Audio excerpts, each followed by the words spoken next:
All right, what's up, everybody? Welcome back to some NASCAR. Welcome back to some NASCAR team charter ops. We're flying the RFK boys today from Austin, Texas, the Circuit of the Americas, host city, up to Richmond, Virginia for the, you guessed it, Richmond race. We'll share some information about the flight plan and stuff as we get going, but first, let's fire this bad boy up. I do have to be careful not to open the OFP while in sim. I don't know if everyone else is experiencing this problem or not, but for some reason the connection to Navigraph has been crashing, or I guess the sim has been crashing anytime I try to open up the OFP and Navigraph. So I have my tablet off here to the right, mounted to my wall, where I can pull up my OFP there and do a lot of that stuff there. Normally I like to have the OFP on screen here and sort of do things side by side. Disclaimer, I've only ever flown this jet one time. I'm kind of looking forward to it. It's a fun little guy, but I haven't had a lot of opportunities to play with it. So, I'll be kind of learning it as we go a little bit. I think I've got my controls set up okay for it. Yeah, there's my throttle, and I think I've got my flaps. Yeah, okay, important stuff on the throttle quadrant is definitely mapped, so I think we're going to be okay. You might catch me jump out to do a quick controlling thing from time to time, though, just in case I do have something wonky. In case you're wondering, we are in the Vision Jet today. Like I said, I've only flown it once, and fun little bird. Looking forward to playing it again. We are going to be using max fuel today. In fact, this flight is within like 100 miles of max range for this airplane. So, if it comes to it, I'll cheat a little bit in the air and and adjust the fuel while flying. So first thing I want to do, I guess, is we're going to take off our covers and protectors. I don't know what registration shadow means. Oh, I guess that's this text around the G and the 2 there. Luggage, no luggage. Yeah, we're gonna do this as quietly as we can. We'll go ahead and throw our headphones on. And what is executive, I believe, is just the 2 chairs back there. So I think we're good there. All right, great. So we'll leave the chocks in for now until we get things fired up. So tablet down. Now what I'll do is go ahead and turn on my bat and avionics. And since we're getting things started, I'm going to go ahead and turn on the beacon. So the outside should be starting to light up a little bit here. Beacon, nav, and strobe is what we'll do. Yeah. So that'll signal to anybody around us. I went with this livery because that's somewhat similar to the Fastenal blue that those boys run in RFK. It's kind of nifty. I think when it comes to the flight planning aspect, that's where I'm going to struggle the most here, just because these touchscreens are supposed to be really user-friendly, but they're actually just very different. And so it's going to take me a little time probably to get comfortable with them. Anyway, one really cool thing is you got this little scroll wheel here with a built-in checklist. That is dope, and we're going to use it. So we're going to say pre-file checklist is complete. The door is latched. The parking brake is on. It's a really interesting click point down here for the parking brake. There it is. There's like a little smudge right there, just in the top corner of this. That right there, that's your parking brake. You can see it if you go down and look for it, but the click point isn't on the brake itself. It's right here. So it's kind of a weird compromise. Oh, right here. Kind of a weird compromise that they made. When I first flew this thing, I sat there for like 20 minutes trying to figure out how to get the damn parking brake off. That was annoying, but anyway, parking brake is set. Battery 1 and 2 on. Let's double check that my switches do map. We'll go ahead and turn our generators on as well. I should have keys mapped for that. Ooh, which ones was it? Let's see. There we go. There we go. Generators are on. And I'm just looking for the little white circles. That'll tell me it's on. And of course the rocker switch all the way to the back. All right. Bat 1 on. Gen on. External GPU. I'm not going to use it because we're going to fire up the jet in just a moment. All right. Go to next. What do we got? Strobe lights on. Yes. CAS messages. Check. Parking brake. CAS. Yes. Thrust lever. Idle. Confirm idle. Brakes. Hold. Engine knob.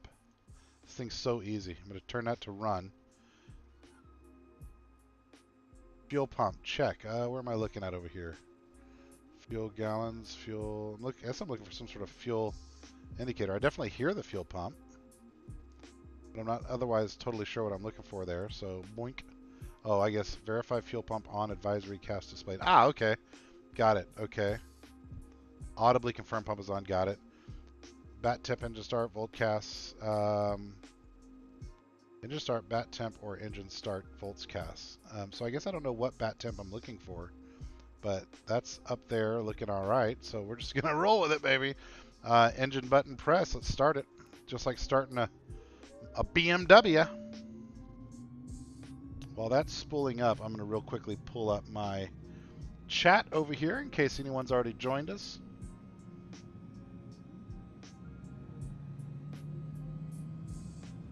In case anyone's already joined us, and we'll go ahead and be available to chit-chat in the chat. What's up, everybody? All right, so we pressed our engine start button. We've got some good dials coming in. Engine instruments monitor. Positive N1 indication. Yeah, all right, looking okay. ITT exceeds limits, red line, looks good. No N1 indicators. All right, everything looks okay to me, so we're going to move on to our next checklist. Oh, engine start. We already did that, baby. Okay, we need to turn on our probe heat. Let's see here. All the anti-ice stuff I think is right here, right? So probe heat on. I think that's this button on my Bravo. Okay, probe heat on. We need to turn on master oxygen and fresh air. Parking brake's the only cast message right now, so engine IPS, ECS control panel, external GPU, disconnect, oxygen master switch is on, avionics init complete, yes. Caps pin, remove and stow. I don't even know what that is. So oh, hold on, the caps pin. Isn't that the abort thingamabob? Yeah, that's what it is. Can I even see it? Is there a pin there? I don't think that's functional. I don't think that's doing anything in this. Clicking about, seeing if anything happens with caps. Yeah, okay. No worries there. Passengers brief. Hang on, boys. Okay. Seatbelt secured. Bleed switch. Fresh air. Already did that. All right. Let's go ahead and set up our flight plan. So like I said, I would normally show you the OFP here, but since I can't, what we're going to do is just open up Navigraph, and I hope this doesn't crash the sim. Not sure what happened with the most recent Navigraph update that has caused me some woe. In the built-in map here, right? I can use the one on the desktop, but I can't use the one within the sim to see the OFP. So I'll use the OFP on my tablet over here to the right, and everything else I'll try to do on screen here for you. So this is our flight for the day. We're cruising up out of Austin. We need to figure out which departure we're going to use to get up, and then we're going to basically be flying straight. I don't know at what altitude yet. I need to look at my OFP for that until we get into Richmond here, Richmond, Virginia. So roughly halfway across the U.S. In this little board today. But first, I'm going to pull up my OFP over here. I'm going to do this in split screen mode, though. Let's see here. Split. If you don't have an Android tablet, it can do split screen horizontally, right? Well, vertically, I guess is the best way to say it, where I can have my chat. Oh, man. I can have my chat and Navigraph going at the same time. There we go. That's how I wanted it. That's how I wanted it. Yeah. That way I can have the chat there, but I'm going to bring it down some and have most of the screen for the map. There we go. That'll work. That ought to work. Okay. So now that that's all set, let's go to our OFP here and hide the sidebar. Looks like our cruising altitude today is going to be 29,000, by the way. I have filed a flight plan, and there is ground happening today here in Austin, so I'm going to be tuning in to tuning into the VATSIM frequency in just a moment. In fact, I should probably go ahead and get ATIS. So let's look up that frequency. Let's look up that frequency. It looks like Austin ATIS is 124.4. So we're almost there already. We're at 124.85 at the moment.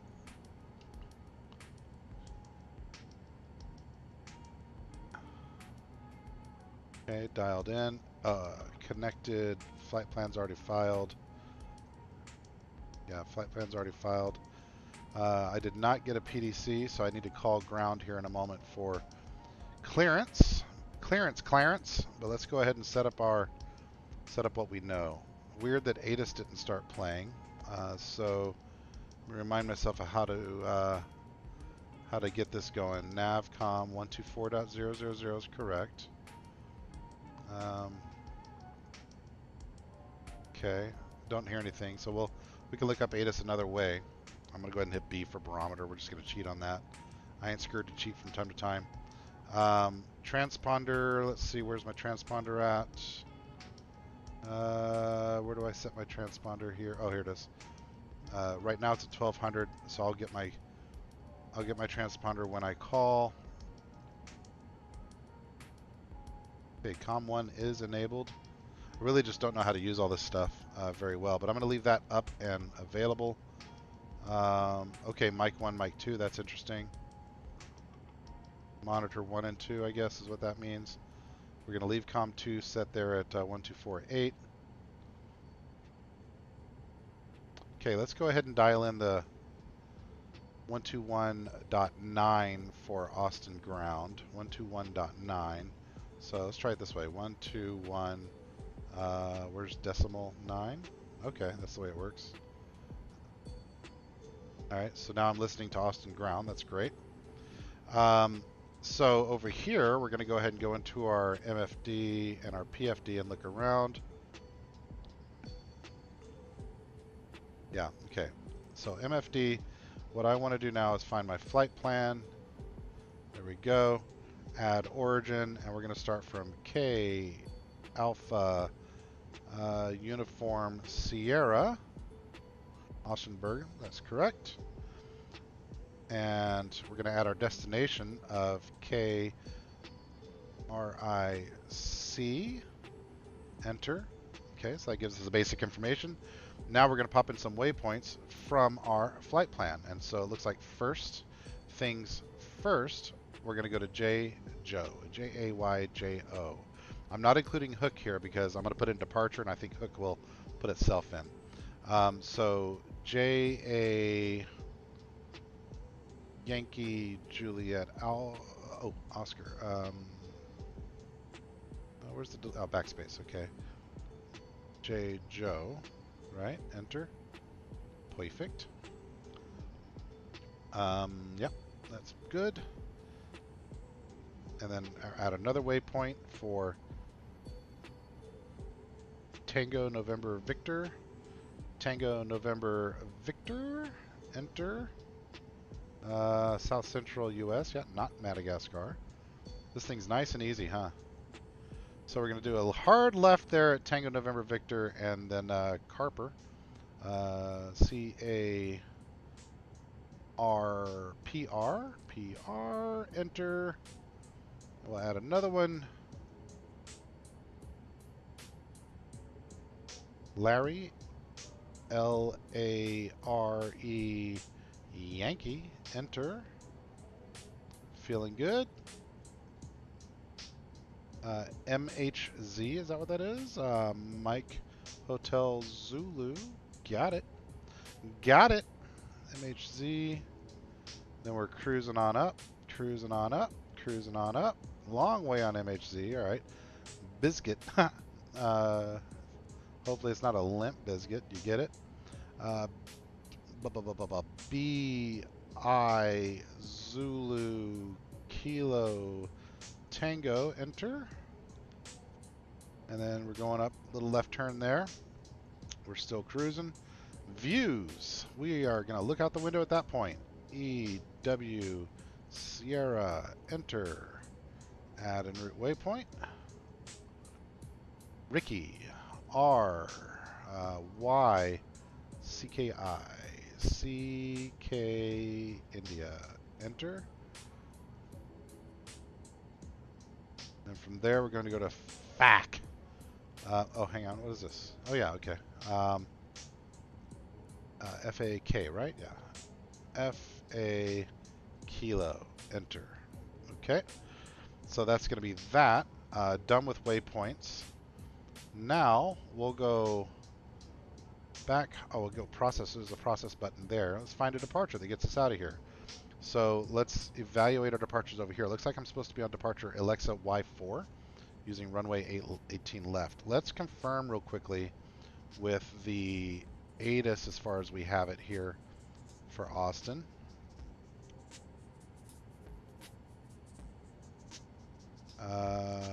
VATSIM, well, yeah, here we go. All right. Information Foxtrot. 3012 for the altimeter. Departing. Runway 18 right, 18 left. My OFP says I'm supposed to be departing. I think, well, I can't remember. I'll look again in a moment here. But it was one of the 18s. Information Foxtrot. I have information Foxtrot. So runway 18 left is what it wants here. And it wants me to use Alexi 4. Departure. Alexi 4 for JJo, right? Yeah, JJo. I don't know which runway should I use. It wants me to use 18 right. I can always change it if I want.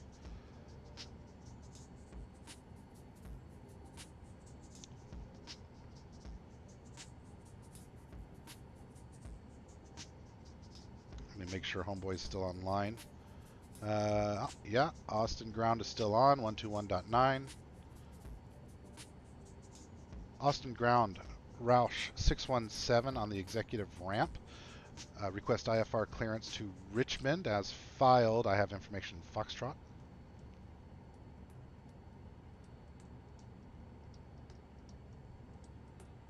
If he's actually there or not. There he is.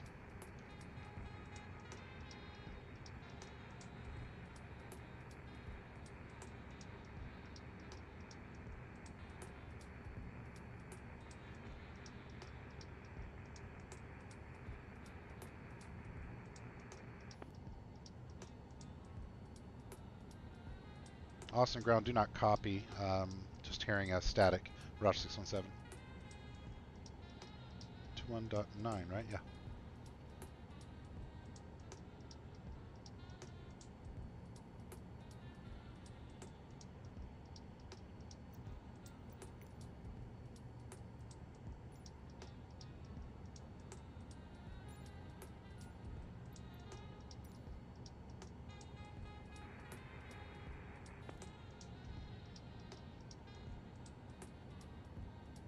Still not copying you, Austin ground.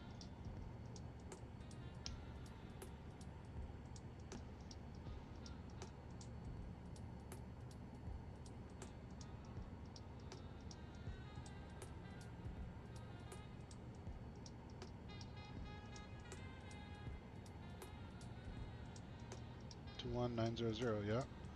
We're set.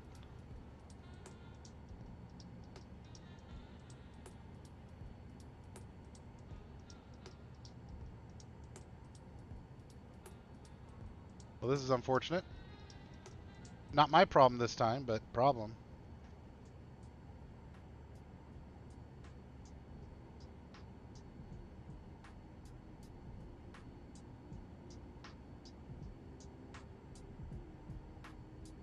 I'm going to look over at SimAware real fast and see if I see any more planes on the ground here in Austin.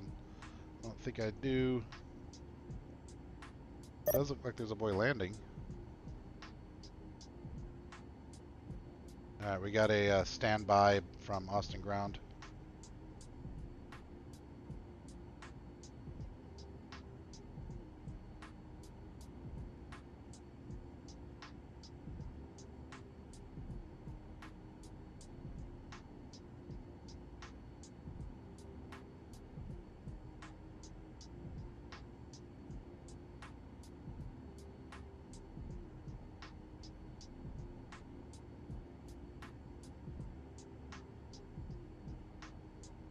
Okay, well, while we're waiting on that, what else can we set up in the airplane? We don't have our transponder code yet. We've already cheated in our... Well, hang on, let's take a look at that. What was that weather again?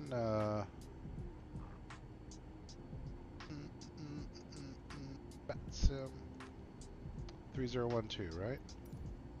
Yeah, okay, 3012, we're good.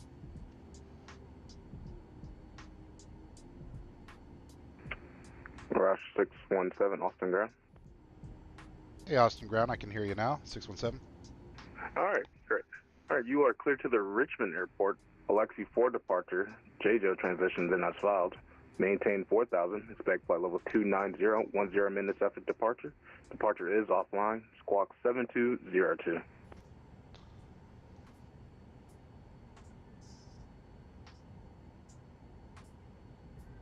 Cleared Richmond as filed via the Alexi 4 JLO. We'll expect 4000 initial, 290 eventually, squawk 7202. Sorry, I wasn't quite ready to copy there. Roush 617. Okay, that was my fault to begin with. But readback is correct. You can expect runway 18 left for departure. Expect 18 left. Roush 617, thanks. Grounded at KLM 115 Heavy. We just exited runway 18 on, I think, Lima. All right, we are loaded up now for our departure. KLM 115 Heavy, Austin Ground, hello. Tuck it to the ramp via... All right, before taxi, Alpha, comm is golf, set. Oh, golf hang two. on. Transponder, Hey, 7202, Alpha, golf 7202, KLM, ident.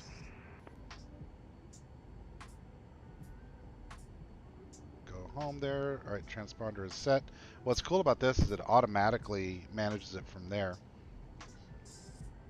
All right, I need to get taxi clearance in a moment here.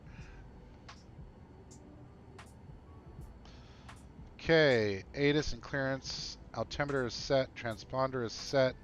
Heading initial have not set. Let's remember how to do that real fast. So I want to go to my speed box, bearings. Actually, I don't remember how this works at all. Let's see, heading, we got a heading knob. 18 left is going to be, let's take a look here, center in on ourselves. So we're going to be facing south. Runway heading of 175, so let's set a 175 initial. Off the ground, southwest 3504, vacating 18 left at Heading. Lima. Southwest 3504, Austin Ground, hello. We'll set this bad boy to the ramp 175. via Alpha, golf 2. Hello, taxi to the ramp via Alpha, golf 2, southwest 3504. All right, we're set to 175, and let's go ahead and set our altitude to 4000 initial.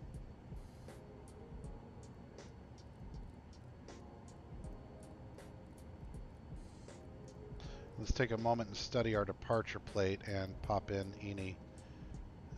So we got 5000 at hook. Let's go ahead and plug in, if we haven't already, into our flight planning here. In our map, Alexi 4 JJO. Okay, cool. So does that mean I'm going to get vectors? Because, like, I'm going to fly out, and then what? Alexi 4. Let's take a look at what the overlay shows. There we go. Well, no, there we don't go.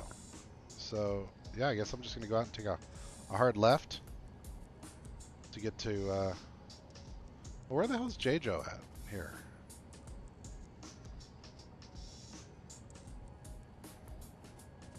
Okay, it's way over there. So I want to go to hook first. Alright.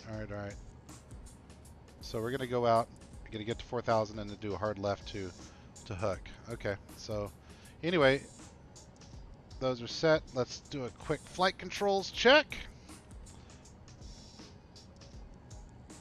End button, forward, left. get a better angle here.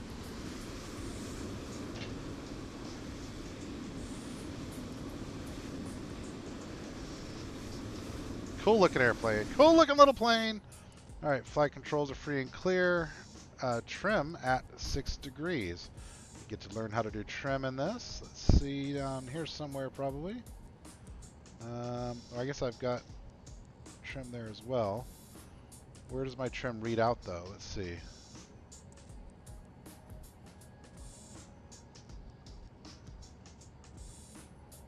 There's my trim wheel, but where am I reading that?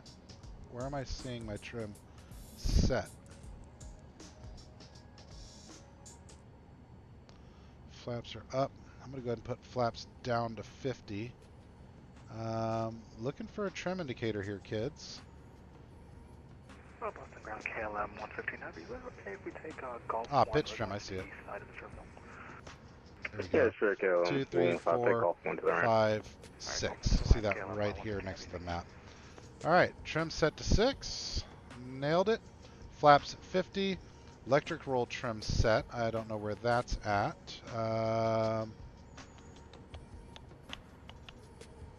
So we're going to just ignore that maybe. Do I have speed references on my FMS?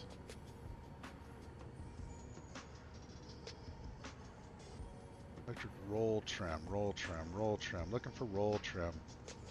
Not seeing it.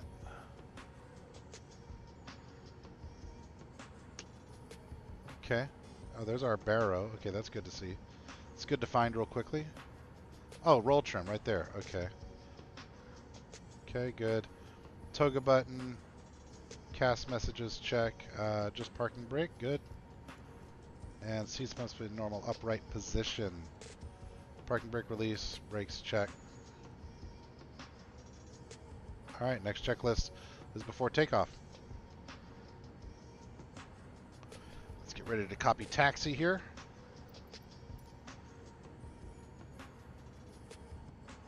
We'll pull up the airport as well.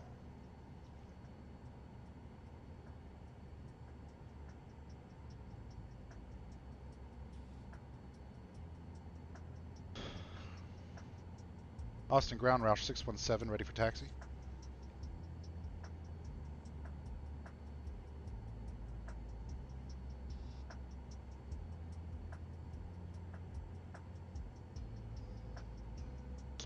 Roush 617, runway 18 left, taxi via Lima, Bravo. 18 left via Lima, Bravo, Roush 617.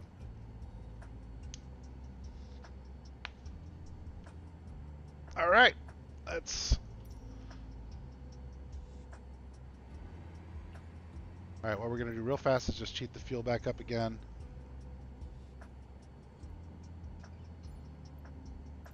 We might do that one more time after departure just to give us a little buffer because, you know, fun times. Let's go ahead and reach down here and turn off that parking brake and spool it up. And we're going to go Lima Bravo. I'm going to pull this up. That's just going out here and taking our first right.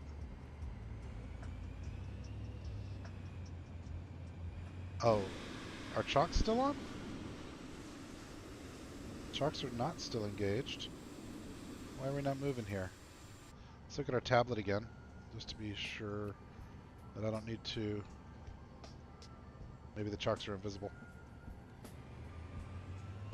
There we go. That's what that was.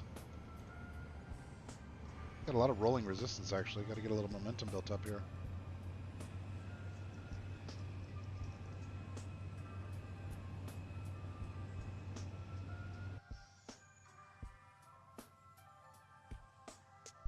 Keep a little noise coming in. Let's pull up our airport map over here. And we're going to take, looks like the first left here. What is that one? Okay, I'm on Lima. I'm going to turn left on Bravo here.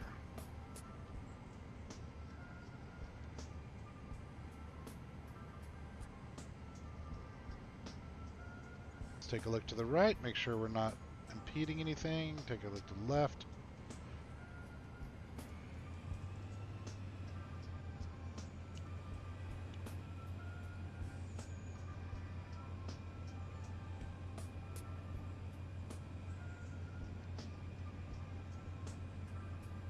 Take my slippers off.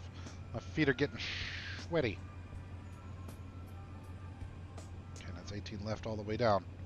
So let's get this thing centered up. Get these slippies off because my footsies got sweaty.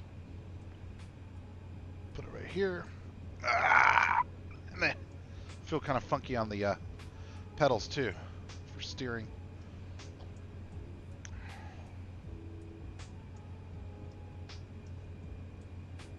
Do do do do. 3012 is set. 4000 is set. 175 is set. We have a magenta line to follow in a minute.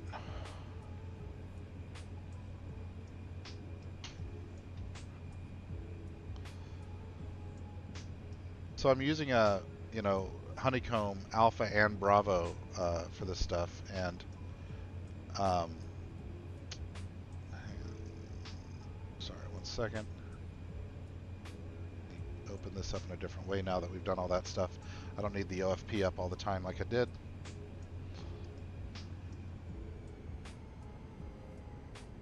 I'll set 290 as we get going, and then we'll yeah, I'll set 290 as we get going, and then we will. What was I gonna say? I was gonna say something profound, and now I can't remember what it was. Oh, I'll set some VNAV stuff for when I get closer to Richmond. Clearance to Albuquerque. Don't do it. It's a trap. Don't go to Albuquerque. I'm just joking. I'm sure it's a fine town.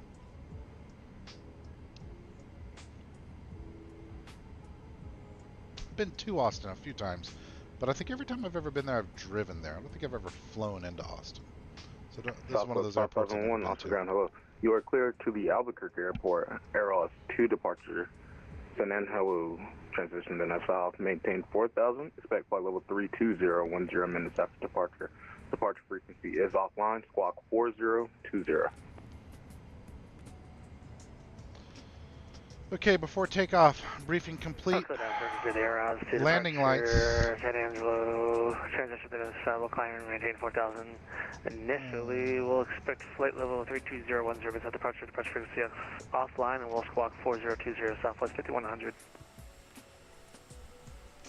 Okay, good. The taxi light is on. Make sure landing light. Okay, good. That button is properly mapped. Push start at your discretion. Call when ready to taxi. All right, so we'll call ready for taxi. Probe heat switch on. Is that on? I believe it is. Rush 617. Departure is offline. Switch to advisory approved. Follow. We'll switch over to Unicom. Thank you very much, Rush 617. Still need to call you for takeoff clearance, so yeah? No, sir. That would be somebody above me, but nobody's above me, so I just give you clearance. You can do whatever you want after this point. Roger, copy. Thanks, Wild West. So, don't do anything crazy. Gotcha, Rush 617.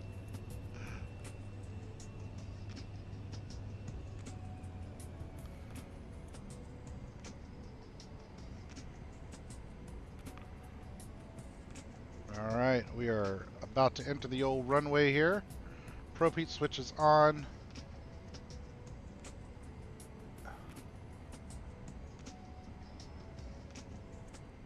Cast messages are good. Trim is set at 6. Flaps at 50. Verified takeoff. And no cast messages. Procedure complete. On the next checklist. Before takeoff. Multifunction windows. Configure. Got our speed bugs already set. We're good.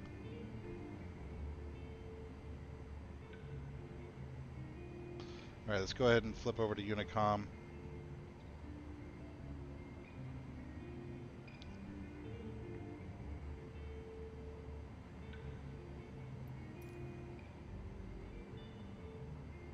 Alright, let's put our landing light on, taxi light off, check the runway, let's go for it. Austin traffic, Roush 617 type Vision Jet, entering runway 18 left for departure to the south and then northeast from there. Austin traffic.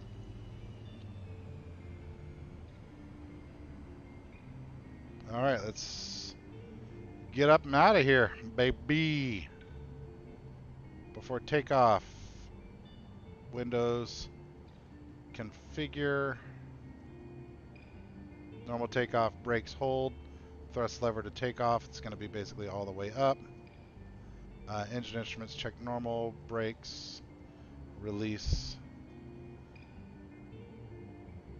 vertical 80 to 90, pitch 5 degrees, landing gear up once I have positive rate, and then at 115 up on flaps. So let's go ahead and start spooling up the engine.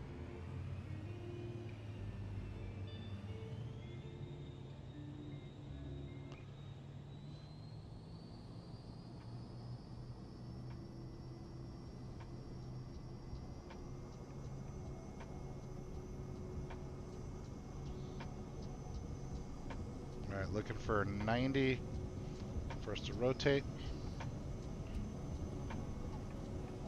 And 90, rotate,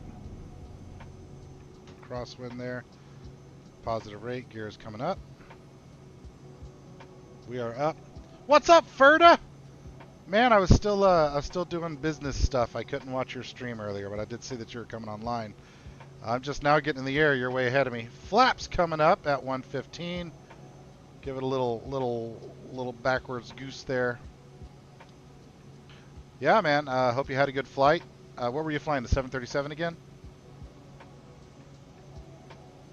You got to be cool like me. Fly some variety. Anyway, gonna get up to 4,000 here, and then we're gonna turn on over to over toward Hook.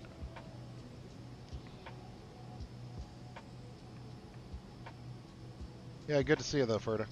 Thanks for dropping in. I was just in the middle of a couple of meetings late in the day and just could not get it done. Oh, what do we see down there?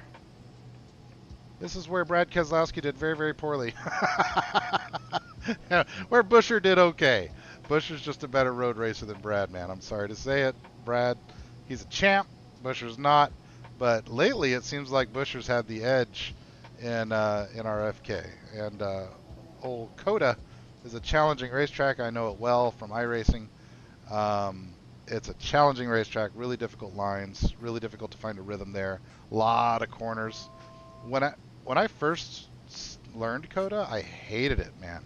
Hated it. I just could not quite figure it out. It took a long time. All right. I wonder what I should do climb rate wise. Like, I'm climbing at 10 degrees. Go ahead and come back on the trim a little bit here. Let's put the trim down to like 5 or 4 maybe. Interesting, the trim is being held. I guess the computer's babysitting me there a bit.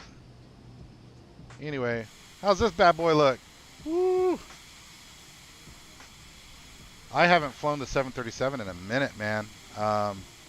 You know, just because I was flying it a lot. I've got the PMDG 737, and I love it. And I feel like I joked with my wife recently because we were flying on one. I was telling her that, you know, if one of these bad boys was left unattended and I had cause to, I could totally steal one. But of course I wouldn't, because that would be very bad. Anyway, I really like the 737. It's a fun airplane to fly. PMDG did a really good job building it. Really impressed by it. But I like the variety, you know, and I'm the same way in iRacing too. I like a little variety. I like to drive different things and fly different things. Okay. I don't want to put autopilot on yet. I want to hand fly for a minute, but that was a really sensitive trim wheel. We'll trim to 1.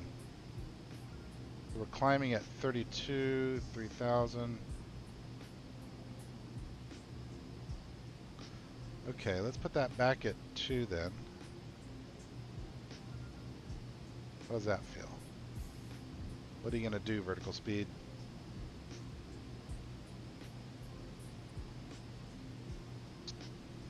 Alright, thrust lever to MCT on climb. So where do I see MCT on this thing?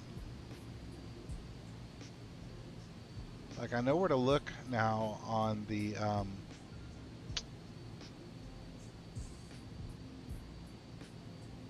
where's the indicator that says MCT? Tell you what, let's go ahead and put on, let's go ahead and pop in 290 for Alexi. Flight level.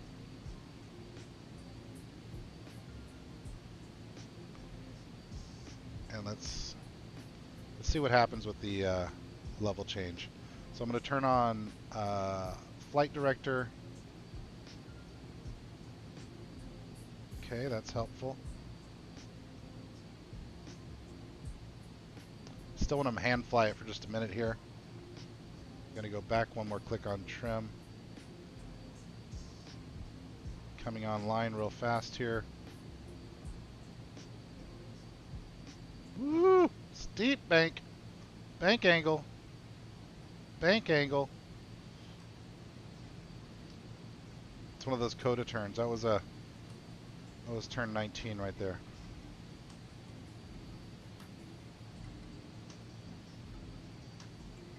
Okay, interesting what the flight director is telling me to do here. I don't like it. What direction am I facing right now? A little bit northeast. Let's take a look at our maparoonie. See what this is telling me to do. Okay, actually we're right on point right now. So we're going to follow this. Maybe what I'll do is direct hook.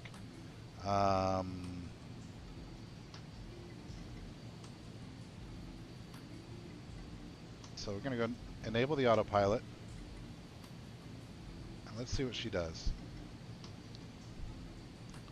Vertical speed is tanking. I'm sorry, speed is tanking. Phase climb. Where can I see engine power MCT? Anybody out there can tell me that? I don't know where to find that. Why is it turning me that way? I should not be going straight north. Okay. Oh, hang on. Am I on heading mode? Nav mode, please. Okay, let's do this. We're going to put our heading bug this away and put it on heading mode. Turn off nav mode. And we'll semi-manually fly it until we get on course. I think we're just still too far off of the nav fix to be able to get it done there. So that's what we'll do. So I'm going to turn on a fan real fast, a little bit warm. The Vornado's Vornadoing. All right, where's my vodka? There's my vodka.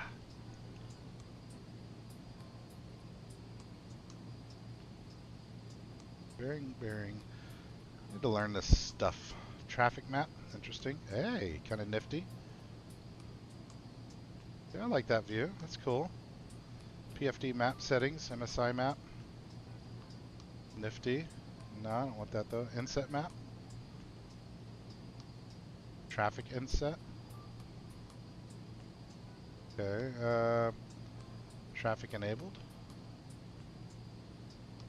Now we're getting there though. Pull our checklist back up again real fast though. Climb.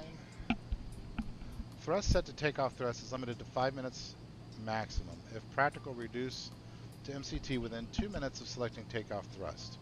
Due to engine deck angle limitations, the pilot should avoid operation at deck angles of 20 degrees or more. Wow, look, my trim automatically set itself to 9 degrees. That's crazy. Look how slow I'm going.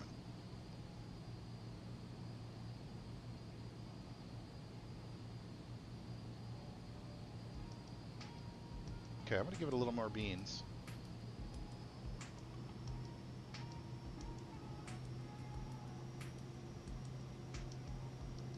Maybe that indicator there, that blue indicator, indicates my climb phase target. So I'll do that for a minute and we'll figure it out as we go. Not quite to 18,000 yet, so landing light is still enabled. Nav and strobe are on, beacon is on.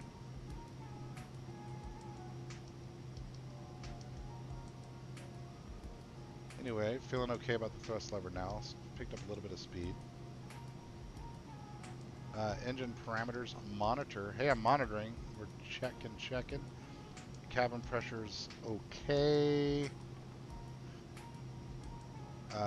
Ice protection, don't need it. Altimeter transition altitude 29902. We'll just hit the standard button when we get to 18. So I'll leave that open for the moment. Take a quick look outside. What a pretty little dude. What a cool looking little airplane.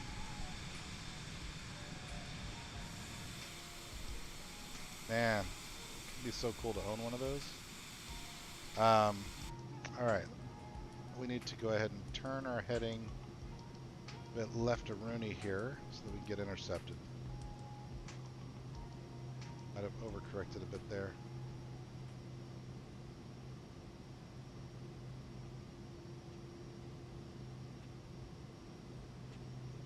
Okay, that'll get me really close to Hook, and at Hook we should be able to go ahead and hit nav and have it start managing itself for a bit.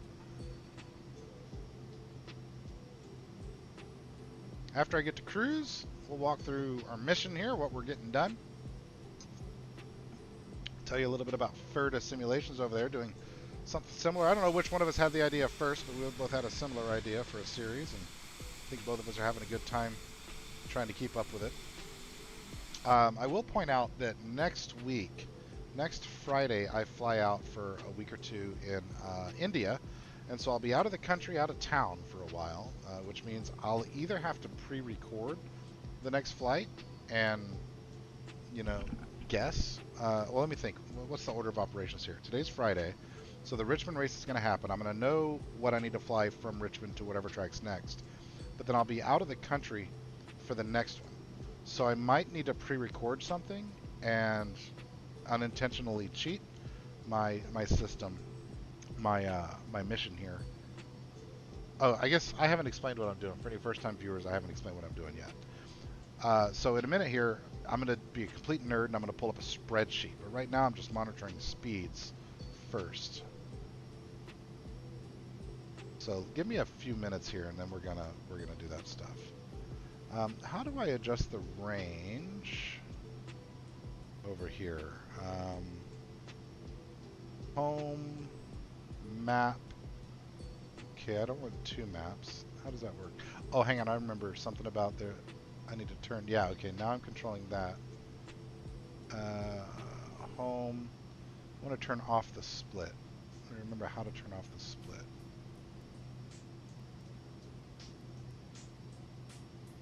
So I'm remembering now that this knob, see how the magenta or pink, lavender line is moving from thingamabob to thingamabob. I want to turn off the split screen. Oh, full, there we go. Okay, so I've turned that map on full. That's what I think I want. Then as soon as we get up here, we're going to turn on nav and yeah, we'll turn on nav.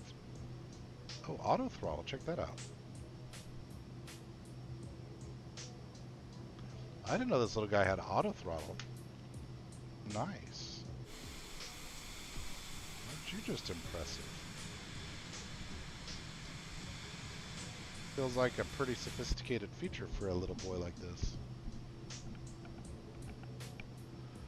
Interesting that auto throttle though brings it down to 59. Like I feel like we're close to stalling here. 10 degrees on trim? I mean, can we not? That's making me hold it at 10.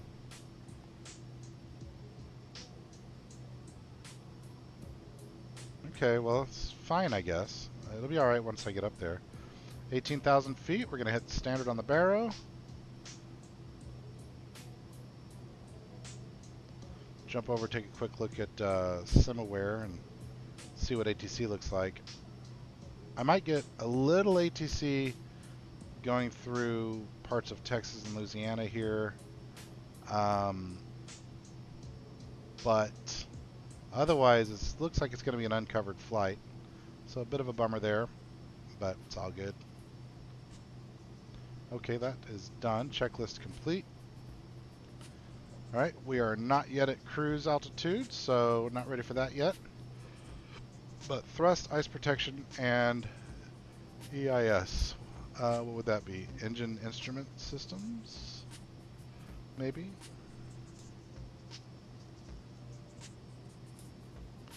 Set our altitude bug up here to 290. Never did do that. I guess it's just obeying the FMS.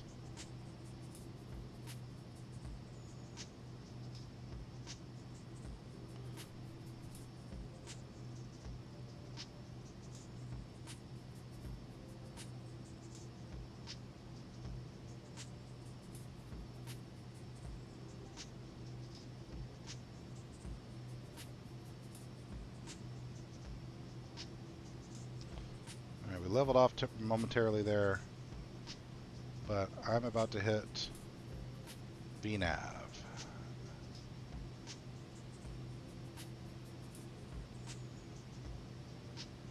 No? Okay, I'll hit level then. Turn off VNAV and use level.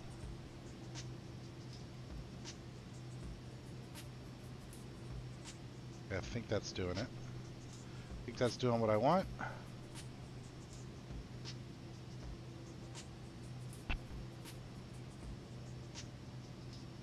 Oh, I never did turn on nav mode. Shoot. Okay, I think that's going to do the job of turning me. I've been sloppy. Sloppy this flight. Why are we turning left?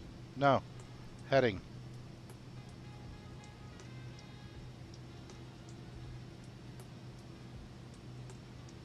Let's get back close to the line, and then we'll hit nav again and hopefully be able to stick to it.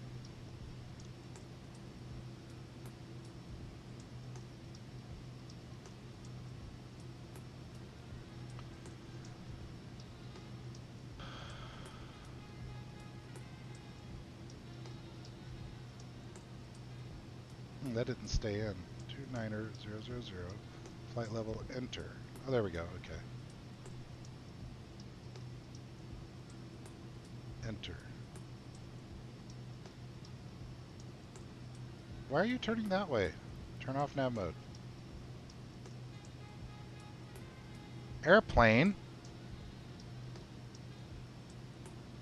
Autopilot's not engaged. Boy, oh boy. This is what I meant when I was on the ground and I said, I haven't flown this plane a lot and I don't know how it works. I haven't flown this plane a lot and I don't know how it works. So we're learning. We're figuring it out. Bit by precious bit. TNV, we're going to be at 2.9er. So basically all the way to,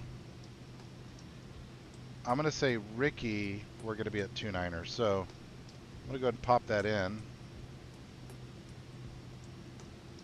I don't know what MSL means. Oh, phase descent. Interesting. Okay.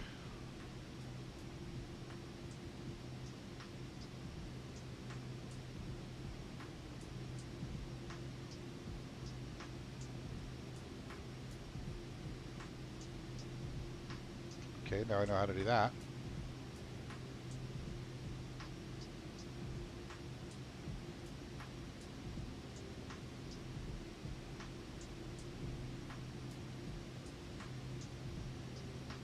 Why are we descending?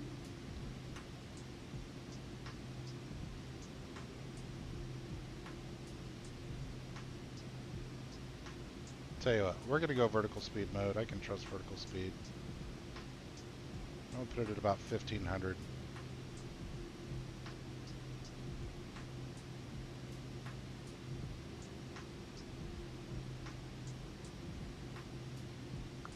Let's just get up to our freaking cruise altitude here. At least my trim has gone down to 4. That's good.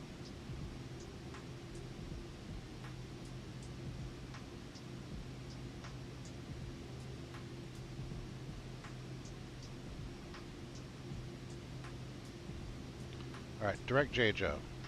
Nav mode.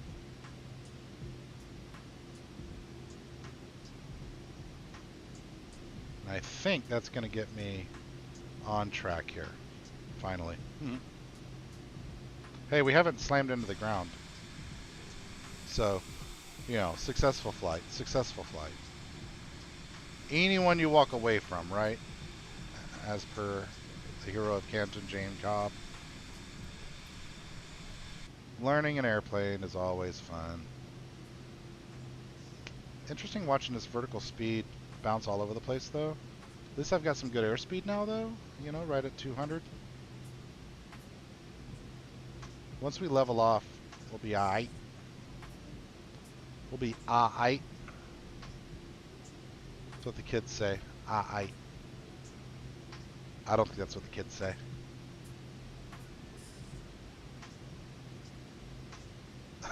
Air racing and flight sim thought Red Bull. No, man. So my thing here. I'm gonna mess up your name. Damn. Christiana Nathan. Okay, Christiana Nathan. I'm not sure. I'm gonna go with Sea Dog. So Sea Dog. See, we're skipping over it again. What the hell? Why isn't Nav capturing? We're gonna go back heading again. And let's just align. We'll try this again. No, so I'm a racing fan in general. I've watched a bit of F1 over the years, though it's not my... Oh, autopilot wasn't engaged again. Why does autopilot keep... Nate Dog! Alright. I don't know why autopilot keeps disengaging in this thing. It's maybe something to do with bank angle. But regardless, I'm a racing fan in general, so I like to watch IMSA. I like to watch a little bit of WEC. But primarily, I follow NASCAR. But I like a lot of different kinds of racing. F1's never really captured my interest because I don't find the competition to be very compelling, and I like wheel-to-wheel racing. You know, it's more of a money sport in F1. But all that said, you know, there's 36 races in the year for NASCAR, and I thought it would be fun to combine my love of real-world racing as well as sim racing and flight simming, and sort of mash them all together and do a series here where I'm flying the one of the teams, my favorite team, Roush Fenway Keselowski, from track to track. And so what I've been doing, and it's hyper nerdy, I'll go into desktop mode here real fast. What I've been doing is tracking the two drivers, Brad and Chris here, their finishes, and depending on how they finish on average at a given race, I have to fly whatever jet or whatever airplane from track to track. And so, you know, if they were to go out there and win a race, I'm going to fly the 737 Big Business Jet, which is super dope. If they totally suck 1 week, I'm going to fly the DC-3 or the Seneca. I've done some DC-3. I've done some Citation. I've not yet done the Big Business Jet in this series. Right now I'm flying the old Vision Jet. So today we are flying from Austin, where the Circuit of the Americas is, F1 races there, all the way up to Richmond, which is an oval track in Richmond, Virginia. And so that's what today's mission is to get the boys in the lap of small plane luxury, right, boys? That's right. Up to Richmond, Virginia. So that's what we're working on. Thanks for stopping by, Nate. Hope you have a good time.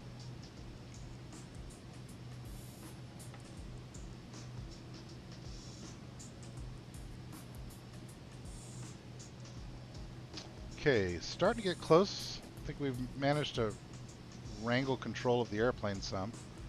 I don't like how far off of our line we are, though, so I might go back into heading mode in a minute here and just move it over. Let me change my heading bug a little to the left-o, and we'll go nav off, heading on, and then we'll hit nav again when we get closer to that. Passing 250 now.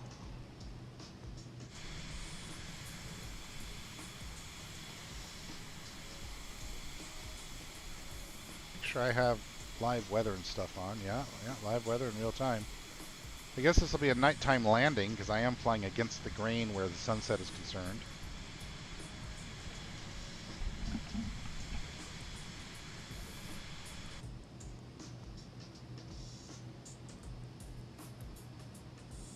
Losing a lot of speed again during the climb.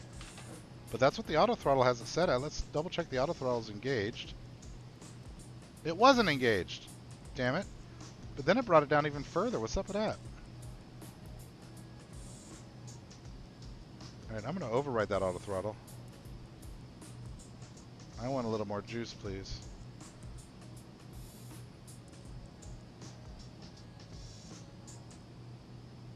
Interesting.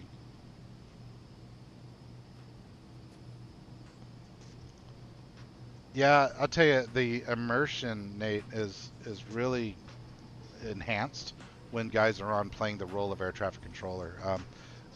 You're not seeing it right now. I'm out of controlled airspace right now, but when I was taking off there, I had to request clearances and all that stuff, and it's fun. There's some part of me that loves procedure, and I just I have a good time interacting with those guys, and they add a lot of realism to this thing, a lot of dimension, a lot of depth to it. So there are air traffic control games that you can play, or you can, I mean, if you're really interested in it, you could be on VATSIM, this network that I'm on. You could also be an air traffic controller there. I feel like I'm about to stall, man. I am about to stall. All right, let's stop our climb for a moment. Let's arrest it. Pick up some speed. I don't know why auto throttle's putting it so slow here. Like I said, I don't know this airplane all that well. Let's confirm I didn't accidentally. See, why is my trim set so high?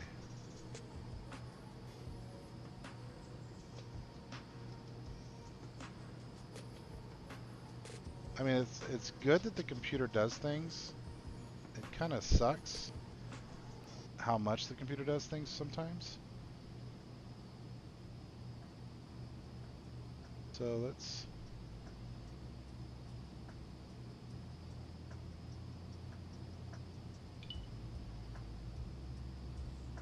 Yeah, right? We sim for the experience. We like it to be a little harder than it needs to be, right? Otherwise, we'd all be out there playing Forza Motorsports. And I mean, not there's anything wrong with arcade. It's fun. I've played a lot of arcade stuff in my life, but I'll tell you, the second I discovered iRacing, boy, I never touched Forza again. Never picked it up. Haven't bought an Xbox or a PlayStation, and ever since, switched over to PC gaming off of console gaming, and haven't touched console gaming since. It's been 10 years. And then a few years ago, a buddy of mine. Oh, there's a racetrack. A few years ago, a buddy of mine started to really get into flying in the real world. Now he's an actual full-time pilot. And he was like, "You'd like this. You need to try this." And I was like, "Man, I don't understand the allure of getting in a plane, setting an autopilot, and then not playing for the next 2 hours." And I'll say that I still sort of struggle with that just a little bit, in that I enjoy the activities of getting up to. How am I kind of trying to say this? Like, I enjoy all the procedures and the nerdiness that goes into them. I enjoy the technical nature of the simulation of the plane. I used to work on jets when I was in the military. I was an F-15 crew chief, and so I know a lot about how planes work, but I never really knew much about how they fly, right? As far as like the pilot activities and the things you have to watch out for and all that stuff. And I've learned just so much, and just the learning aspect of it in itself is a lot of fun. So I don't know, man. I've been enjoying myself, and I find myself jonesing to play, like excited to get on and do a long flight. Yeah, and I like the variety of different airplanes. In this series, I have flown, just in this series alone, I've flown the DC-3, very slowly across the country. I had to split that up over a couple of episodes because it was an 11-hour flight because the guys did very poorly. But finally, that's working now. Okay, good. Almost at our cruising altitude. Nav mode is enabled. Auto throttle's working. We're still not going as fast as I'd like, but I think that once we get leveled off, we will see that stabilize. Make sure our heading bug isn't messing with anything.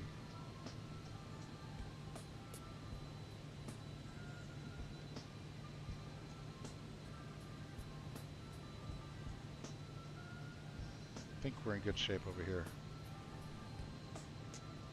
No? Are you turning off course again? Are you? No? Okay, now you're turning back to the right. Let's look what the flight director's doing.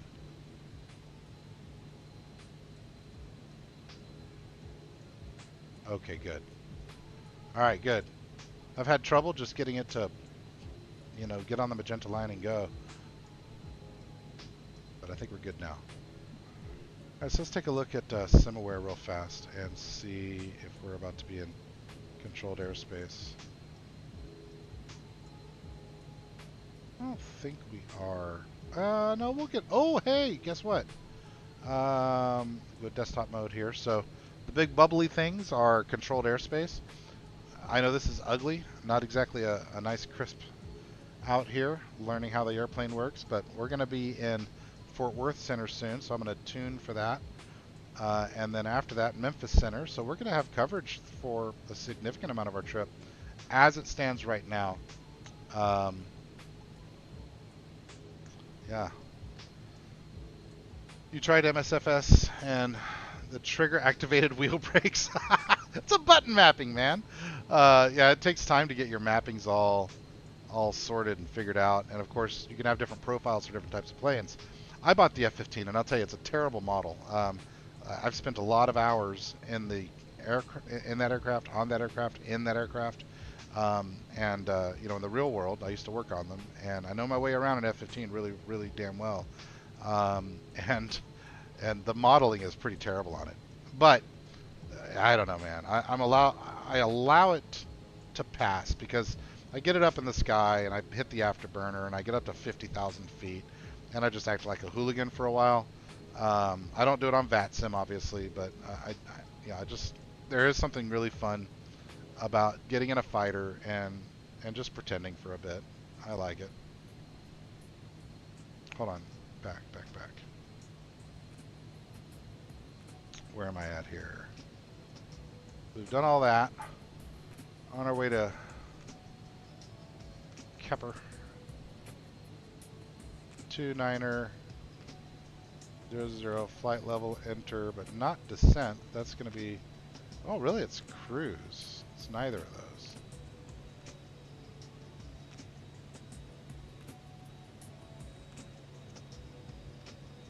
All right. Okay, we're in cruise. Auto throttle has brought us down to 26.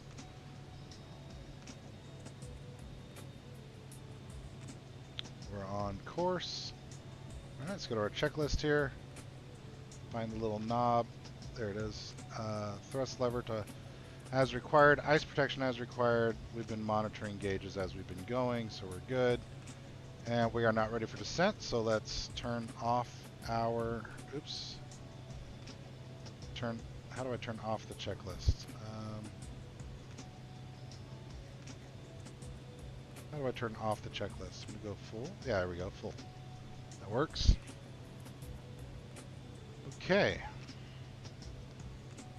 Now we're moving. So I'll keep wanting to pop in. That's interesting. I wonder why that's crossed out.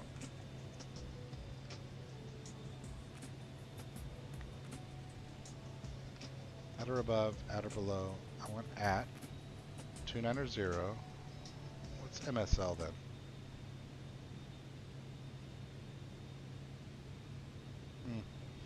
Well, let's go think real quickly about the back end of our flight. I mean, I know we got a long time before we get there, but I am going to start thinking about my approach and arrival and approach. Yeah, combat's not simulated in this. You can go just be a hooligan, right? I mean, if you want good combat, use DCS. That's supposed to be an amazing combat simulator, though I've not tried it. War Thunder, it's arcadey, but it's a lot of fun. I suck. I mean, I'm really bad at it. I'm just not good at fast-paced games, though. Like I'm I'm not. I'm too old. An old man.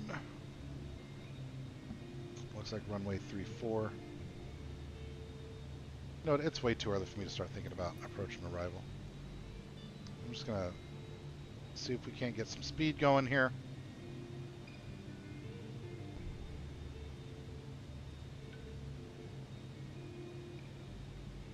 Yeah, combat's not simulated, but you know, flight procedures are. There's also a mod that you can get that like creates a fake flight group. So I don't know what all the parameters are, but you know, I'll give you an idea. So you go up in the F-15.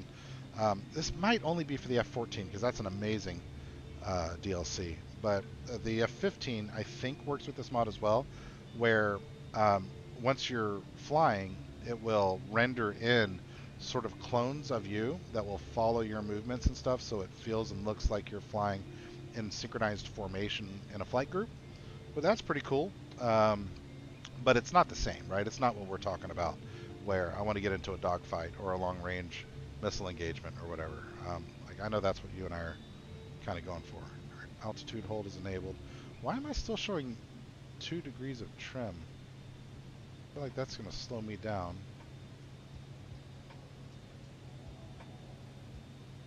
If I put this on FMS mode. Oh, I like that more.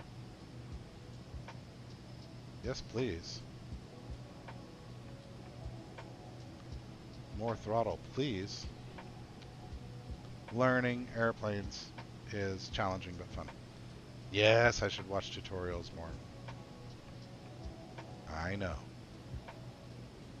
Okay, we got 76 miles to Caper. Then Larry, then MHC. All of these are going to be at 290 unless I'm otherwise directed by ATC. Enter at phase. We'll still call that climb.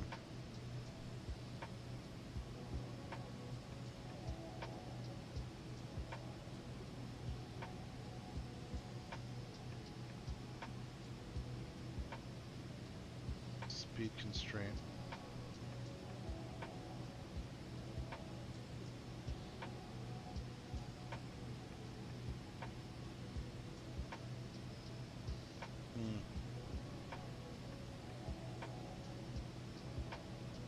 I've never tried DCS. I recommend it.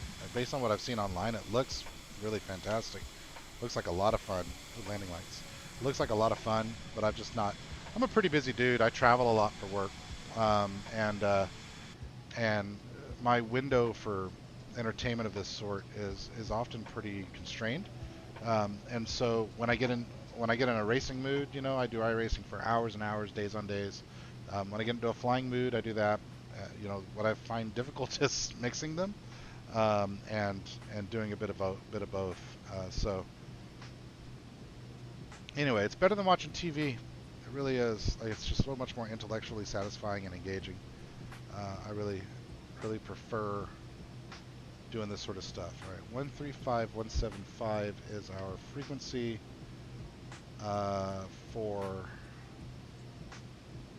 Fort Worth Center.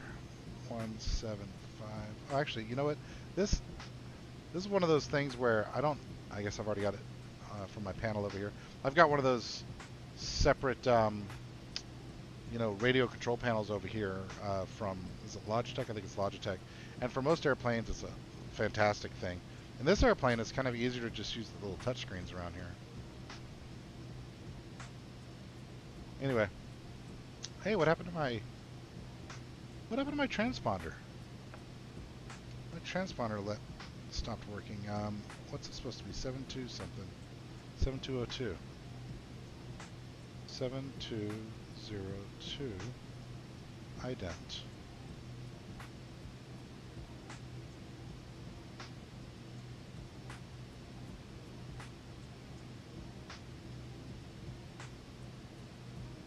Oh man, that sucks. You were in the middle of a Harvey.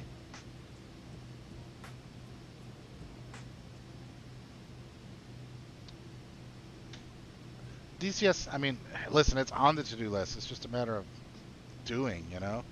I work 10 hours a day at least, and you know, like I say, I travel at least a couple times a month, and so Oh, and also I've got a, family and all that stuff. I'm an old man. I've got responsibilities. So I do not have time to always play. And, my wife, she loves me, but she makes fun of me. She's all, are you a pilot today? Are you a real boy? Are you a race car driver now? She makes fun of all that stuff, and rightfully so. It's silly. But she puts up with my hobbies like a champ. 7202. Holding now, and that's yeah, 7202. Good. Yeah, I'd like to try DCS. I really would. I just haven't gotten around to it. One of my problems is that my rig here is set up with a yoke and throttle set that for an F-15 would be completely wrong, right? I have a joystick. Like I've got one of these Thrustmasters, but I don't have it mounted to anything. And so unless I did some sort of rig redesign, they gave me a center post here for the joystick and didn't interfere with the yoke. I don't know how I would do it well. I don't know how we'd do it well. And also the throttles being on the right is all wrong. On the F-15, the throttle's on the left. And I'd want it to feel correct.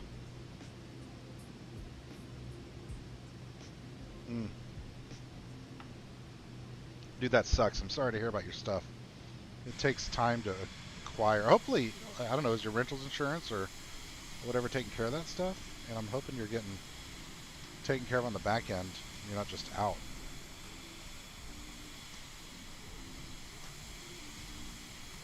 I lived in Oklahoma City for a lot of years, and I had friends who lost their houses in tornadoes. And so, not a hurricane, but I get it. Natural disasters can be a son of a bitch.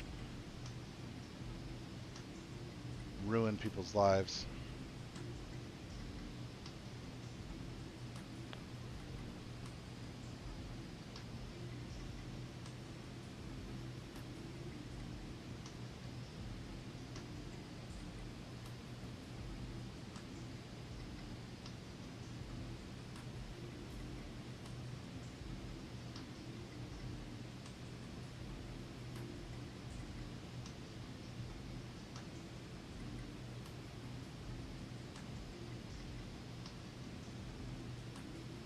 Learning.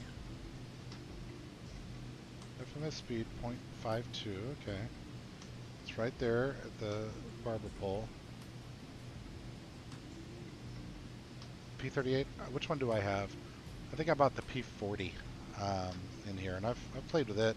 I did some flying around Pearl Harbor in it, which was a blast. And I've done a couple of point-to-points in it. It was pretty cool.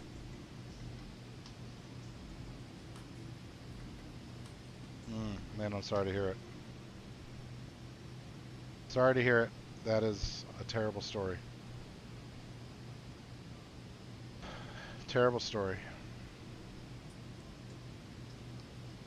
One of the things I'm going to need to figure out in this airplane relatively soon is interior lights.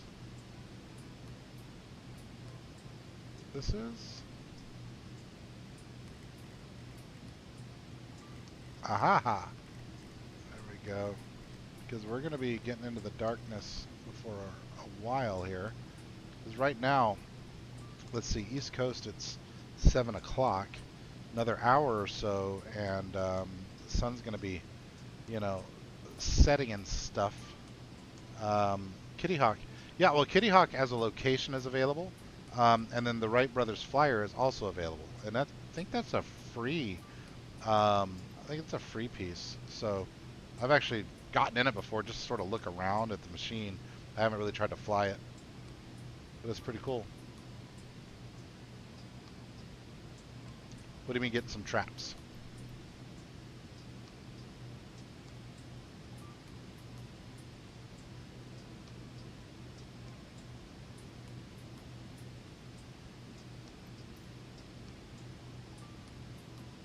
I'm afraid I don't know what you mean. But I'm glad I finally got a good cruising speed here. I was really struggling just to figure that out. And I think it comes down to my FMS wasn't fully set up. But now we feel like we're pretty comfortable. Minimums. Okay. Minimums. Traffic map. PFD settings. What can I do in here? Full angle of attack auto.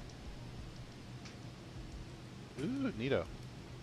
Airspeed. Oh shit. I don't want it. What was that?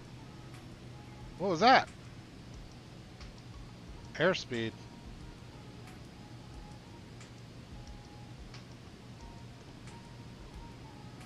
Oh yeah, there's a carrier option. I believe even with the catapult and um, an arresting pintle hook, if I'm not mistaken. I'm pretty sure there is. I was never a Navy guy, you know. I was Air Force, and so while it's cool and interesting from a Top Gun kind of way, I haven't bought the F-14 and played with it. And I think the DLC for the camera, for camera carrier is a little extra too, and I just haven't paid for it. Just haven't bought it until one day that it interests me or I have some specific reason to. I've really found myself satisfied and intrigued enough and interested by just this commercial point-to-point stuff, which surprises me because, you know, it's like it should not be that exciting. It really shouldn't be. I didn't turn on the timer. What do these do? Nav 1. Oh, okay. So it's just a bearing indicator?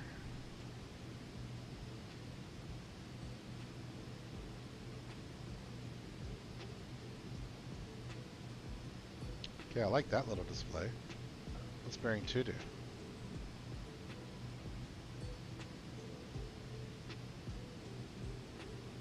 Okay. Alright, cool. Learning how this bad boy works.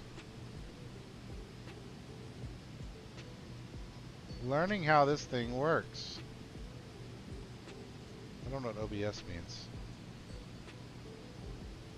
Well, that auto throttle is doing a lot of work to just keep me right on pace.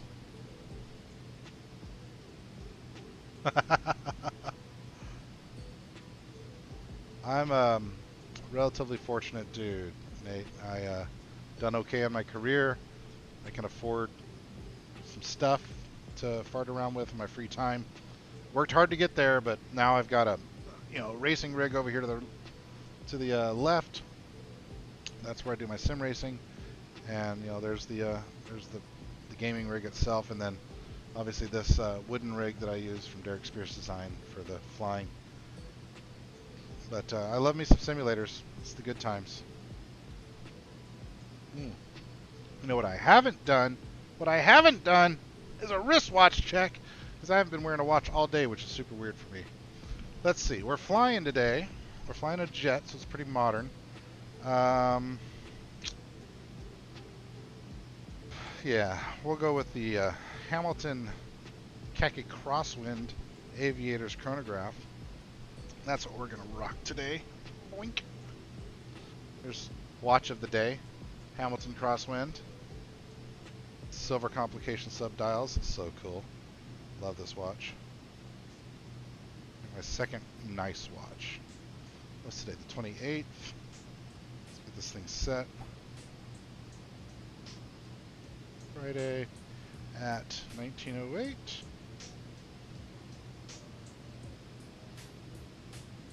Give it a little windy.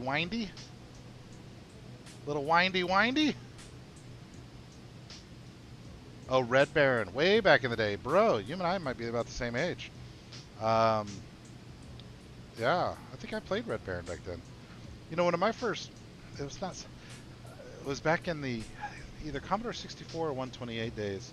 There was an Apache helicopter combat simulator that I flew a lot back in the day, and boy, I had a lot of fun with that way back when. That's many years ago now. Many years ago now.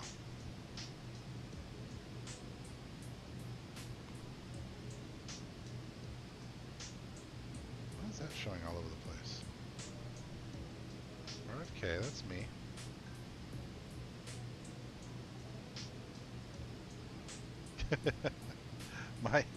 my path out of Austin is so erratic. As I was figuring out this autopilot, and it kept overshooting. And I still don't know that I've got it totally figured out, but at least we're on course now. We're dialed in now, but look at that Bananarama stuff. So it looks like Fort Worth Center's gone offline, but I was going to miss them anyway, I believe. So I'm going to go ahead and dial in Memphis Center here, which is going to be 132550. So 132550. Yeah, Class 1 airspace.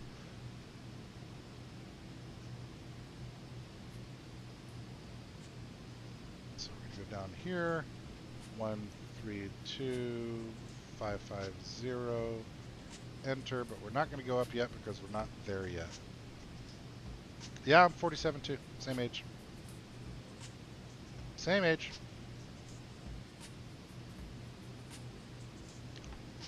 $1977. I was just telling my wife I had to put my birthday in something recently, and I told my wife, man, I feel like I have to scroll a long way to get to my birth year these days. What's up with that? Don't like it. Not a fan. Getting old. Is that right, Brad? That's right! Okay, thanks, Brad. I'm going to put passengers back there. I don't think I have. I don't think that's part of the DLC. Let's look.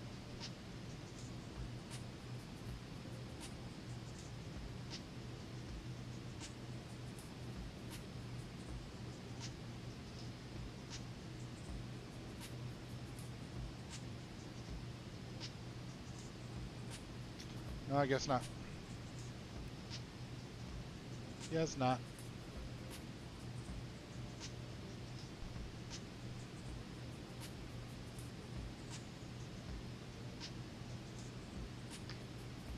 So 19 minutes to Larry. 128 miles. We're hauling the mail now, though. 0.5 of Mach. I mean, it's not fast compared to the Citation or the 737 that I'm used to flying, but you know what? Compared to that DC-3, she's moving. She's moving. Especially compared to the Seneca. Although, I don't know, man. I've been joking around that the Seneca is the worst plane to take these boys to from, from track to track, but maybe it's not. I'd have to look at the airspeeds, max speeds. Small, modern. Maybe it's not as slow as the. Maybe it's not as slow. I don't know. What kind of cameras does this thing have? Showcase. Fixed cameras. Okay. Okay. Okay. Okay. Okay. That's kind of cool. Kind of cool. Super cool. Dude, why isn't the turbine? Oh, that might be a stator. I guess it might have stators back there, but kind of surprised that I don't see any rotation in there. You guys good? Ah, no, that's the life right there, right? That's the life right there when you can afford $5 million on an airplane and chill down there. Yeah, so whenever you're in any of the non-first-person views here, you can have an NPC co-pilot, but there's no multiplayer aspect. This is a multiplayer game in that we can all share a server, but it's sort of one player per plane. However, later this year, the next version of the game is supposed to come out, Flight Sim 2024, and that should have co-pilot functionality, which I'm really looking forward to, actually, because my pilot buddy and I, we both love the DC-6 for its retro cool place in history and all that stuff, but when you fly it solo in the sim, you have to give up so much of the control to the mod itself does the job of 3 co-pilots. And in the real world, the DC-6 was a four-person plane, 4-person flight crew, and it's really, really hard to manage that plane as an individual player without feeling like you're just giving so much of it over to the game. And so I'm kind of stoked to try that with the 2 of us sharing responsibilities in the plane. Where you going? Where you going, son? What's that guy? So that is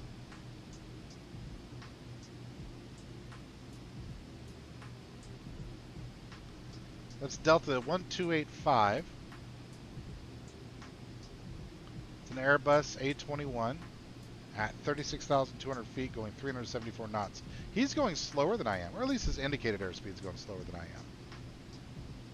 At a higher altitude, his IAS might be a little skewed. Oh, the contrails are so cool. Look at the way it dissipates. It's so legit. I'm putting out a little contrail. Little baby contrail. Little baby contrail. Yeah, baby. Pretty.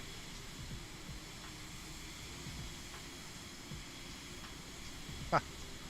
4 hours of jetliner. Oh, man. I'm going to be flying to Istanbul and then to New Delhi in 1 week.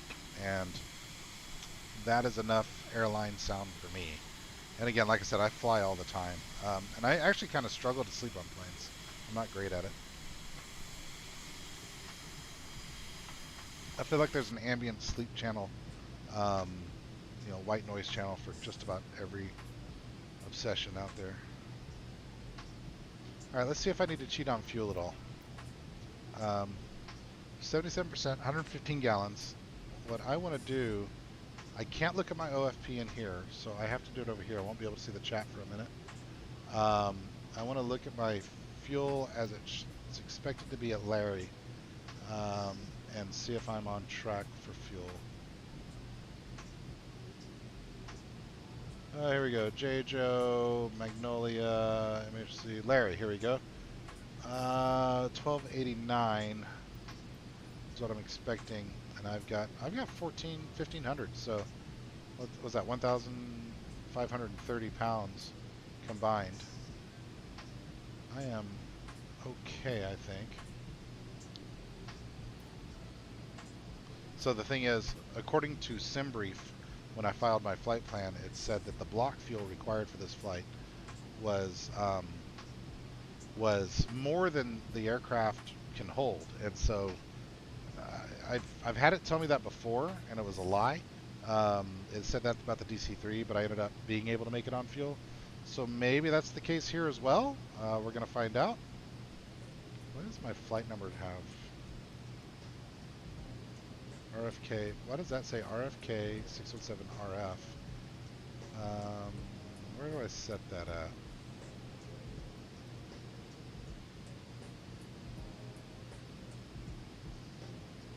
That's probably part of flight plan, right? Home, flight plan options. Be name? No. Settings. Where do I give it my flight number?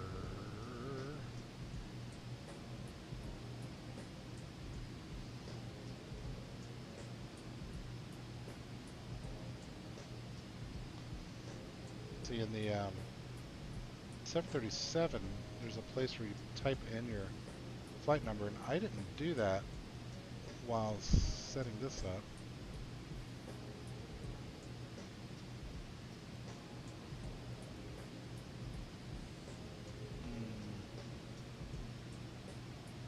Okay, I don't know.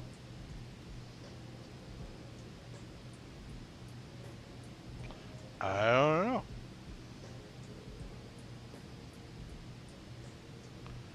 I don't know.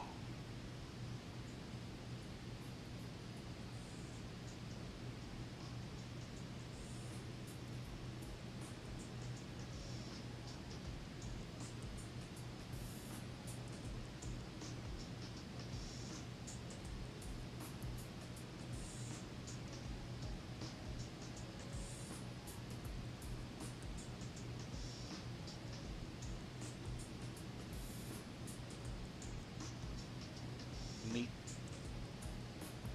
Also neat. Also neat. Also neat. Also so neat.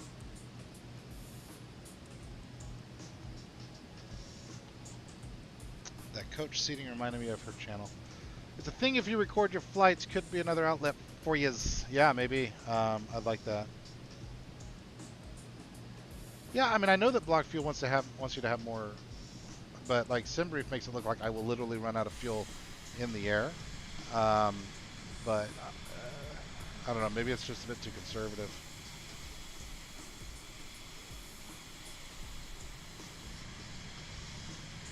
Bit too conservative. Yeah. So as far as ATIS and all that, um, yes, you get cross-traffic comms. Right now, I'm tapped into what's called Unicom. So, local advisory kind of deal. So if I look at my comms, I'm plugged into 122.8. Any other aircraft that are in the area. Oops, shit. I hope that doesn't mess something up. I accidentally turned on mixed reality. Down mixed reality. Okay, let me check, make sure OBS can still hear me.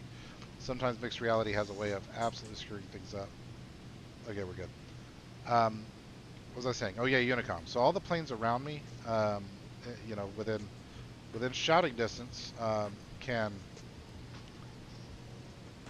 hear me on Unicom, and I can hear them if we have something to say to each other. And typically, you only use it when you're either departing or approaching um, in an uncontrolled airspace if there's no ATC online. But then once I get into a controlled airspace, if I haven't noticed and flipped over already, I'll be pinged by the ATC guy, by the controller, to contact him, and then I'll have to say, with you, flight level 290, blah blah blah blah blah, and take any direction that he gives me. So, of course, I'm already at cruise altitude, so outside of traffic deviations or flight, altitude limit restrictions, stuff like that, I should not have to. Um, I shouldn't have to make any changes. He might just have the occasional advisory for me, but once I'm in ATC, it'll be a listening game for the other guys, which might be fun watching for you. We're not far away. Kind of show you here. So here's our wacky flight plan where we figured out the autopilot, and then we are straight here, flying over Alexandria, Louisiana, which is a shithole. I lived there for 7 years of my life that I'll never get back. Um, but we're gonna be in this bottom section of controlled airspace here for a while, and then when we get into Virginia, we'll have some more, and that's all assuming that Atlanta Center doesn't come online. It very well might. We'll see. You never know. We'll be in Memphis Center relatively soon. 132550 is already configured.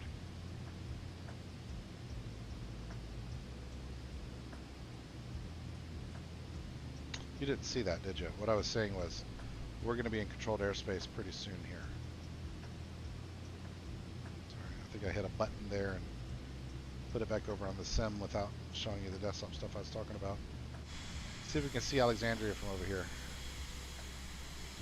Probably too far away. Exactly what am I flying over right now?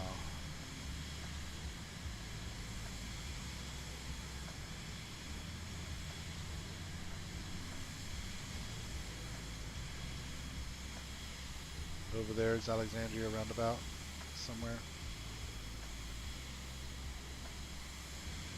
Ugh. Louisiana.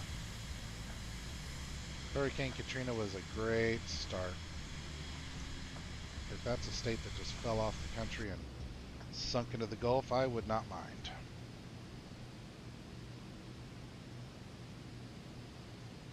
I was in New Orleans just a few months ago for a conference, and had a great time listening to some great jazz.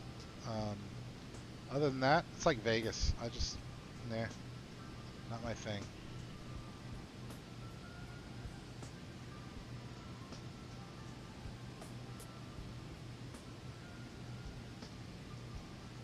Bighorn Casino, is that in Louisiana? I don't know that. I lived in Alexandria from 91 to 98 until I joined the military and got the hell out.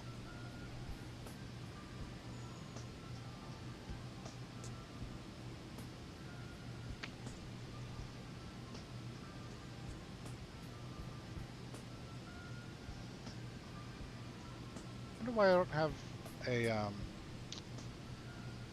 why I don't have a phase here for cruise. I guess you shouldn't have to put your VNAV altitudes in for that stuff, huh? All right, maybe it's time to consider, start thinking about our arrival and approach.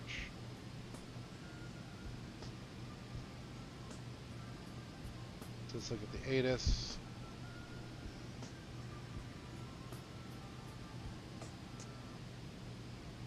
No ATIS available in sim.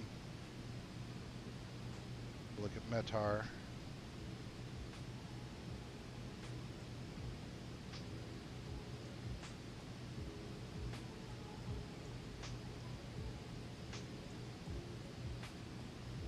Runway 10, runway 4. 299 0. Okay, so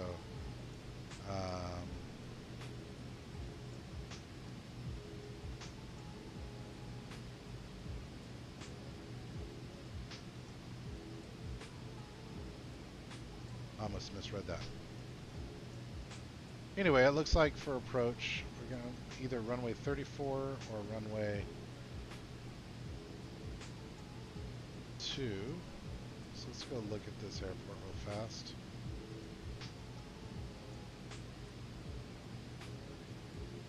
So I would prefer runway 2. So let's go back to our flight here. Let's just say runway 2. Add to route.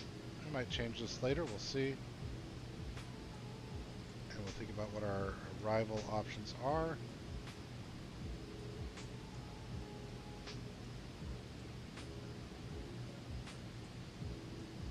I like Kelsey here.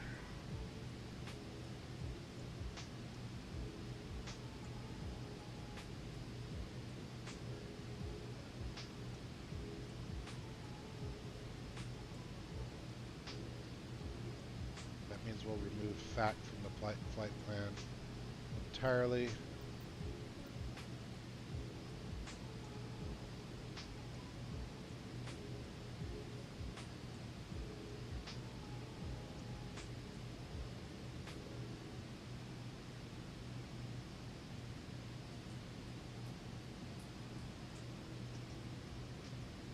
Alright, that looks better. That makes more sense.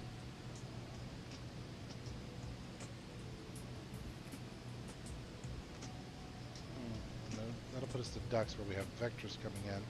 Let's look at our approach options.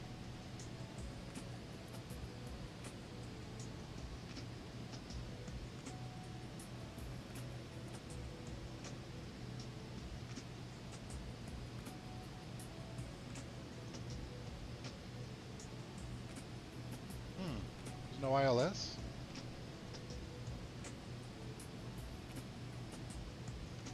Okay, yeah, here's ILS.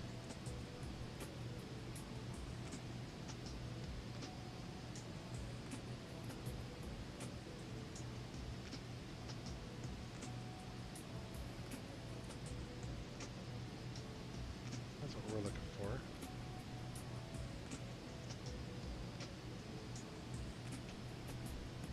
So there's a special game server effectively for ATC called VAT7. There's another one too, I forget what it's called, but there are a couple of these, and all you do is you just connect to that server, you file a flight plan, and then it's, you know, just like you can jump on a game as a pilot anytime you want. It's kind of the same thing. You can jump on whenever you want and play as ATC. So the downside is it's unpredictable. You never know if you're going to have ATC or not. You never know if you're going to get online and then suddenly ATC goes offline, right? So that kind of sucks. But when it's there, it's a lot of fun. It's really great. We're going to remove FAC, and let's go to processes, and I'm going to do my arrival of Dux 5 with the Kelsey transaction. Interesting. Athena Kelsey transaction for runway 2 is what I decided.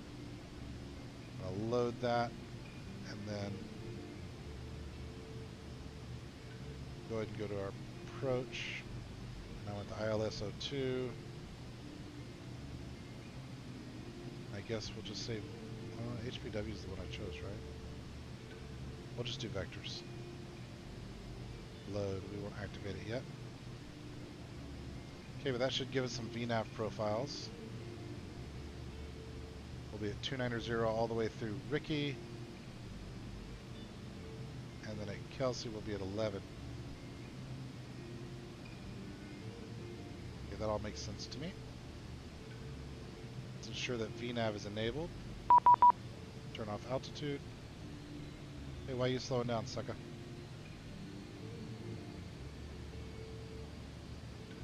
Okay, it picked back up again, I think. When it beeped at me, that kind of spooked me. I actually had a little start there. More vodka! Yum, yum. Yum, yum, yum.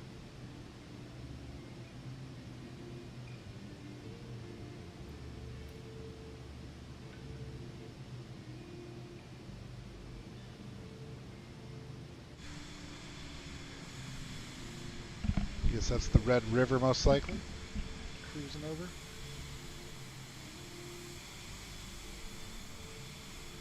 It's interesting. Look at the way that meandered in. That must be man-made. Or maybe a diversion of the actual main river. I don't know. It's interesting.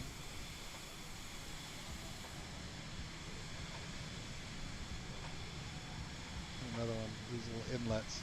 It's like the river meandered there and then it's been cut off. Huh.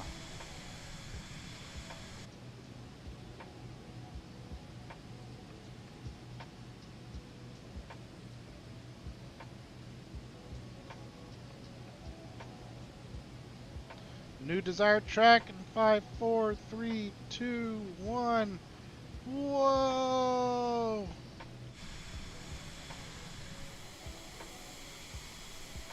What a maneuver. Did you guys feel that? Did you guys feel it? We turned like mama jammas.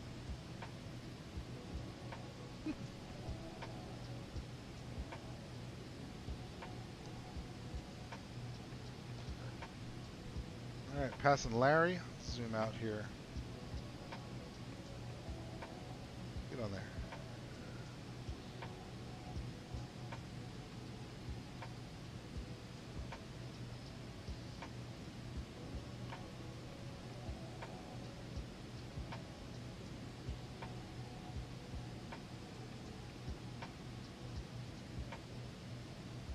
We're moving along pretty nicely though. 0.52.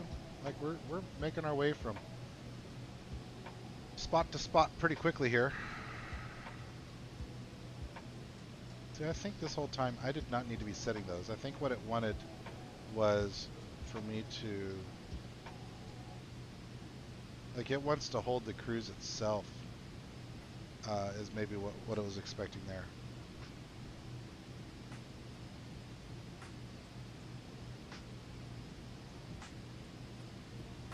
Okay, we're past there. So now we got flight level 290, and I didn't type those in. So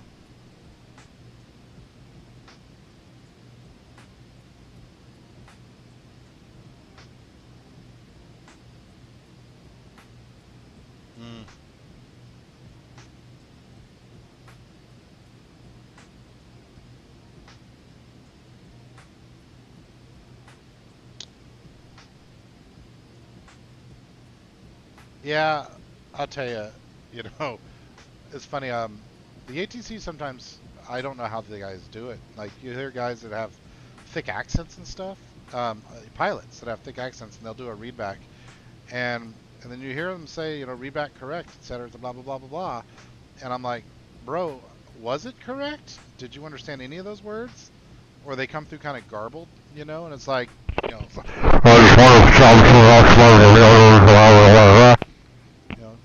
and it's like, that's not communicating. But the thing that's scary is that in the real world, if you listen to real world ATC transmissions, there's a lot of that. Like, it's, I don't know how they understand each other, and I guess it's just a learned trait, you know, that you get good at it over time. But I don't know, man. I've always been a little bit attracted to ATC as a career path, but earlier in my career. But once I kind of found a path and started doing okay, I didn't pursue it obviously, but it seemed like an interesting day-to-day job that would never be boring, at least in a relatively robust airspace. How we doing over there on gasoline? 700, 700. We still got 1,400 pounds of fuel, and we are coming up on MHZ in 50 miles. Oop, ATC just pinged. But let's look real fast. We're supposed to have 1,200. We're 200 pounds to the good. I'm happy. Happy on fuel. All right. What did he say? Contact me probably, right? Memphis Center, DJ Sloop. 132550. Flip over. Confirm 132550. Yep. Memphis Center, Roush 617 with you. Flight level 290.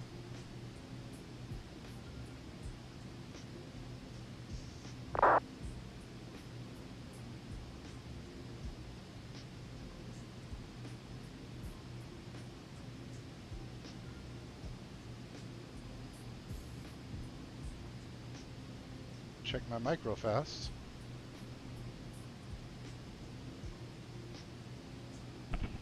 That seems to be working.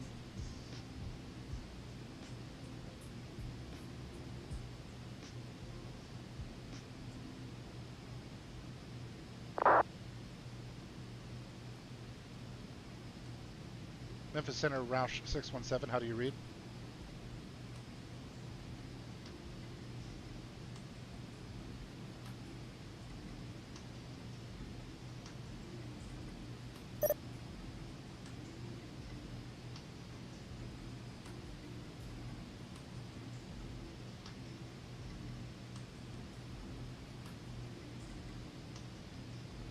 Alright, gotta disconnect, reconnect real fast.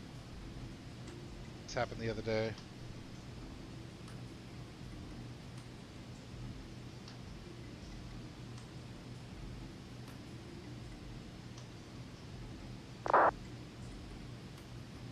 $5 miles west of Jackson, descend and maintain 10,000, Jackson altimeter 3016.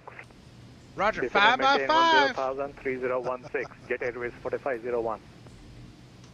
Jackson Center, November 385 Alpha, access 37,100 for 7,500. 385 Alpha, Echo Memphis Center, Roger. Memphis Center, yeah. Memphis Center, Roush 617 with you, flight level 290. You read me now?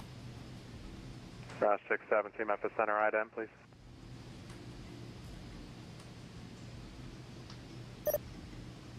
That is. Ident. Contact 60 miles southwest of Meridian, flight level 330, welcome.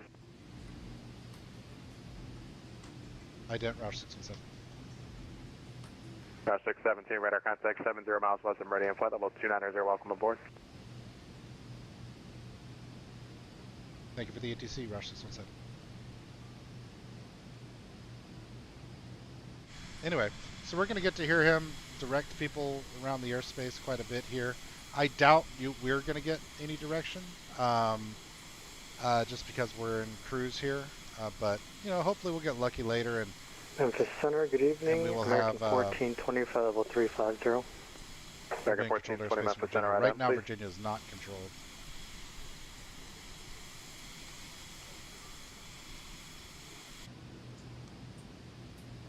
This plane makes it pretty easy, man. It took me a while to figure out that autopilot. I think it was just trying to do things for me that I'm used to doing for myself. It's ringing for a phone. Okay. Phone stopped ringing. Works for me. I didn't want it to ring anyway. Did we lose again?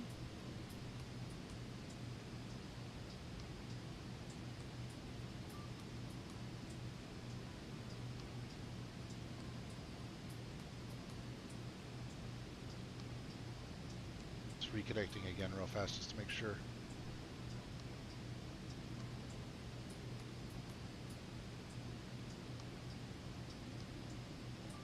Nothing at the moment. Okay, well we... American 1420, radar contact 160 miles west of Jackson, flight level 350, welcome.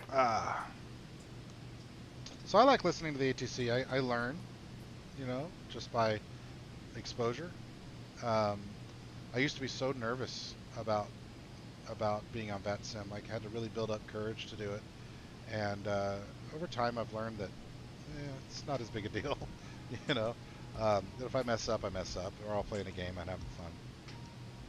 And if people are too hard on you for messing up, then they've stopped playing a game. They're taking it too seriously.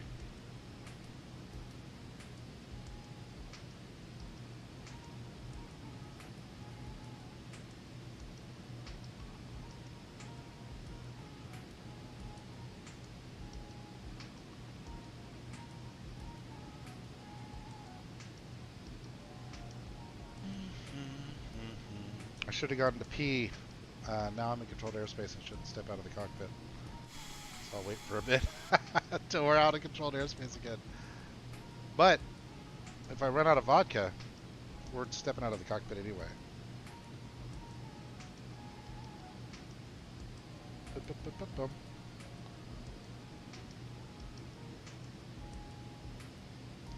So let's see, Birmingham. I'll show you the airspace here again. So we had that little discontinuity there while we were disconnecting, reconnecting a couple times. Flying over Jackson right now. And you can see that there's two layers here. So there's an approach and departure controller here in Memphis, in Nashville, in Jackson, and in Birmingham, as well as Jacksonville down here. And then above, sort of subsuming that is 10 Force 971 ascend via the Hoburg 3 arrival, Memphis landing north, Memphis altimeter 3016. Is Memphis Center. And so Memphis Center controls the area.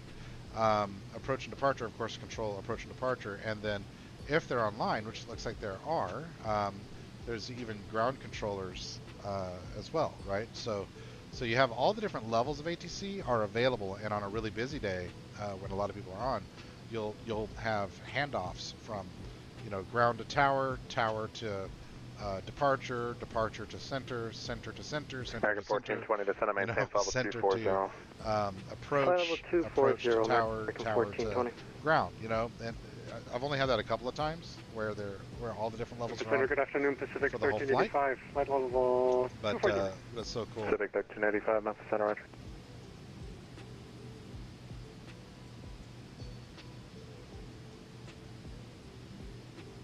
A World War I combat sim? Oh, neat. Yeah. That could be fun. Could be fun.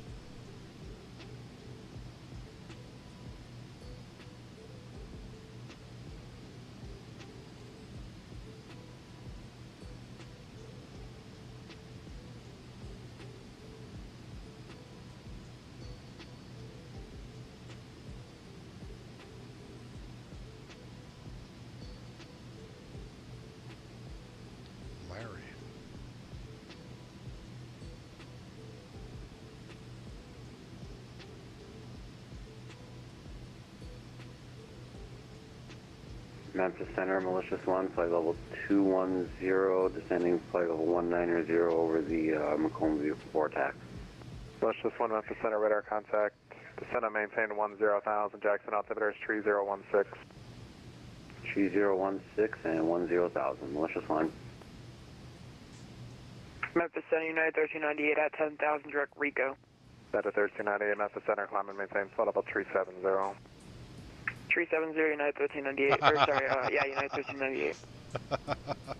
Civic 1385, descend and maintain 10,000, Jackson altimeter is 3016. I can always mute that mic, can't I?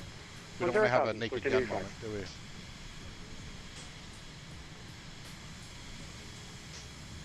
Where the hell am I? Oh, I'm playing. What are you doing? That's the second time the plane's done that. Oh, I think it hits an overspeed and then like aggressively backs off on the throttle. It's weird. I don't think the flight model's quite right on this plane. Maybe that's what's up. Alright, does this show our overall ETE? So it's 40 minutes to the next waypoint.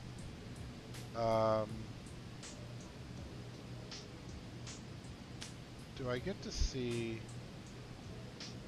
my ETE in the plane for my final destination somewhere.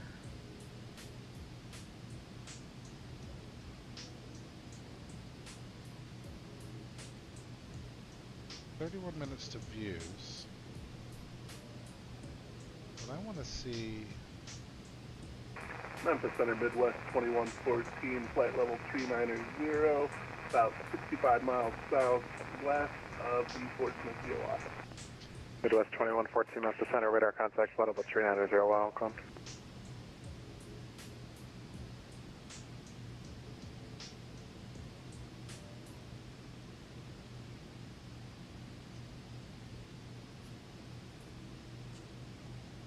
Jet Airways 4501 Jackson, approach 125.25 today. I wonder if I can... 125.25, Jet Airways 4501. I wonder if I can get airport chart stuff in the plane. I'm worried about this crashing though.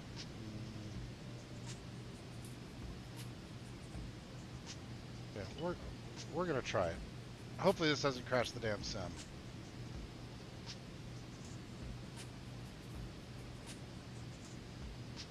Scanning QR codes. Memphis Center, Delta 455. Signing into Navigraph. 9,500 for 10,000. Delta 455, Memphis Center, climb and maintain flight level 360, welcome. 360, thank you, 455. Malicious 1, Jackson, approach 125.25, good day. Oh, neat! 125.25, thanks ATC, Malicious 1. Neat. Pacific 1385, Jackson, approach 123.9, good day. 2339, Pacific 1385, good day. American 1420, descend and maintain 10,000, Jackson, altimeter 3016. Say again for American 1420. American 1420, descend and maintain 10,000, 10,000, the Jackson altimeter is 3016. 10,000, American 1420.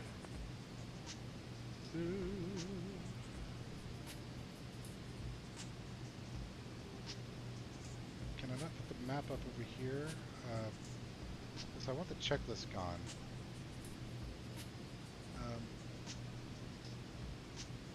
PFD, full screen. PFD map. Side map? No, that's not what I want. I don't want an inset map. I want the full map in split mode. But how do I get the checklist off but keep it split?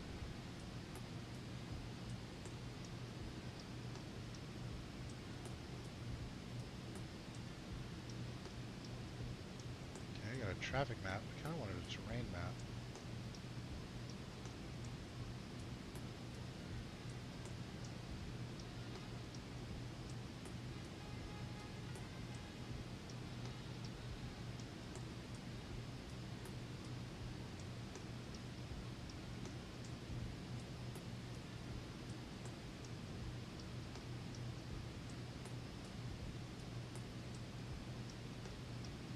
It's not quite what I was looking for. But what I want to do is over here,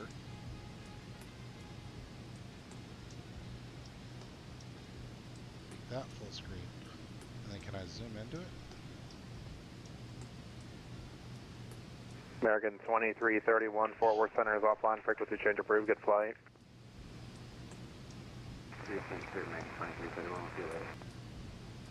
that's zooming over there. There we go. Ah, ha, ha, ha. Alright, can I pan up and down? I can! Look at that! Ah. Okay. Alright, we're figuring some stuff out.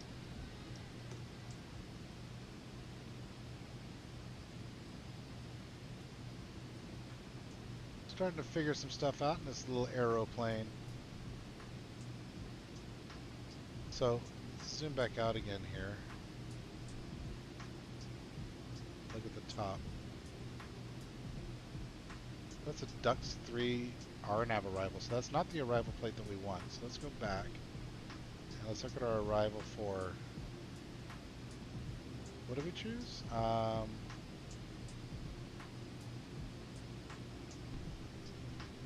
None of those.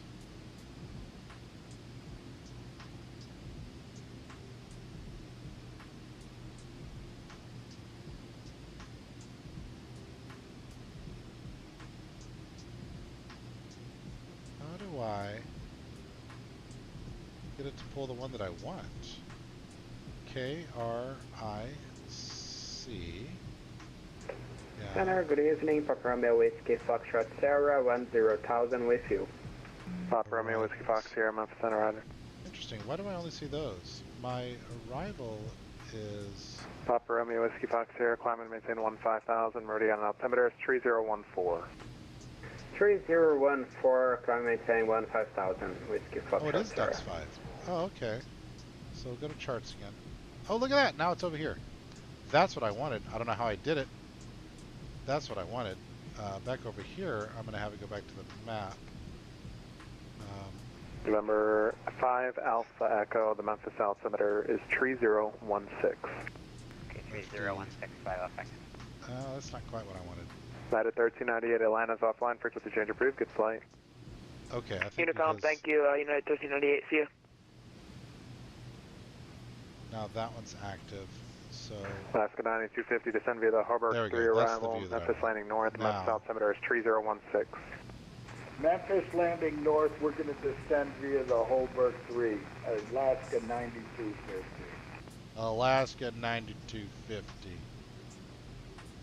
So, it's managing Can force throttle 971, to contact maintain Memphis approach a programmed 125.8. speed Good day. and not overspeed. 125.8 for Camp Force 71, get it. So that's auto throttle is meant to sort of automatically manage the throttle to maintain a particular flight profile. It especially matters for VNAV when you're in a controlled descent, right? So like if I zoom in here to the map, you'll see that there are altitude restrictions and speed restrictions. And the auto throttle will help with that.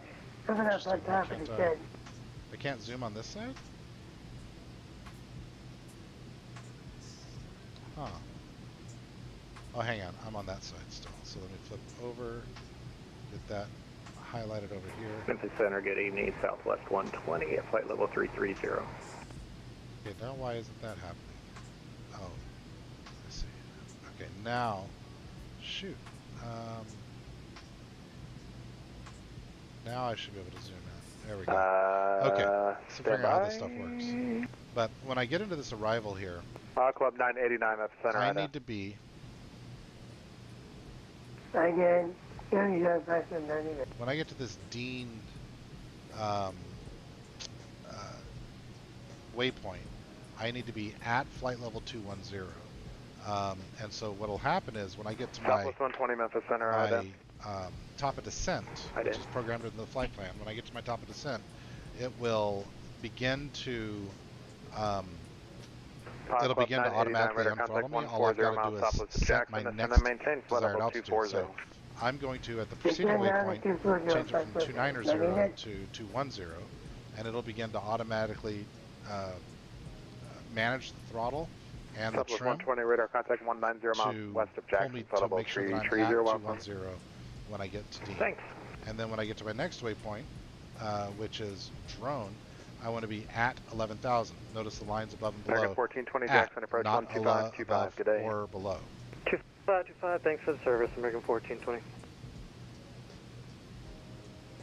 What? So there's Memphis Langley Center, Air Force good Base. evening, FedEx 957, checking in flight level 330. This doesn't make sense. I'll go back. FedEx 957 Memphis Center, good evening, squawk 326 13261. Yeah, that's wrong. Squawk 3261, FedEx 957. Chart selection. Richmond International. Dux 5. Arrival. Okay, this looks better. That's what I was looking for. So, same concept, different map. I don't know why I was on that one, but with this one, I'm coming into Kelsey here. So I need to be at 11,000 at Kelsey. And then at 4,000 at Dux. Memphis Center, hello, TBM 1 Sierra Charlie is, we're about 40 miles west of Monroe, VOR, until I flight get level into 190, climbing 250. So from there, look at the approach. Number 1 Sierra Charlie, Memphis Center, runway 2. ILS runway 2 here. For this descent profile, and again, ILS will handle a lot of this. Zoom in here, look at a couple things. So what I'm going to want to do is set my localizer frequency to 110.9. In fact, I'm going to go ahead and do that now.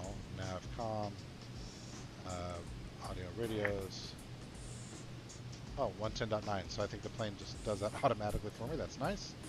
Thank you very much. Number 10 Charlie, radar contact 120 miles west of Jackson. Maintain flight level 230. Expect that for your final, so, please. So I've already got my localizer frequency. Flight level so that's 230, Charlie. My glide slope, as far as giving me a target. I'll have little Memphis diamonds Center, over here tree, that indicate 4 to 1, to me 8000, climbing whether I'm 10,000. coming in left or right, Falcon or 341 high or Memphis, low. welcome, climb and maintain 12000. And then my job is going to be to either I'm manually 2000, tree 41. Either manually or through just managing the automation, make sure that when I get to Casey and Jesty that I'm at 2000, and then I'll have you know, this distance here, which is 5.6 nautical miles, to get from 2000 down. So basically I'm going to have steps, and if I go back and look at my flight plan, I'm going to have steps. I'm going to be flying at 290 for a while, and then I got to be at 11,000, and then 6,400, and then 4,000, and then 2,000. So you can see how that's already pre-programmed into my VNAV. And all I should have to do, if I understand the way this plane works, I do understand how VNAV works. I don't know that I fully understand how VNAV works on this plane. And so if I understand it correctly, all I should have to do is change my altitude knob before I reach the next waypoint that will require a change in altitude. If I do that, auto throttle combined with VNAV, which is vertical navigation, will help. We'll do the job. I've got nav enabled. That handles directional changes. VNAV handles altitude changes. In a Boeing plane, that's called LNAV and VNAV. It's just nav in general aviation. So hopefully you learned something. I hope I did an okay job of describing it. This is all relatively still new learning for me since I started playing this thing. So anyway, I'm going to leave that configured that away. That works for me. It's going to help me with my approach, because I usually put that up on my tablet over here. Or, you know, you can pull it up in here too, but it's a bit more immersive. Southwest 120, descend and maintain flight level 240. So like 240, Southwest 120. Like here's the arrival chart for Ducks 5. 43, level 10. What's cool about the way that this works is that Memphis, climb and it'll maintain flight level also 230. embed it over 230, the overall map, right? So I can see it relative to the terrain and stuff. But it's that American same map. 566, Kansas City 12572. So Good day. I use both of those, but now that I've got it in the dash, I'm tempted to use that because it's more realistic. If I were really flying the plane in the real world, that's what I'd be using. I wouldn't have this neat Rouge 617, Atlantis offline, frequency change approved. Good flight. Over to Unicom, Roush 617. Thank you very much for the ATC. Roush 617. All right, back over to Unicom. We are out of controlled airspace. I'll be right back.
I'm back, bitches! Ah.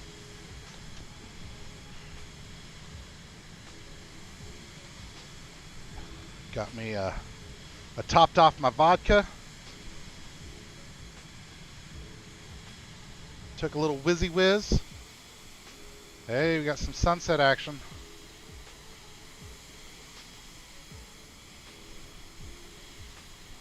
Maybe grab a couple screenshots here for future thumbnails and sharing on Discord with the boys.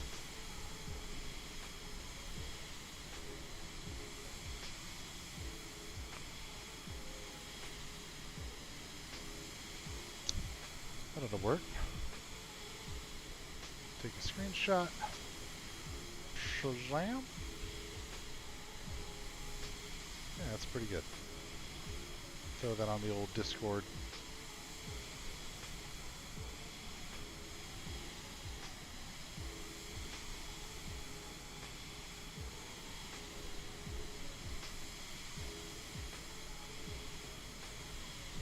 I have this images folder in my race team's Discord. In fact, I'll share the monitor screen real fast. We'll take a gander. We got time. So, did I do it? Yeah. Okay, desktop mode. Yeah. So, anyway, screenshot I just took. Kind of snazzy. I've been flying the Citation a lot. When I flew, because the last couple of races demanded the Citation. And so when I flew into Austin, it was right at sunset, and boy, was it a hairy landing. Turns out it was really rainy in Austin at the time, and had a. If you go back and look at my last stream, you'll see it was really glad we made it kind of landing, you know. But love those screenshots at sunset, especially in a overcast day like that, or undercast day. Is that the better way to say it? You know, flying that Citation, man, it's a nice airplane. It's good times. Here I was flying the DC-3 from Vegas to Phoenix, and it was constant clouds, and I got really bad icing conditions, you can see there. So, you know, fun flying that old boy, but the clouds were rough. Oh yeah, I took this one because it's flying through/over a rainbow. I thought that was kind of neat. What a pretty game, what a pretty game.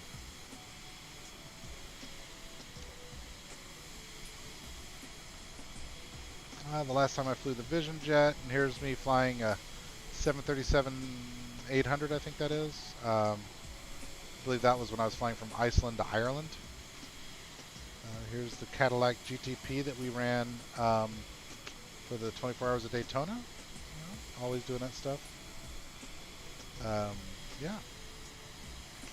So I like to get screenshots. I use them for thumbnails for the next video and that kind of stuff. And I just otherwise enjoy having them to look back at. Okay, so good news. Richmond is now in controlled airspace. So we are almost out. Where am I at here? Oh, there I am. So we're almost out of Memphis Center. We've already been handed over to Unicom. This is not going to affect me. That's only approach. So that won't affect me at all. Let me double check something here. DC, Kansas City, Memphis, New York. Approach. Or Nashville. Yeah, okay. So yeah, we won't have any coverage for quite some time here until basically we're already in our descent for Richmond. So I need to start looking at where my descent begins so that I can effectively communicate with this controller and Richmond. So I'm going to be looking for Washington Center at 133725 next. So I'm going to go ahead and plug that in, 133725. I'm going to go ahead and plug that in here to my comms.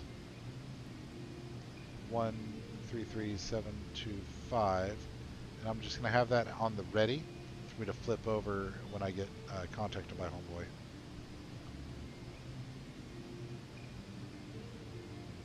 So I don't have buttons mapped for moving around, but yeah, you've got all kinds of camera controls that you can set, and either set custom static shots or, like you're saying, sort of like I can pan from side to side here, and I don't know what the buttons are, but you can move. Oh, what did I just do? I just pushed the letter U on my keyboard, and it did things. All right, no more touching buttons. Autopilot still engaged, flight director still on, nav and VNav, altitude hold. We're still holding 290. Doing a hard right turn at the moment. Boy, I pushed U. I don't know what U is. I'm gonna go find out what U was. Controls options, keyboard. What is the input U? Auto rudder. No, hold on. U doesn't do anything. That's weird. The jet just started. And that's a bad feeling. No more buttons, Ben. No more unnecessary buttons. Wow, look at that. It's pretty. What a pretty game. Now I've got a decision to make of whenever the sun goes down, do I let it go down or do I override it so that the stream is well lit? And I don't know. Where do I control? So I know the instrument panel here. How do I control the brightness of the displays themselves?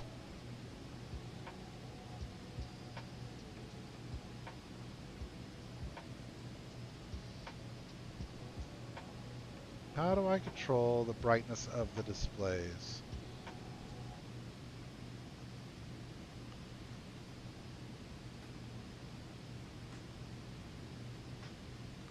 Oh, neat. Got a tailwind. Yeah, baby.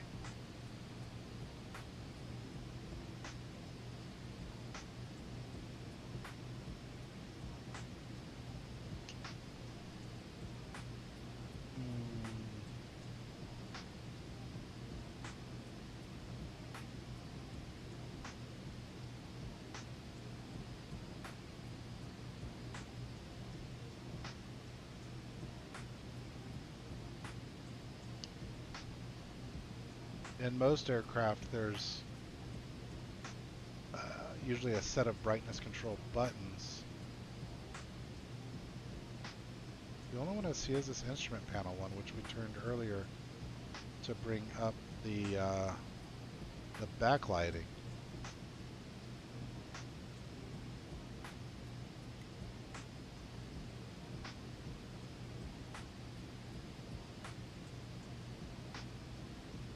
Now I can't seem to get that to turn.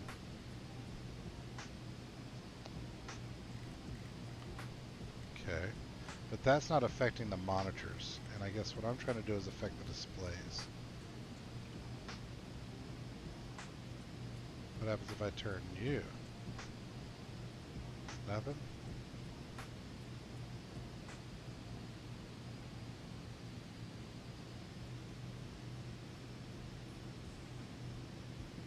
Man, am I just hitting turbulence or something?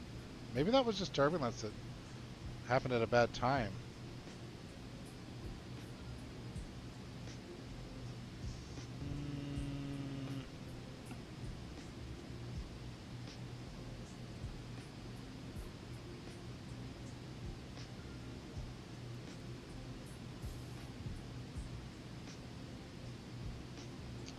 Looking for some controls for brightness.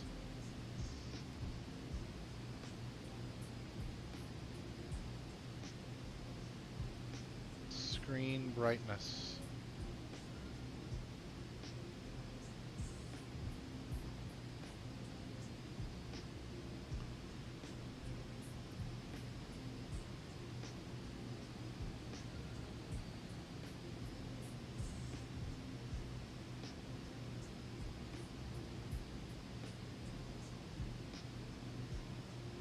just looked through these, right?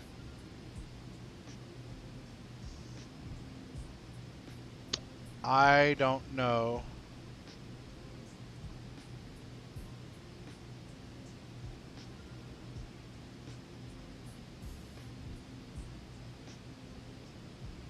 That's for setting the barometer. We could go ahead. Hang on, why are we turning? Is it time to turn?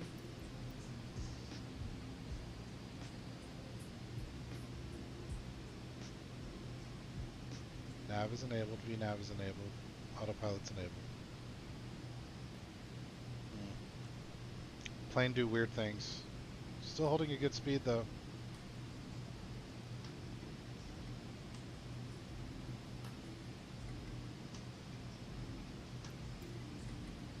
Why is my angle of attack all canted like that? Is it because of the...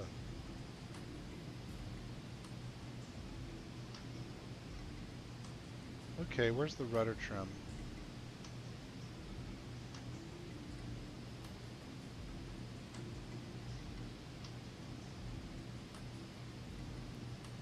Whoa, what did I just do? Auto.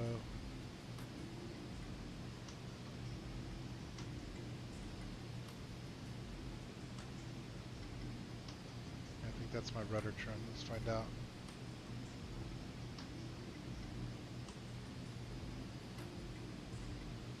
Why is it leaning to the right? That's a good...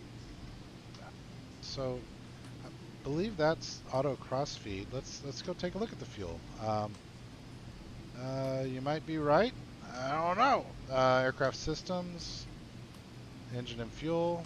No, we're equal on fuel tanks. 574, 577, 1151 combined. We're okay on fuel. Oh, it's mostly leveled out, but look at that. It's definitely leaning down to the right. What up with that? It says rudder trim is even.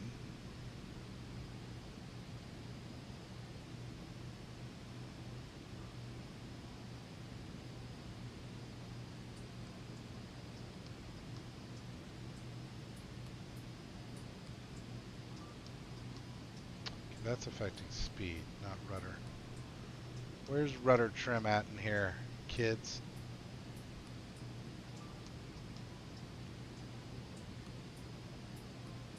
Maybe you can't do manual rudder trim. That would be weird. Oh, maybe it's on the stick.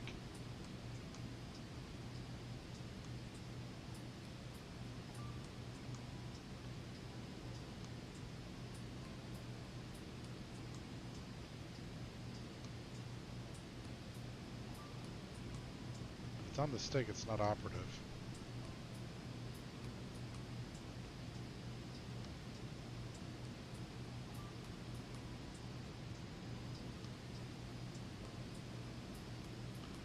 You know what, I'll try...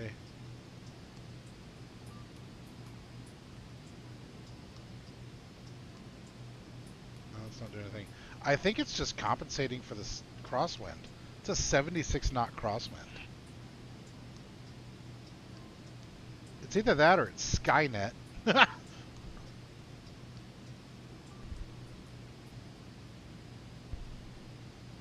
Come with me if you want to crash. Coming up on Biscuit.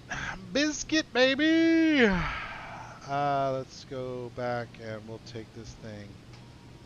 MFD, map, full screen.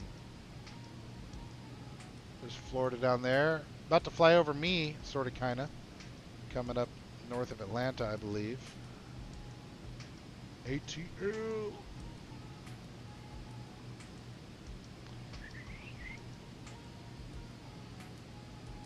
Talladega Speedway. We'll be flying there soon enough. Super Speedway. There's Atlanta right there.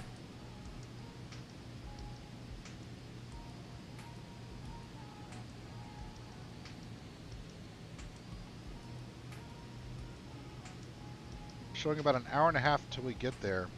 I guess that feels right. I guess that feels right. All right. Let's go back into studying our plates here. Info. Airport info. Let's zoom in on that. Definitely feeling some turbulence here, man. So we'll be landing runway 2. And is there like an executive ramp? Main terminal U.S. Customs. General aviation parking up to the left there. East ramp 4. East ramp 1.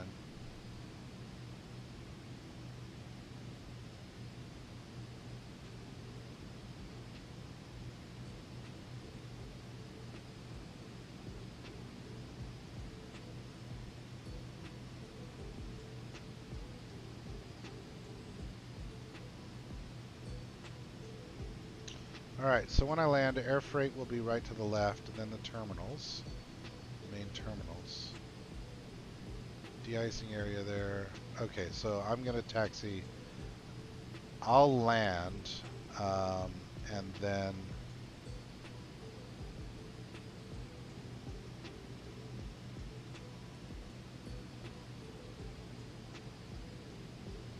when I exit, I'll get on uniform and taxi all the way down and park here in the general aviation FBO there. Yeah, okay, that's what we're going to do. So now we know what we're going to do when we're on the ground. Let's just go back real quickly again and make sure we understand our arrival plate.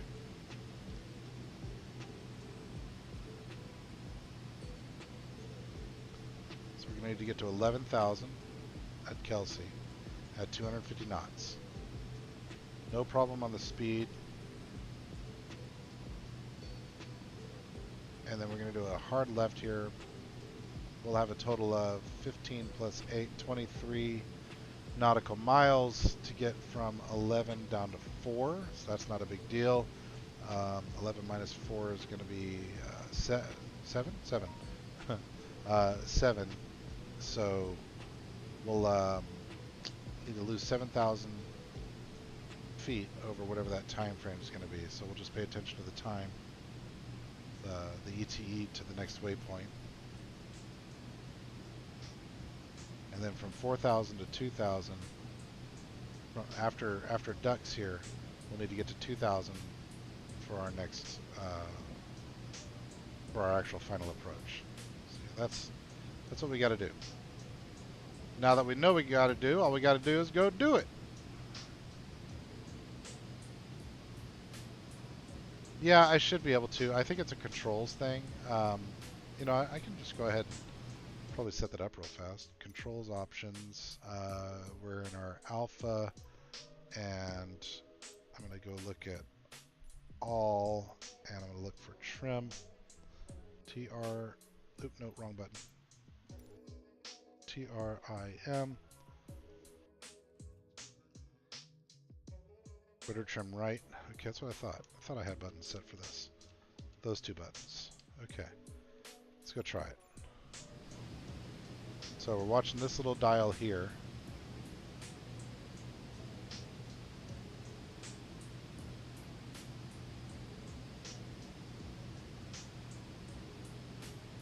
I think we're pretty well even now. I'm not sure that I'm affecting it. So I think that the computer is auto trimming.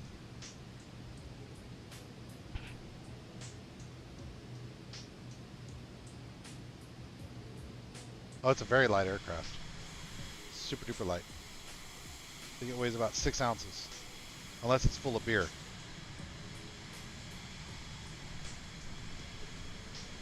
I mean, what is it? Right now in this configuration, it's a 4-person, and its biggest configuration, I think it's a 7-person airplane, right? So 5 passengers, 2 crew. So yeah, and I do have, you know, the complexity of the sim set to pretty much its highest settings, and so there is turbulence. It's a thing. You know, it's a thing that you'll hit.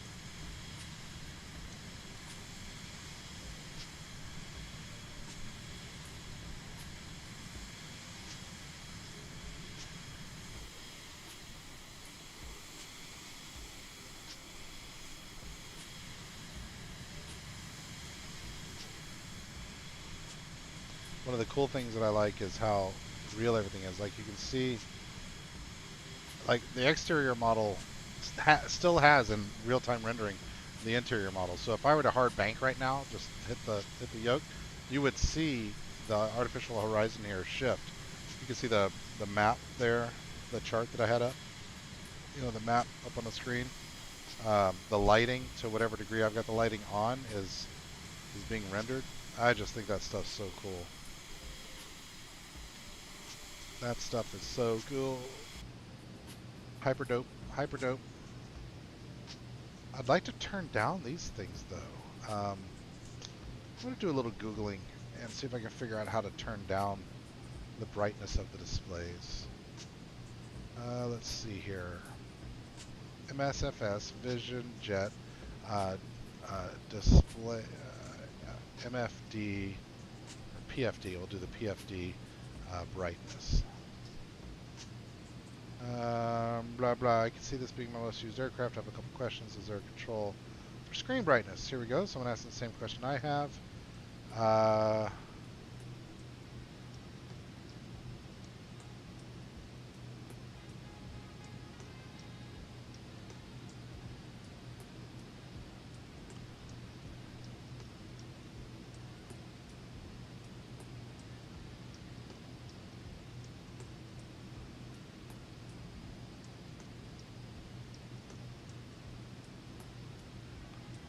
Hold on. Click on the form again.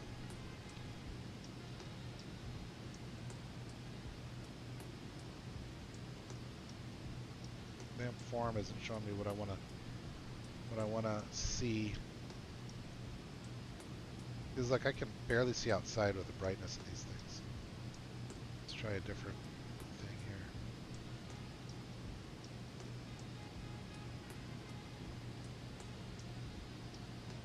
This knob.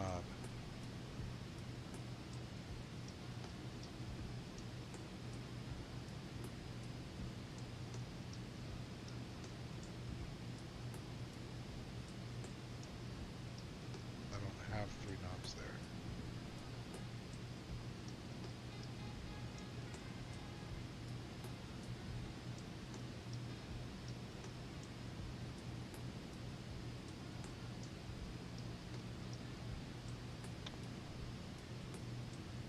Maybe it's in the tablet somewhere. We'll just double check. I don't think it is.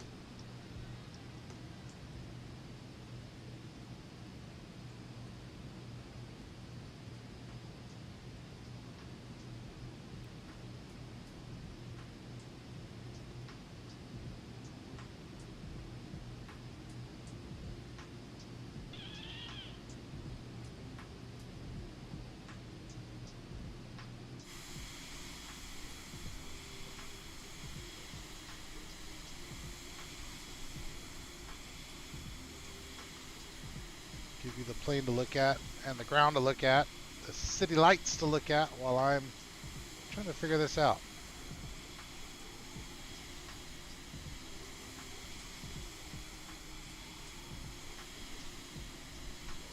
Hello, and welcome back to The Sim.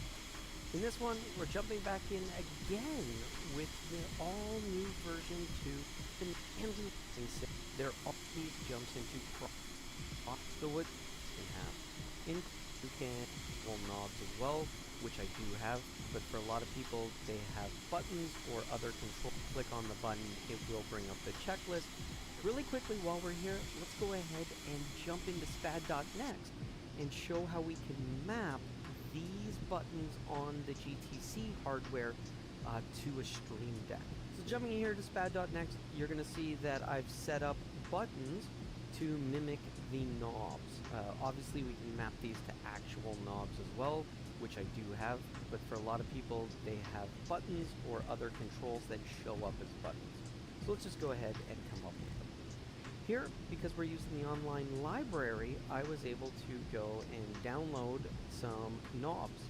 So someone was kind enough, Matchstick, thank you, to create these Garmin knobs. We have the large knobs, and then we have the small knobs. So that looks like the dual concentric knob and a push for the top of the button. So because these are the horizontal GTCs, we need to add an event, so search as well, I'm not trying to set up a stream deck. And that then you've got the top. Not what we're looking for.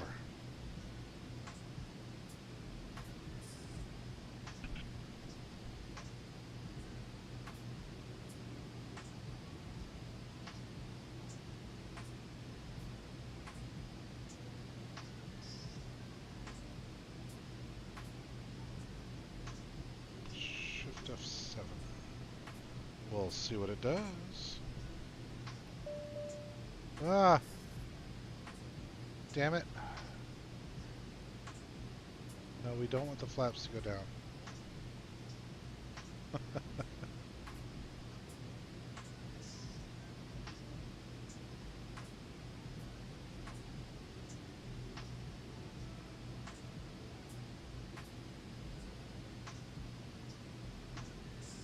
Just trying a few different knobs here. See if we get any luck with brightness.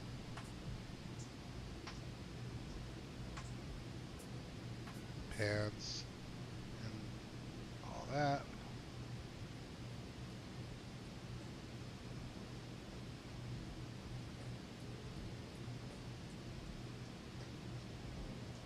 Aircraft systems, utilities. What about utilities?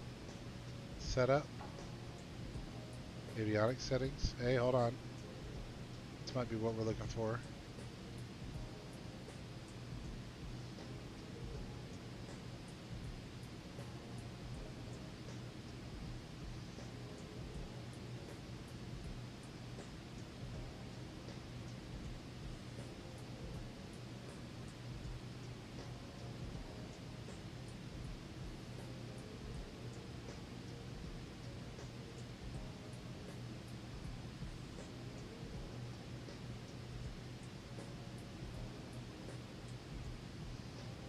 Nope, it's not what we were looking for. Boop.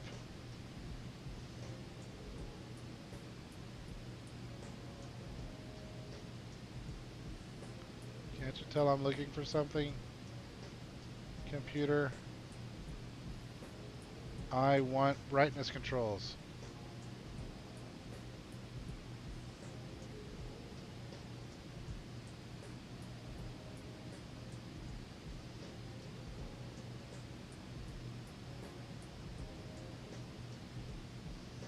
I don't think I'm going to get it.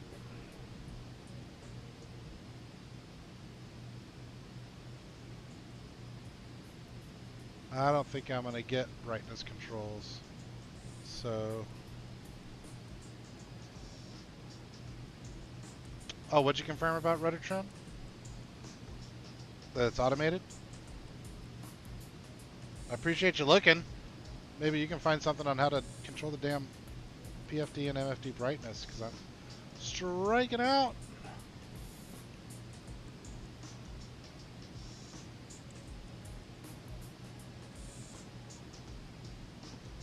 All I've got is this one instrument panel control, and all it seems to do is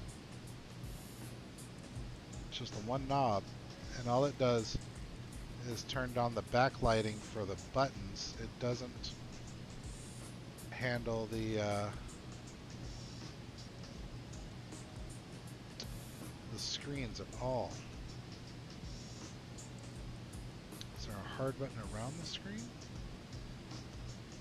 Like on the 737's backup altimeter? No. I'm real quickly gonna cheat into daylight here. Maybe just take a closer look around.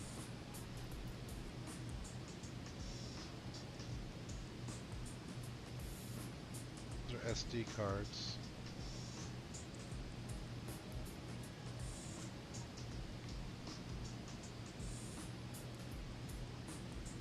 Instrument panel and checklist. Aft control. Temp backup.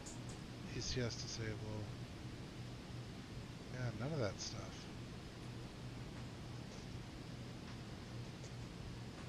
Is what fully engaged? I don't see a brightness control. It just must not be modeled, or it's automated and is not working properly, or something. It's frustrating. Oh well. Back to weather, real time, please.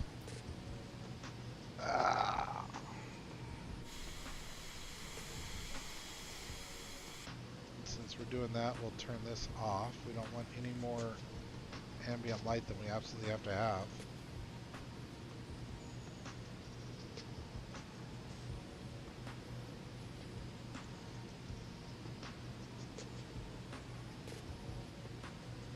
If they do automatically dim, but you know, let's do this one more time. I want to see if these feel like they go brighter automatically when I go to like noon or something.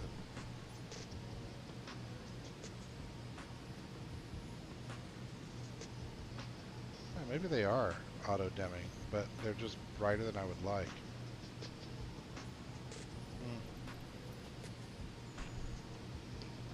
Okay, whatevs. I don't think so. I'll push you again real fast to see if it tries to crash the airplane again. No, this time it did nothing. I think it was just bad luck before. I think we had a pocket of turbulence that time before.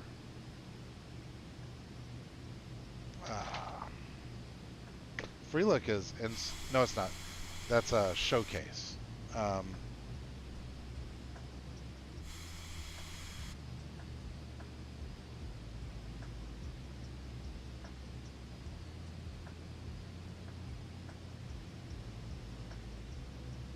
Hey! Now we're back here.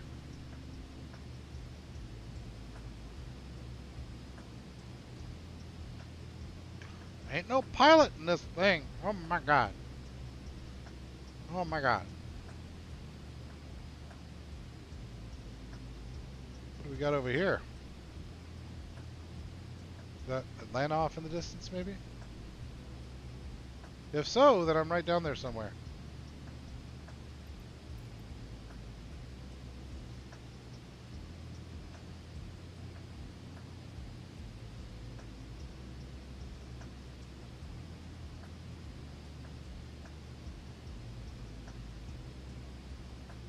Yeah, that's exactly what it is.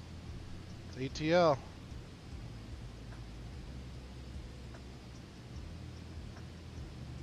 That's there's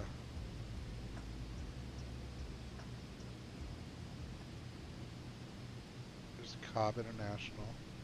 Cool. Yeah, so here's Kennesaw. It's where I live, Kennesaw and Ackworth. I drive by this little airport here. This is a busy little airport, and it's got an awesome steakhouse right here called Elevation, or maybe, where's the parking lot?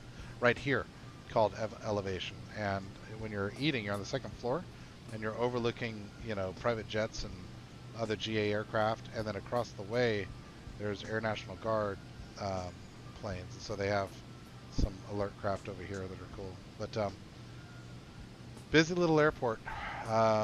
With a rock quarry right next to it that you wouldn't know it's there if you weren't looking for it.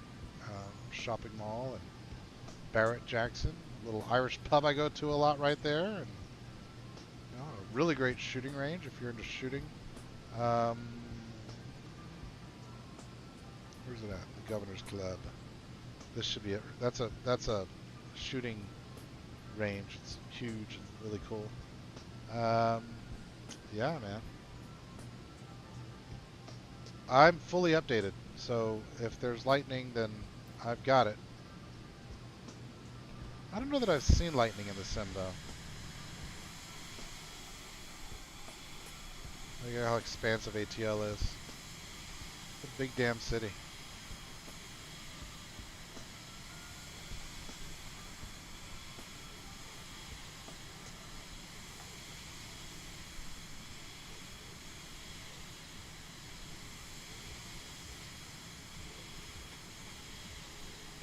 Guessing that's Kennesaw and Ackworth right over there.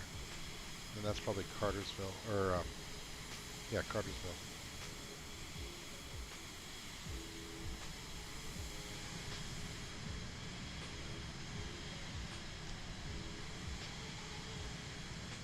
One cool thing about flying at night is, you know, seeing the positioning lights from all the other aircraft. You can see them from miles and miles away. The Red Rock Amphitheater. I'll try not to land on Bill Burr. I'm going to take a quick look at ATC coverage and see if we're expecting anything. SimAware. Ooh, we're still a long way from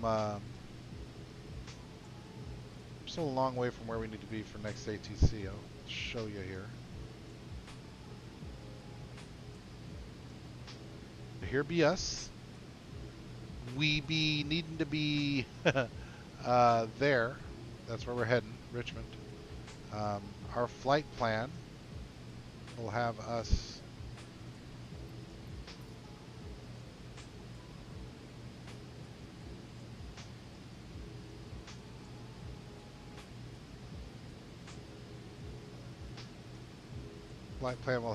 coming in sort of from the south and then up, and then we're going to vector over to Casey. I might knock ducks out if it's in my...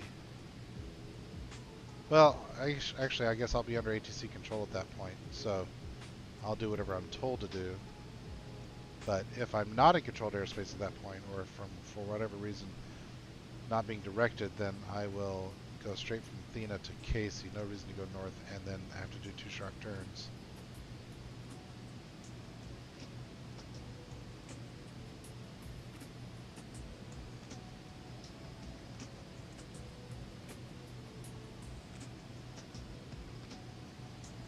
Kelsey, Athena, ducks. Mancia? Where the hell's Mancia? Casey.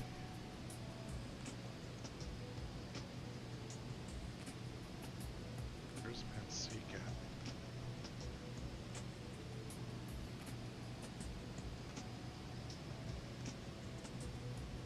Heading 041. So from ducks down, yeah, that would be about 041. But let's close the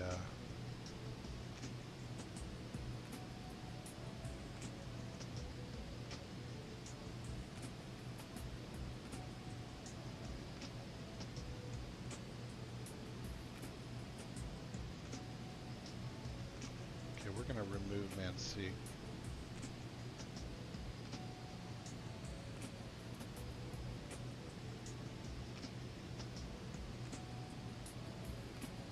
Makes more sense. I'd like to remove ducks, but it's part of the procedure, so I'll only do that if I'm told to do so, assuming I end up having is dome light on? So yeah, I turned off the dome light. It was on, but I turned it off. So it's got these little like emergency lights, but I can't turn those off. Okay. Yeah, thanks for looking, man. Oh, tell ya, I feel like they're too bright, you know, for night flying. I don't know if you agree. Kind of hurts your night vision, your ability to see, but you know, the runways are pretty damn bright. Pretty stars, pretty stars.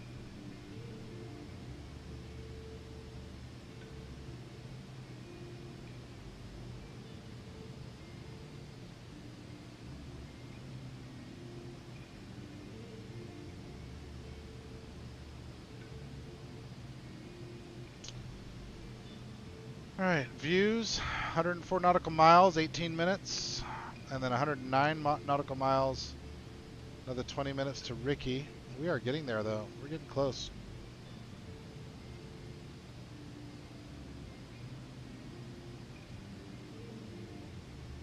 Ricky is the last waypoint before our descent.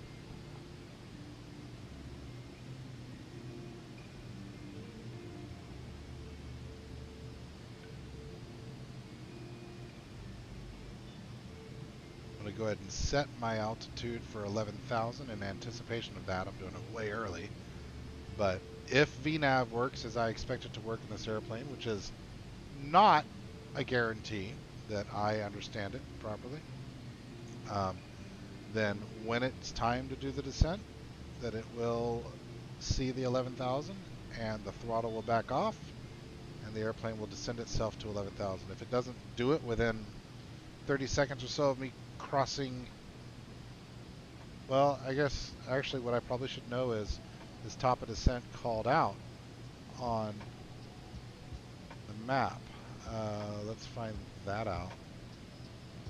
What I want to do is flip over to this, and I think I want to change that map setting to not be as detailed.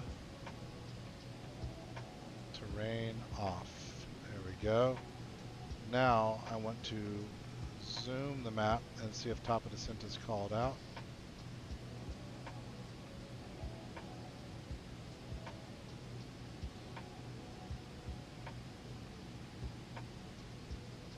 I don't see top of descent called out. Normally there's a TOD.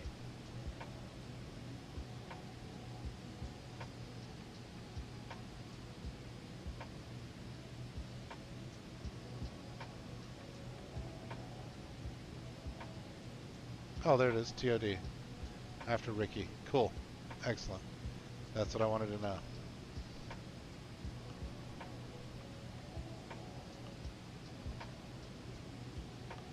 That's what I wanted to know.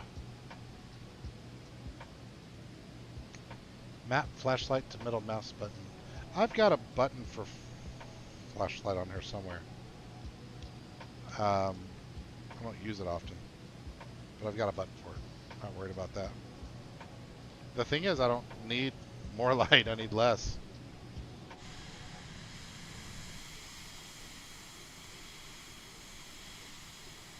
That I use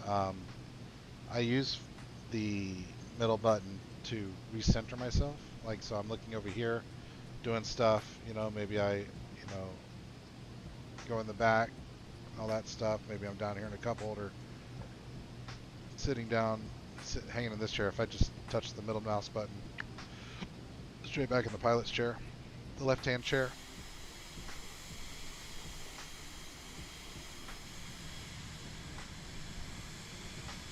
Let's turn on the landing lights. A little flashy, flashy.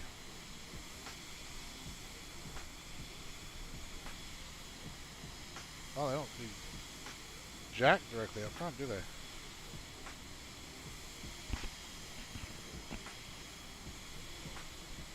I guess they just pulse. Yeah, I guess they're just pulsing in the nighttime. Again, it might be computer controlled.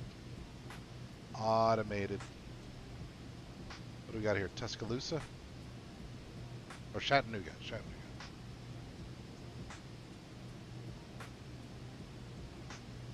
It's only about an hour and a half from OKC, or from Atlanta.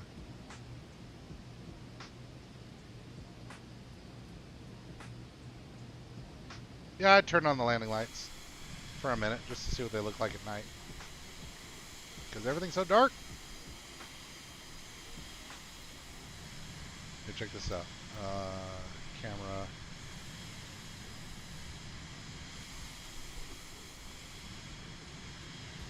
No light from the rear hardly at all. I'm gonna go to showcase, free camera. No, is it external? Check IR.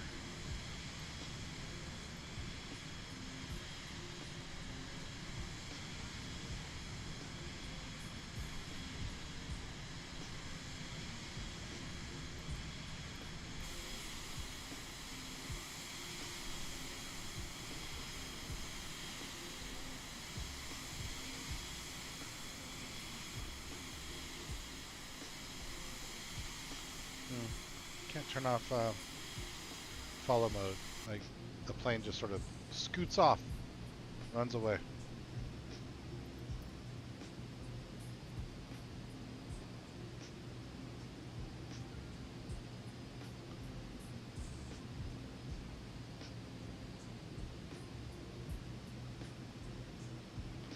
Fuel remaining 813 at the moment. 72 nautical miles. I'm going to take a quick look at my OFP again. Yeah, there's a landing light on the landing gear as well, but there's also some on the wings, and because you don't put your gear down until relatively late, and I was just kind of surprised to see that from head on that the landing lights don't seem to really be very visible. All right, I'm expected to have 687 pounds of fuel at views. Right now I've got 819, 816, 60 nautical, 70 nautical miles. I think we're okay.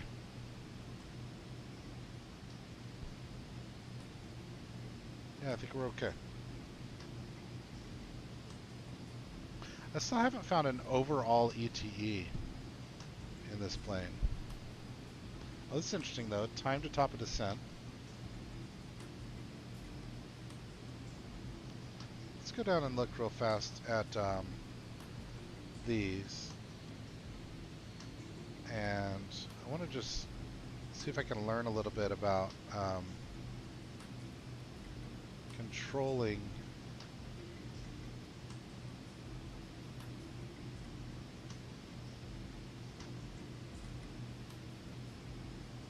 where did I see that? Perf? Speedboats, 5 speeds. No, it's not perf. This is good to know though. 100 knots, 90 knots. Turn both of those on, that'll be helpful. Back. Where did I see just a minute ago? Shit, I keep forgetting what I'm trying to say the second I start to say it.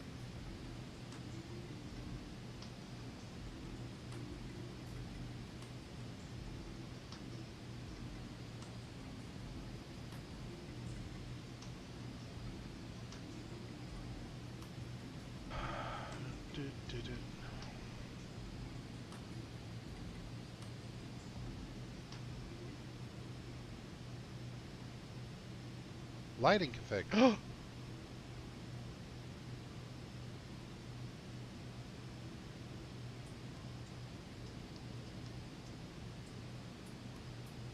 Hey, look at what I found.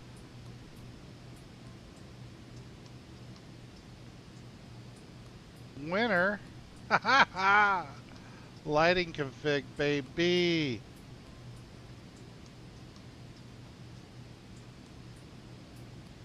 Where was that at? That was under utilities.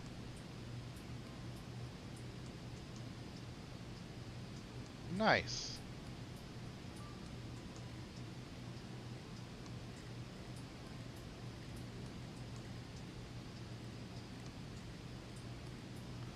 Much better. Maybe a little too low. Now, utilities, lighting config. Put it about 35. Ah, dude, I think that's perfect. Ah, so much better. Oh, I'm so happy I found it. Found it. It only took half the damn flight, but I found it. All right. So what was I looking for? Oh yeah, VNAV. I wanted to look at my VNAV profile. That's what I was trying to remember where it was. So descent. Altitude, speed limit. Okay, that makes sense. Descent schedule 250. So I think what this means is it's using this to calculate my top of descent. And since I already have 11,000 set up, it's going to automatically make sure that I'm flying at 250 knots or lower when I get to my spot. And I think I get it. I think I get it. I'm learning. I also expect it's going to turn on to the localizer automatically. Just to confirm, I've got in 110.9 plugged into nav 1 and 2. And just confirming that on my external device, yeah. 110.9 plugged in on those. Yeah. we be cruising, baby, with our dimmed panels. It's how life is meant to be. Dimmed. Whoa, look at that. Is that a golf course? Yeah, it must be a golf course. Ah.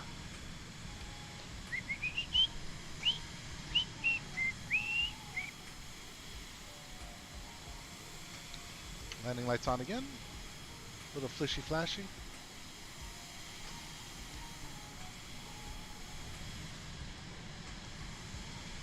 That might be Charlotte maybe over there. Let me see where I'm at on the map.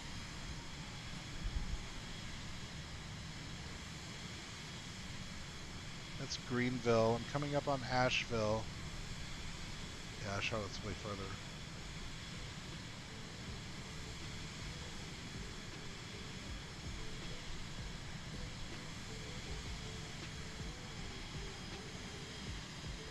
Still got ATC over Virginia though, so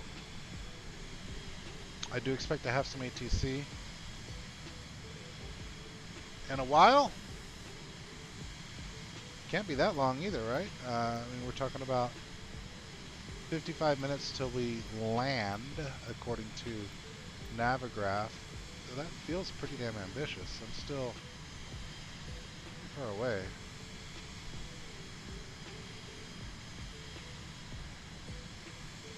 Well, we're cruising.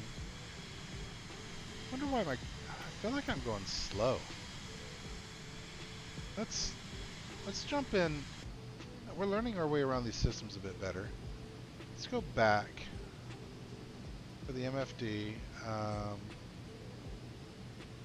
What happened there? PFD, MFD. There we go.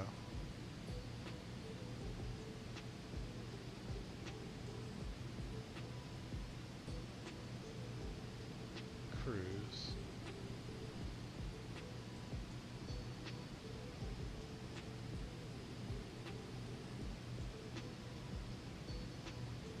Can I do 300? Invalid speed. Oh, 260's max, huh? Boo.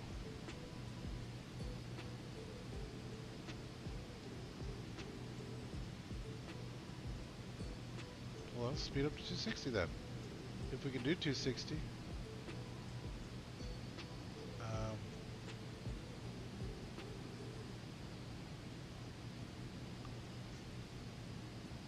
Can I do 530? See if it'll let me. VNav and yeah, it's all still.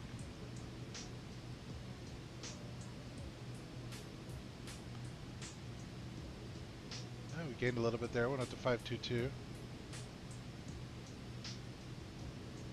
523. 524. 523. 524. 525. Picked up some speed, baby.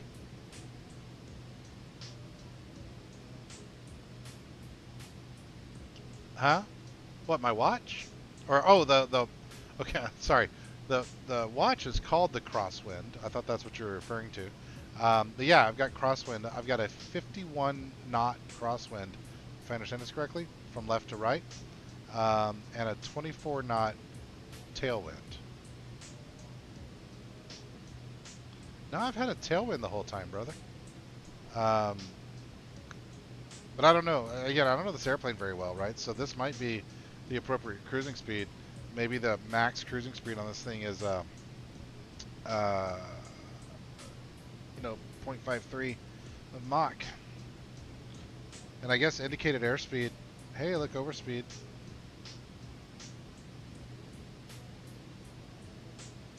Interesting.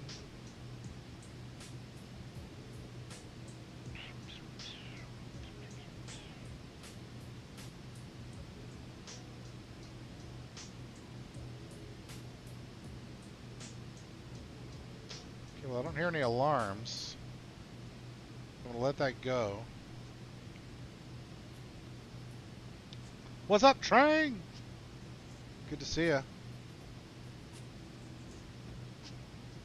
Thanks for coming and chilling. We are, what, about 45 minutes or so from Richmond from our landing. I've just been messing around with VNAV settings, 49 minutes, trying to pick up a little bit of speed. We've got some more air traffic control coverage coming up soon. We should be on the ground within the hour. I ain't scared of pushing my structure, brother. It's like that scene in Star Trek 6. Sir, we'll fly her apart. And then Sulu's like, fly her apart then. That's what I'm talking about. I'm trying to get to Camp Kittimer and save the Klingon Chancellor. That's what I'm trying to do.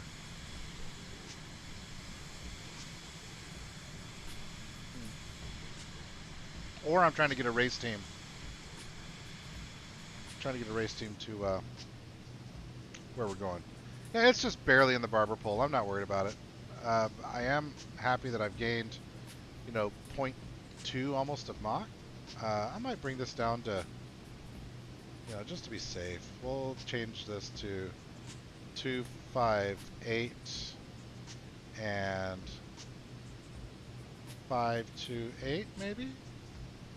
See if that helps.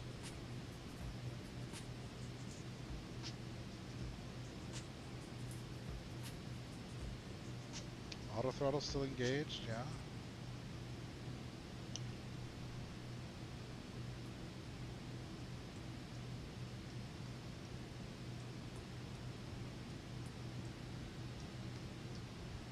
Fly her apart then! I love Sulu as captain. I really think he should have had his own show. Christian Slater knew. He showed up as a cameo in that movie thinking, I could be a Star Trek character. And he is, for like 12 seconds.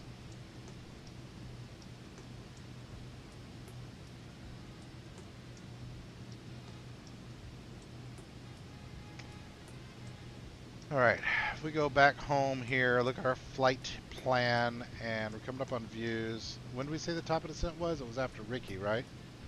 So we've got 18.5 minutes to Ricky after we pass views. And then the top of the descent happens and things start getting interesting right about the time that we're going to get into ATC coverage. So let's see here. I'll look at landmarks here and then flip over to Semaware, and you can see that about the time we get to, look at the lakes and stuff, Roanoke, Greensboro, all that stuff, that's about the time that we're going to be in ATC. So looking at visual indicators. Oh, are we going to be landing in the rain? I don't know which direction that's going. We'll find out. Might be having a nasty rain landing. I hope not. I had a nasty one the other day when I flew into Austin. Our last flight. Looks like we've got ATIS online for Richmond. I might try to tune into that real fast and see if we can get actual ATIS. What was that? 119.150.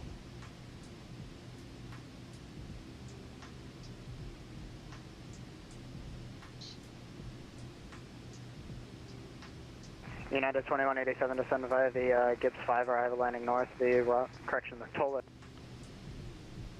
Can we hear ATIS yet, or are we too far away? Too far away. And we're premature to be on that frequency, but it's good to know that it's there and working. We'll, when we get about here, we will flip over to that frequency and be good to go. Let's go check on our airplane again. Maybe we should look in it and see what's happening. Still right on the barber pole, 541. Man, we cruising, baby. All right, so our descent checklist. We'll do this a little bit prematurely. It's kind of hard to see the button over here. There it is. Thrust lever is going to be set already. Landing field elevation. Destination elevation 160. We can check that though in our charts. Let's just verify airport for Richmond.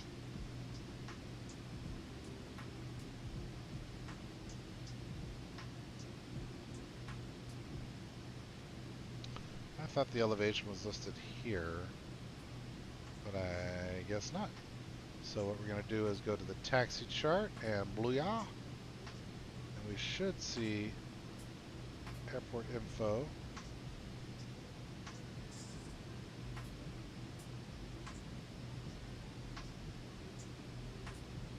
Come on, open. There we go. 159160. Okay, I feel good about that. So we've got a flyer apart then. So we've got our landing elevation set. Ice protection not necessary, at least not at the moment. If we end up in some weather, especially at night, we might need some anti-icing. So we got those buttons there at the ready. Torpedo heat not on? Oh, there it is. Yeah, it was. Altimeter transition. Oh, yeah, I need to do that. So let's see if we can see ATIS for Richmond. Excellent. All right, 030 at 6 knots. Broken few, blah blah blah. Altimeter 29903. Let's go ahead and set it. Have it ready.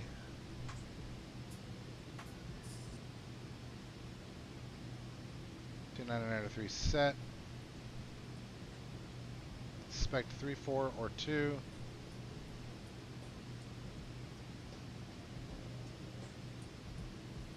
I have Alpha. Oh, okay. Arrival 2. Yeah, I can still do 2. Coolio. Cool and the gang. Hold on. Cool shades. What? Hang on.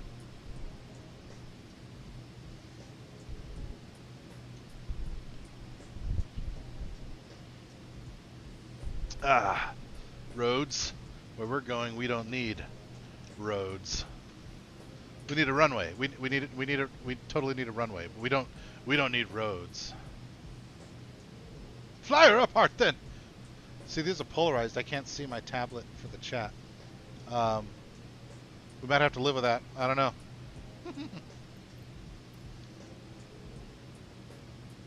Vodka is best.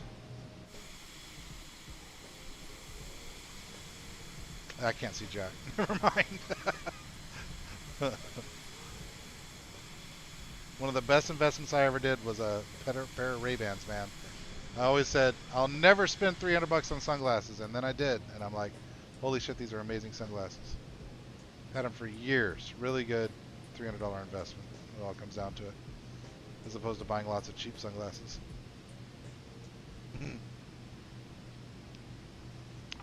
Bullshit. You can be my wingman. Alright. Let's see here. You come here for the movie quotes. That's what you come to my stream for. It's not for sophistication. It's for 80s action and 90s sci-fi. Alright, we got our transition altitude set. Boink. Seats and seat belts. Secure. Checkaroo. Checklist complete. And approach checklist is ready. I am going to real quickly flip this back over and set that to where I want to see my map, PFD map settings. Shoot, I get this wrong every time. Let's go home over here, because I think what I need to do is do, yeah, that's it. That's what it is. Okay. FMS. So that's just going to stay how it is right there. I'm happy with that. And then let's put this back on flight plan. Ricky's next. 70 miles, 12 minutes.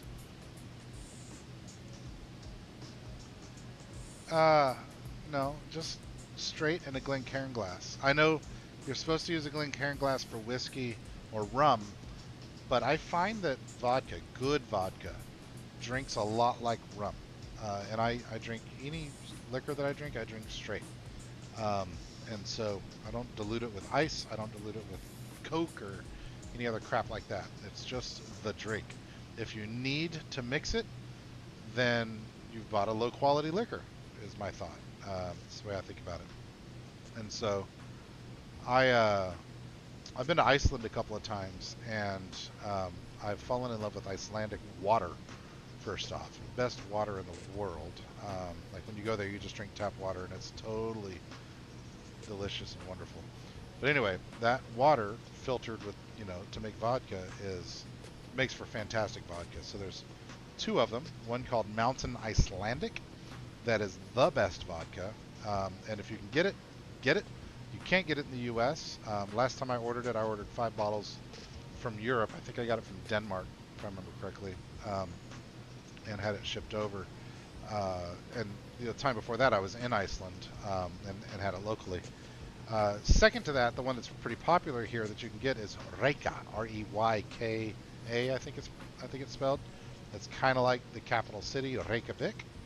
Anyway, Reyka is fantastic. It's the second best vodka. I am why the vodka's gone. Yes. It disappears, to my wife's chagrin. She's like, "Did you buy another bottle of vodka?" I'm like, "I don't know what you're talking about, baby."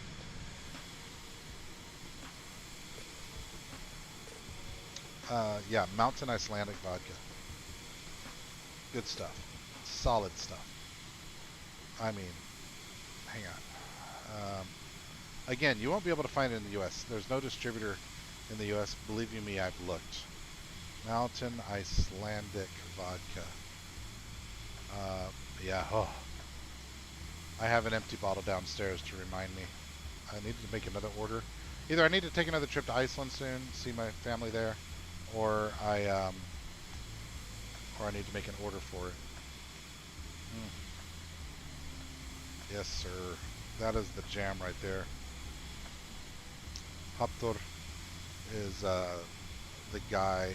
This dude here is the founder and president, and obviously he's a monster. But he's a funny dude, good actor. I say good actor. He's a funny actor. I've never tried the gin. I do like a good gin. It's one of the things I do mix is a G&T. I like a nice gin and tonic. But this vodka is fantastic. But if you can't get it, which you can't, then get Reyka. This is what I'm drinking right now. Sort of a handle of Reyka. I'm sipping, not like I'm drinking a handle. I'm drinking some. And that's a damn good vodka. This is what I drink regularly. That or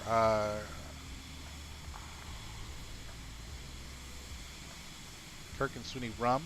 It's my favorite rum. Centenario is also really, really good. But this Kirk and Sweeney rum right here, it's a beautiful little bottle. Great rum, especially the second and third tier high. Right, there's 3 tiers. The lower tier is less amazing. There's 40, well, hang on, 30, 40, and $50 variants, right? That $30 variant isn't nearly as good. It's worth it to spend the extra 10 or 20 bucks and get the nicer one. I mean, if that's something you're into. I like a sip of the good stuff after a long day of work.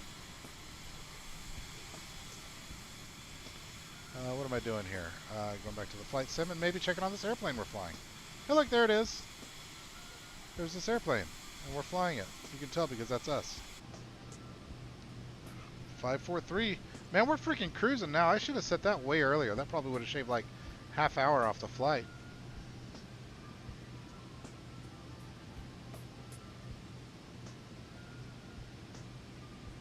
All right, 11,000 is set.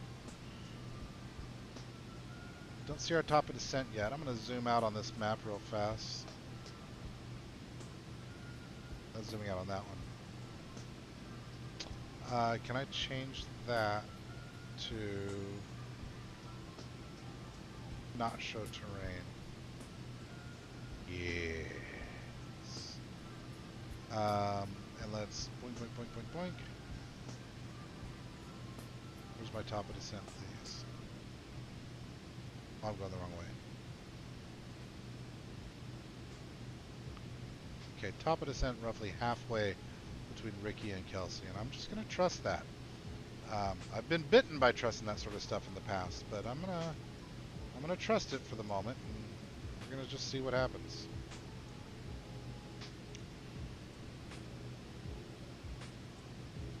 Blicka, blicka, blow.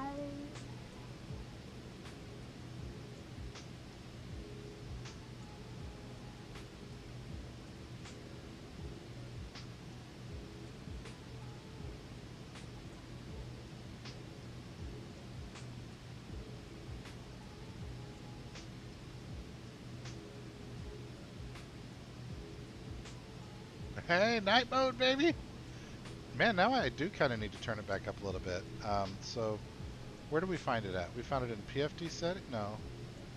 Home.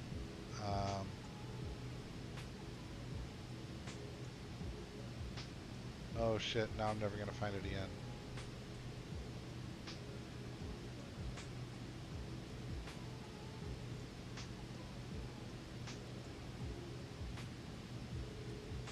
Utilities. I'm starting to figure out what MFD and PFD actually do in this thing. Lighting config. We're going to go up to 40, maybe 45. It's probably about right. I can zoom in.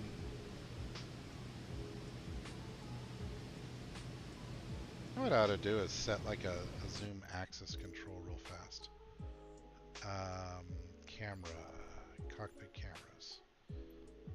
Do a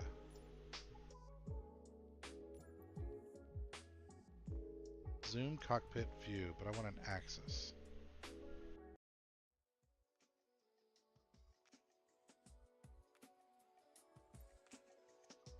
Zoom and unzoom. Oh, here we go, zoom axis. I'm gonna use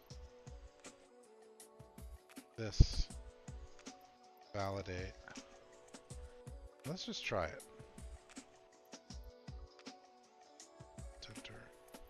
Apply and save, go back, resume. It's kind of slow.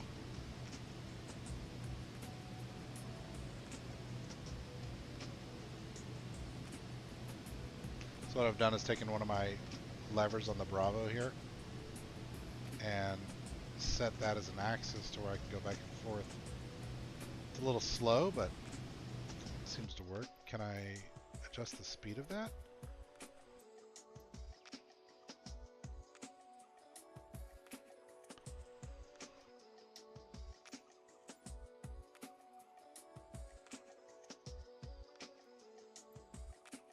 Hey, Alpha. What the hell? Camera.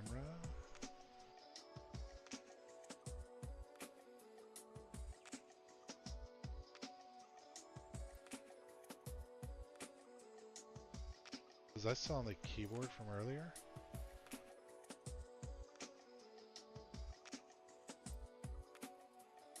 Ah! Come on, I was just there.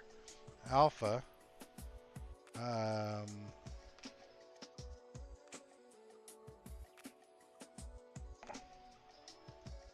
How is it not there? That makes no sense.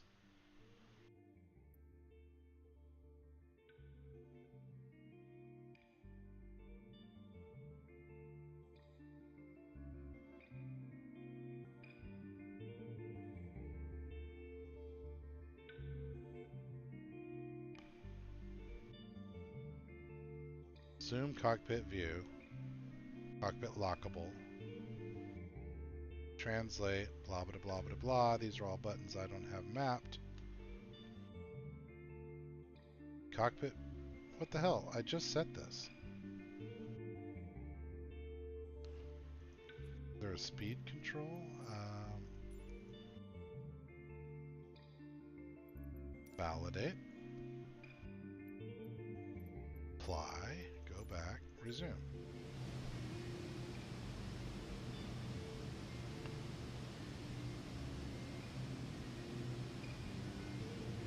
Yeah, I don't know that's going to be useful. That's probably faster to just do that. Anyway, kind of neat. I'll leave it there for the moment. I won't unbind it. Yeah, if I want to do it, I'm just going to use this quick view change. I'll see that I need to be at Kelsey at 11,000. Anyway, we're cruising. No, I've got 2 rigs, Nate. So I'm sitting in a wooden Derek Spears Designs rig that I used. Yeah, jazz. It's just open source, whatever. But anyway, I've been using. I used this rig for racing for a long time, and then my equipment started getting more and more powerful. Right, I got better pedals with a stronger load cell. I ended up getting a direct drive wheel and all that stuff. And this is a wooden rig, mostly made of MFD, and it's just not beefy enough to handle that sort of stuff. And so I bought an aluminum rig from a GT Omega that I love. It's great. And it left this one kind of available right about the same time that I started getting into flight simming. So I have 2 rigs sitting side by side.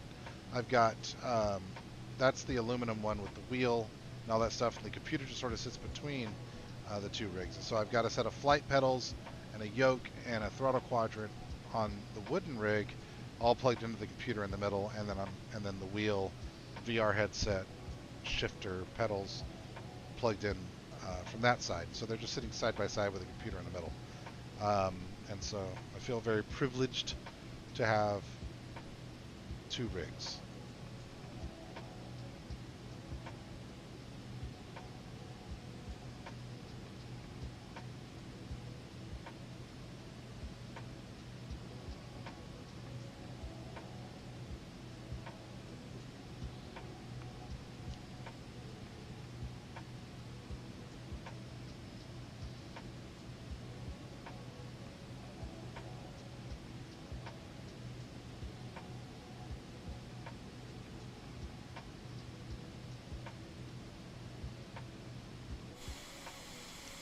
And we are getting there.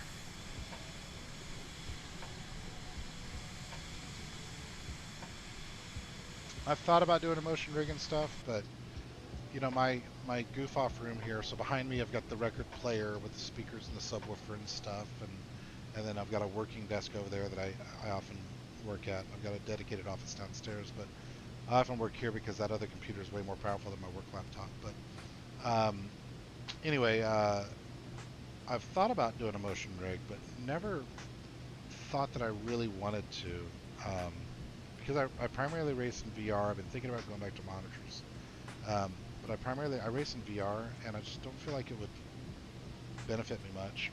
I've thought about getting a butt kicker for both of these rigs. I've thought a lot about that, but I don't know. I need to sim more to, want to invest the money and time and complexity of it. And I'm really thinking about going back to monitors instead of VR.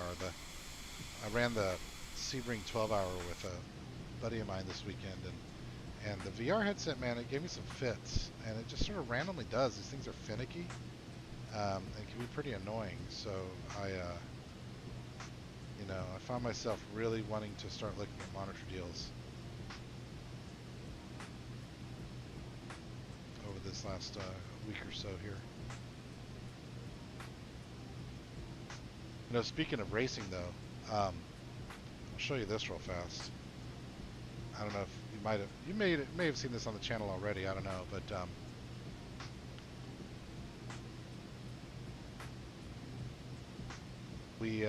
so like I said, we ran the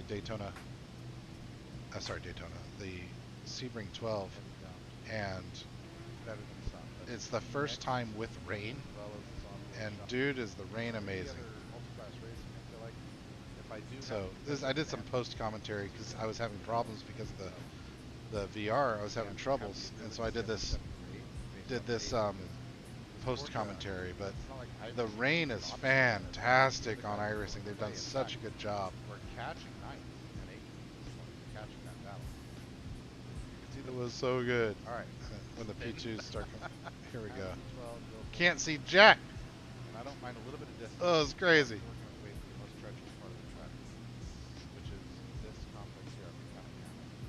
Oh yeah, I forgot about that. This whole time, this Mercedes, Phil here, had been. It was so damn hard.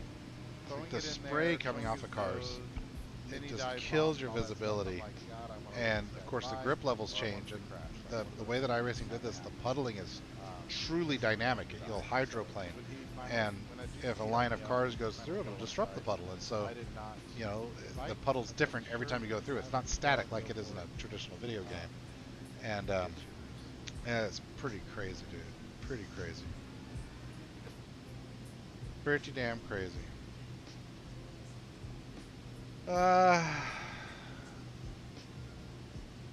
Oh, the leveling? I think I'm flying level now. I think it was just fighting a crosswind earlier. Is all that was. My rudder trim is set to 0 right now.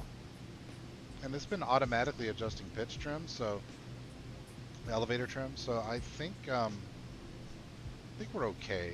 And maybe it's a funny thing about this plane because it's got those 45-degree off, you know, offset angled rudders. Maybe that's a contributing factor to that. But Kelsey is next. Top of descent's there. I wish there was a time to top of descent. That would have been cool to have. We're getting close to our top of descent. I'm gonna jump over real fast and look and see how far until ATC. Still a bit, so we're going to be descending when we get into ATC. Actually, no, we're going into ATC now-ish. So I'm going to go ahead and flip over. What was the frequency again? It's Washington Center, is that right? Yeah, Washington Center. So 133725. So we'll use the buttons down here.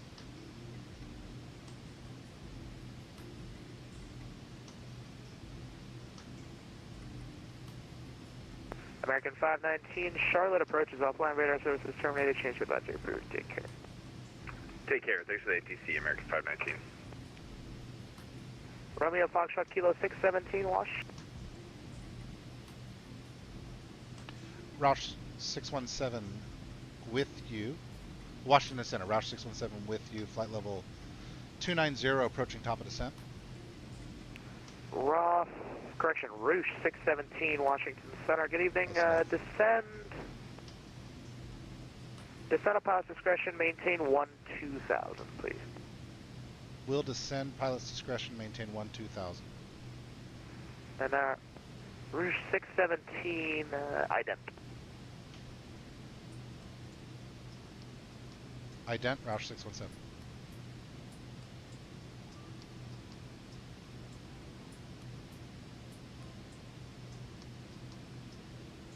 All right. Roush 617, radar contact 70 miles to the northwest of the Raleigh VOR at flight level 290. Hold. Roush 617.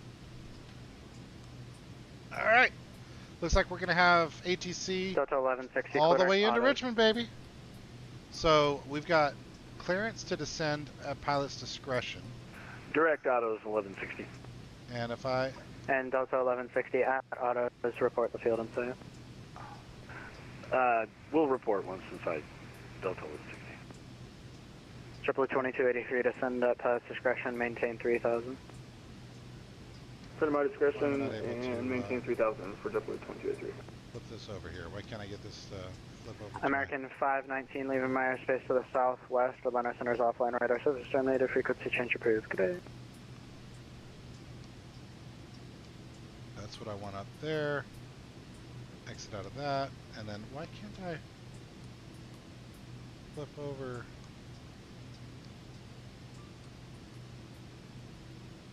There we go. Now I can flip over. There we go. That's what I wanted. Now what I want to do is spot my top of descent there in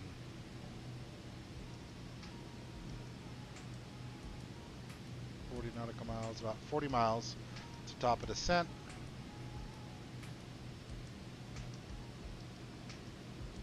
Number 508 Alpha Charlie, the Fayetteville altimeter 29906. You're leaving my airspace to the south. Jacksonville Center's offline. Radar service terminated. Frequency change approved. Good day.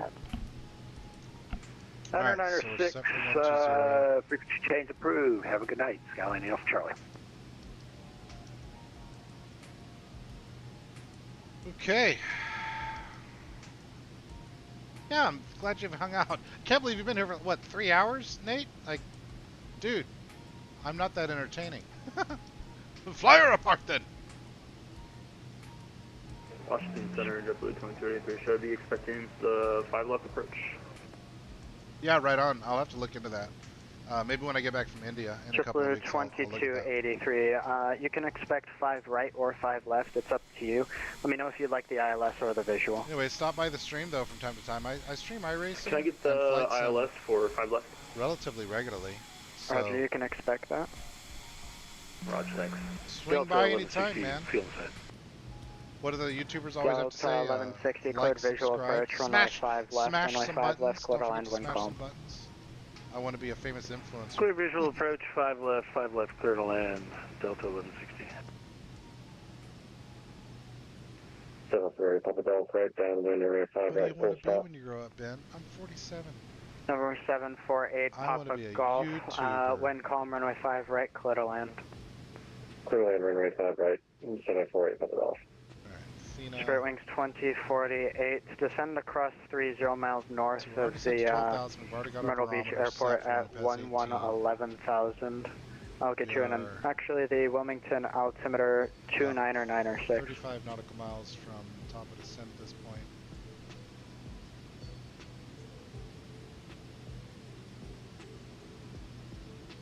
Spirit Wings 248, descend across 30 miles north of the Myrtle Beach Airport at and maintain 11,000, the Wilmington altimeter 29906.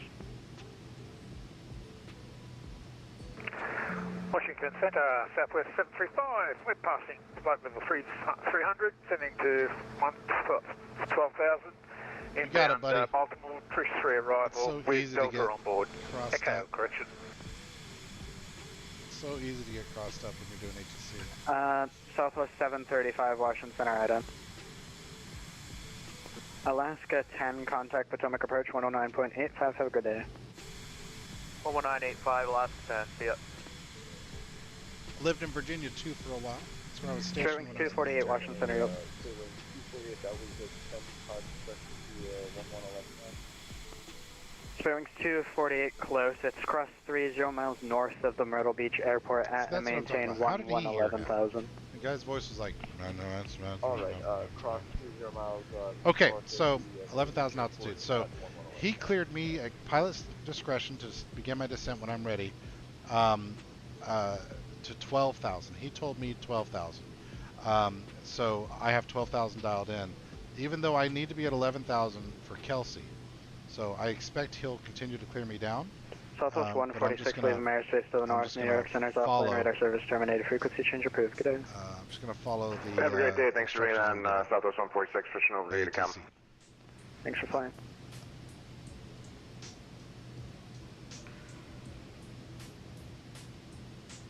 So there is traffic in front of me, but 4,000 feet below me.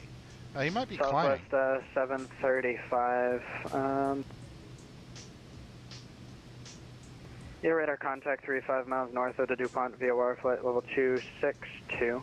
Cross Nuggy at and maintain 12,000, the Baltimore altimeter 29903.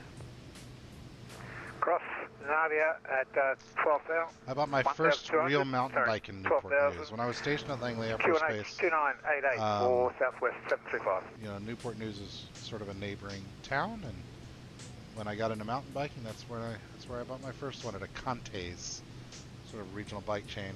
I got back from Iceland, had a bunch of money in my pocket, you know, a lot of money for an E4, and bought a nice mountain bike. Blue Streak 5053 Washington Center, item.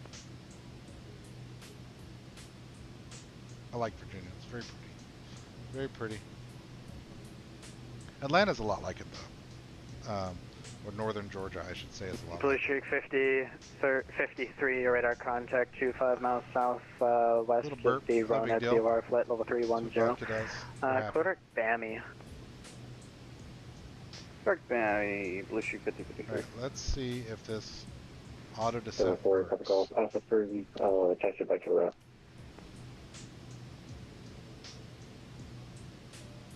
November 74 Papa Golf, taxi the ramp via Alpha Juliet. Have a good day. Alpha Juliet, have a good day. Talk to you 10 soon. miles from top of descent. I am curious to see if the plane starts to descend itself. Air Canada 1327, 31.31 from Confirming Otia. 110. Just exiting Oceanic. This is wrong. Oh no, 110.9. Yeah, that's correct. Air Canada 1327, Washington Center. Standby. I'll get to you in a second. Southwest 3868. Do you have the field in sight? Field in sight, 3868. 10.9, we're looking Southwest good. 3868, cleared visual approach, runway 5 left, clear to land, wind calm, your number 2, following a aircraft 2100 short final.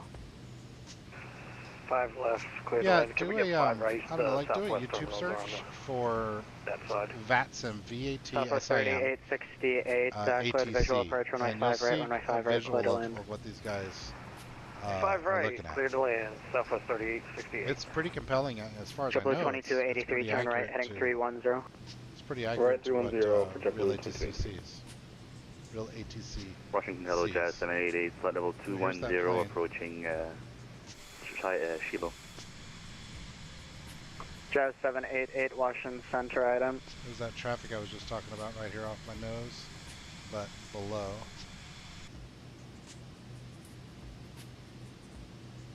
I think below. Jazz 788, radar contact 43 miles north east of the Hagerstown VOR, flight level 210. You can cross. Look at that. Skills at VNAV doing its job. I didn't do it. The plane started descending itself. Still at 12000, 2993, Jazz 788.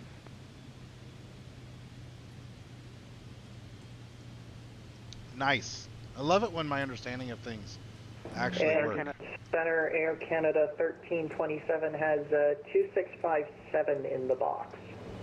Oh wow. Air Canada 1327 Washington, I was just about to call you Squawk 3772. 3772 Air Canada 1327. American 2825 Washington Center, you up? Right. Washington Center, Citrus 5290, 17-3 to cross Troy's at 12,000. All right.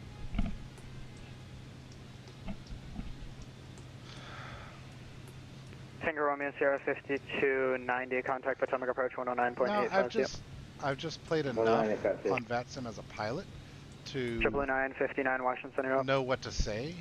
Now, that said, I've got this tablet here, this remarkable tablet, and I've created myself a script. So in instances where I'm not sure I know what I'm going to do, basically I'll fill in what I need to say and I'll pre-populate what I think I need to say. And so I do my best to prepare before I transmit.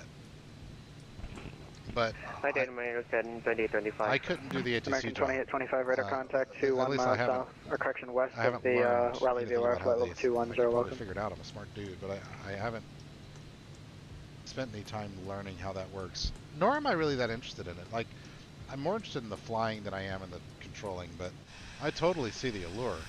I can understand why people would do that. American 2825, clear direct waves.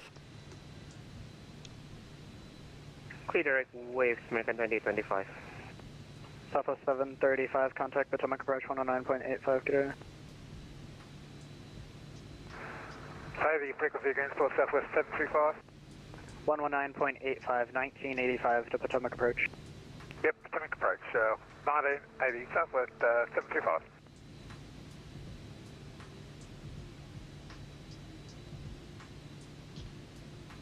What did the OFB Air Canada 1327 radar contact 123 miles southeast of the Richmond VOR, flight level 340, welcome. Okay, it didn't have an approach selected. Air Canada 1327, clear direct Linden. Spirit Wings 248, contact Jacksonville Center 135.92. Have a good day. 3592. Air Canada 1327, clear direct Linden. 5 left. Clear direct Linden, Air Canada 1327, roger. JetBlue 2283, sorry, forgot about you. Clear direct SCU, cross SCU at and maintain 3000 at SCU, clear ILS runway 5, left approach. Clear skew at skew, cross skew at 3000, and clear ILS approach for runway 05 left for JetBlue 2383. Delta 1160, welcome to Raleigh taxi at your discretion today. We're at my discretion, Delta 1160. Just paying attention to ATC. Oh, Richmond has. Good evening. 2283, just so I don't forget about you. Southwest Atlantic City, flight level 300. JetBlue 2283, runway 5 left, clear to line, Glen Calm. Approach, peace. So, what I'm looking at right now that's confusing me is 4266, Washington, right on. The map here. Jazz 788, contact Potomac approach 109.85. 1985, Jazz 788, good. ATIS is online. I guess that means approach is also online. So, Brick Road 4266, radar contact 44 miles northeast of the Atlantic City VOR level 300. Cross billet and maintain 111000, the Baltimore altimeter 29903. Okay, 29993, and we'll cross billet at 111000. Correction, Brickyard 4266. I don't know what PCT is.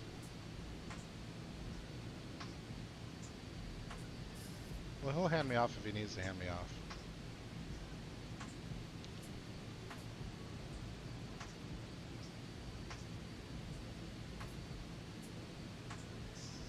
Romeo Foxtrot, Kilo 617, disregard.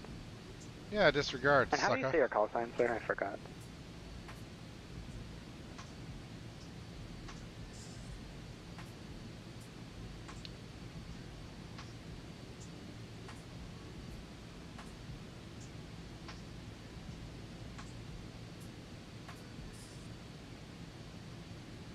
Which aircraft was that for? Disregard.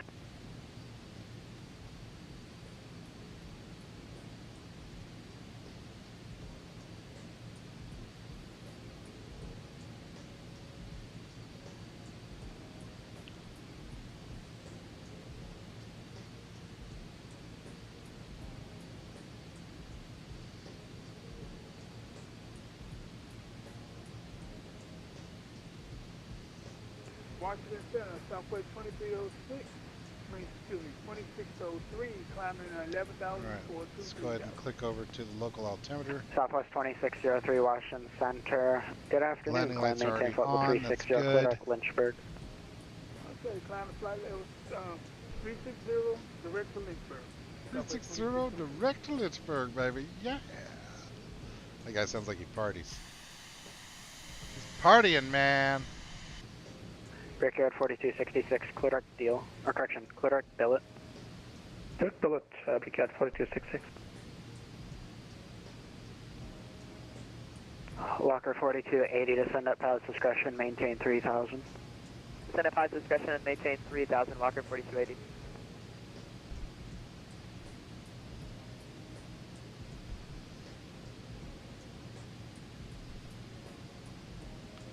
Okay, VNAV's doing a great job of getting us down here.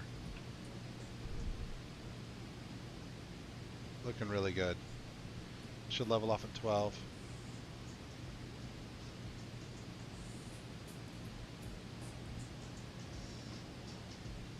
Hey, we can turn it on. Like, we can adjust the weather. I like to run real-time weather. It just sort of adds to the realism, but like, you can do whatever you want. It's like, you know, now it's 9:45 a.m. Yeah. I'll do that sometimes. I'll do VFR flying over places I used to live, you know. But I like to do real time, and I don't have enough night landings. I need more practice at American 2825, descend via the Catch 3 arrival landing north, the Richmond altimeter 29903. Alright, passing 15. Descend via Catch 3 arrival landing north, altimeter 29903, American 2825. 11 at Kelsey.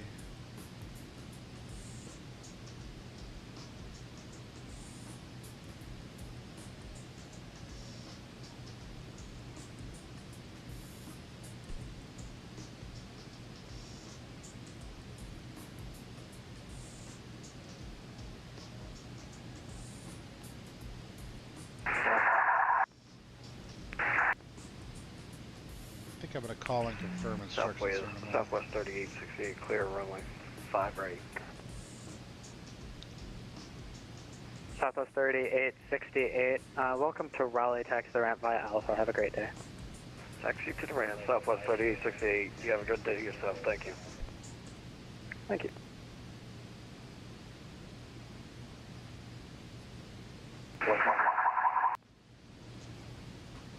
JetBlue 959 Washington Center, you are unreadable.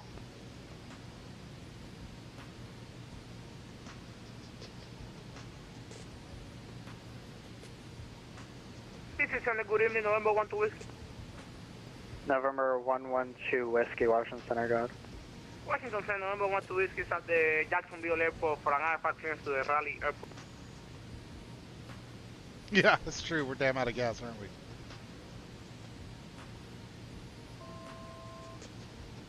November 112 Whiskey, clearance and request standby, number 1. Roger. Washington Center, Roush 617, approaching 120 for the approach into Richmond, expecting the Ducks 5 arrival for runway 2. Ralph 617, I can't assign you any lower. We're waiting for Potomac to pick up your handoff. Copy, Roush 617, holding 120. Number 112 Whiskey, confirm you're currently at Kilo Alpha Sierra Echo Airport. I don't understand. I'm at the Kilo Oscar Alpha Julia Airport, November 12 Whiskey. Roger, November 112 Whiskey, you currently have a different flight plan on file. Please refile. 119. On my way, thank you, number 850. Ralph 617, contact Potomac approach 109.85. Have a great day. Potomac 119850. Thanks so much for the ATC, Roush 617. Thanks for flying. After 10. Citrus 5290, descend and maintain 2000. 450,000, Citrus 5290. Okay, now I want to bring it down to 11,000. Potomac approach, Roush 617, flight level 120, entering the Ducks 5 approach for runway 2 into Richmond. What's your call sign again for 617? Roush 617. Roush 617, Potomac approach, good evening. Welcome aboard, ATIS Bravo is current at Richmond. The altimeter there is 29903. You can expect visual approach runway 2. 993 will expect visual approach runway 2. Am I clear down to 11,000 per the approach? 617, 5, 10, 15. Go ahead, descend and maintain 4,000, then 4,000 reduce speed to 180. 4,000, 180, Roush 617, thank you. Kiwi 597, turn left heading 020, vector base. Alright. 020, stick to base, so Kiwi 597. Alright, get down to 4,000, baby. Departure November 016 Juliet, radio check. Loud clear. November 016 Juliet on the ground over at Dulles, Yankee 9. Any way we can get clear for clear takeoff 01 center, west departure VFR. How do I adjust? You should have called me before you left the ramp. Give me your aircraft type and equipment, please. Cessna 172. Equipment. This is Mir, I don't see a speed bug here. Yeah, G1000, 6 Juliet. Roger, stand by. Okay.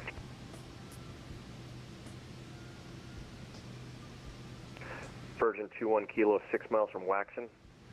Fly heading 340, maintain 1,900. You'll stop on localizer cleared ILS 1 right approach. 1,900 and established clear ILS 1 right, 32. Citrus 5290, looks like you're off a little bit. Turn right heading 240, right turn 240 for the visual approach. 240, no worries, it's one of those nights. Southwest 735, fly present heading, descend and 3000. 180, come on, I feel like I'm a little bit behind here. Heading and 9 Handoff was weird timing.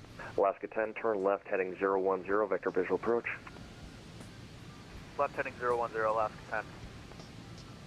Kiwi 597, turn left heading 350. Lift 350, Kiwi 590. Jazz 78, descend and maintain 8,000. At 8,000, reduce speed to 210. That 8210 now, Jazz 78. Okay, VFR aircraft on the ground at Dulles, November 016 Juliet. Give me your requesting VFR out of the Bravo. Yeah, just the west VFR departure for 6 Juliet. One more thing, give me a requested VFR altitude. How does 4,500 sound for 6 Juliet?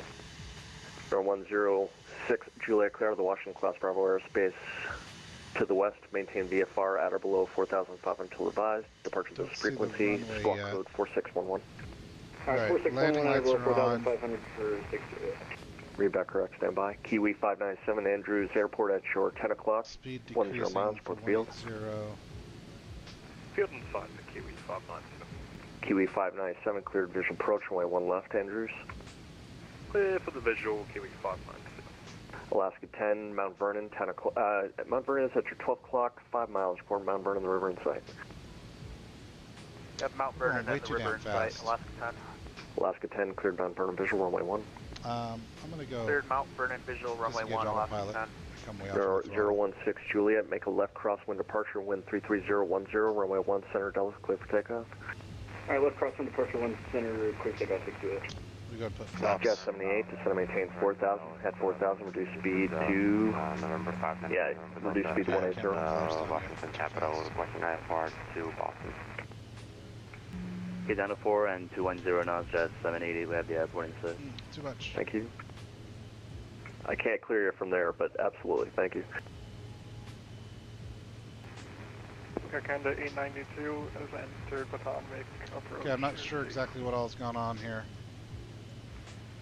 Who? What aircraft, say your call sign and your location for me, please? My airspace is a lot. This is Delta 599. Air Canada 892 is a Boeing 737-900. We're messing up this approach pretty badly. On vectors to skill. We'll try to get it back under control here. The autopilot did not do the things I expected it to do. Virgin 21 Kilo, runway 1 right at Dulles, clear to land, wind 33010. Set land, left line, that's 21 Kilo. Alaska 10, wind 23005, runway 1 at DCA, clear to land. Clear to land 1, Alaska 10. Kiwi 597, runway 1 left, Andrews, clear to land, wind 3104. Clear to land 1 left, Kiwi 597. Citrus 5290, fly heading 320, Baltimore Airport will be at your 11 o'clock, 12 miles, report the field. Citrus 1590, thanks so much, clear visual approach, runway 28. Southwest 735, turn right heading 280, vector visual approach. Right, heading 28 to Southwest 735. Turn on the localizer. North 016 Juliet, your radar contact, maintain VFR. Alright, speed's better now, still a bit too high. My aircraft calling the 1 on the star, entering my airspace. What star are you on and where are you? Taxi runway 1. Southwest 2740 runway 1, taxi via Charlie, Alpha, cross runway 4 on Alpha, Juliet, cross runway 1, report ready. Yeah, I'd really like to see that chart, please. Roger, Charlie Alpha, cross 4 at Alpha, oh, here it is. Good, it's and then Juliet, and we'll call you when we're ready for American Community Southwest 2740. That was a mouthful, thanks much. Jazz 78, descend and maintain 2000. And a 2 Jazz 78. Approach Delta 2421, request taxi as well. Southwest 2421. Don't see the damn airport. You are number 2, following the Southwest 73 on the taxiway, runway 1, taxi via Charlie, Alpha, Juliet, cross runway 4 on Alpha. Charlie Alpha, Juliet, cross 4 on Alpha, we got Southwest, Delta. Okay, Air Canada calling me, 892, Air Canada 892, what's your location for me, please? Okay, I need to get down to 4,000 now. Air Canada 892 is currently passing right over skills at this very moment. Air Canada 92, descend across Baltimore 10. Yeah, I don't know what's going on with the, 250 I haven't knots, figured out this Washington autopilot. landing north, Baltimore altimeter 2993, radar contact. It got me way off, I'm behind the airplane now, behind my flight plan. So you guys, someone's talking over you, I can depend on Baltimore. The November 599 over Delta at the Capital, requesting IFR to Boston. Alright guys, stand by. Air Canada 892, say again. someone was talking over you when you gave me the call. I heard Baltimore. Cross Baltimore for RFK 892, cross Baltimore 1010,000, speed 250 knots, washing, landing north, Baltimore altimeter 29903. Baltimore altimeter is 29.93, cross Baltimore basically at got the throttle completely off. 120 while I get and speed 250. things back on track here. Did great, Jazz 788, turn right heading 300, report Mount Vernon, the river in sight. 300, Jazz 788, we have the river in sight. Thank you. Number 955, November Delta, your clearance on request, stand by number 1. Thank you.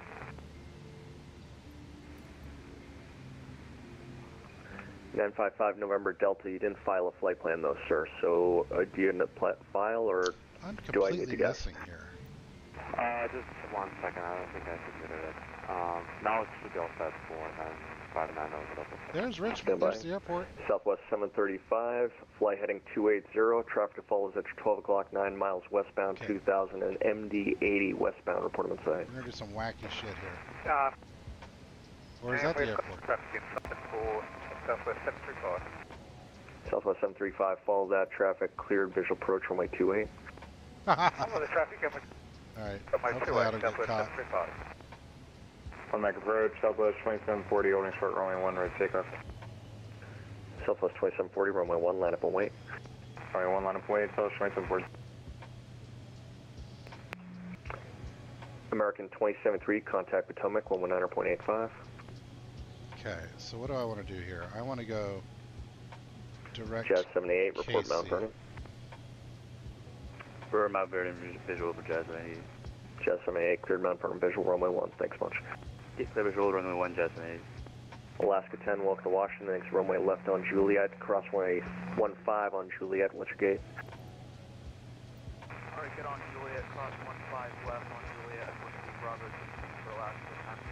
Alaska 10, Juliet, Kilo 2, Kilo to the gate, that's frequency. Juliet, Kilo 2, gate Alaska 10.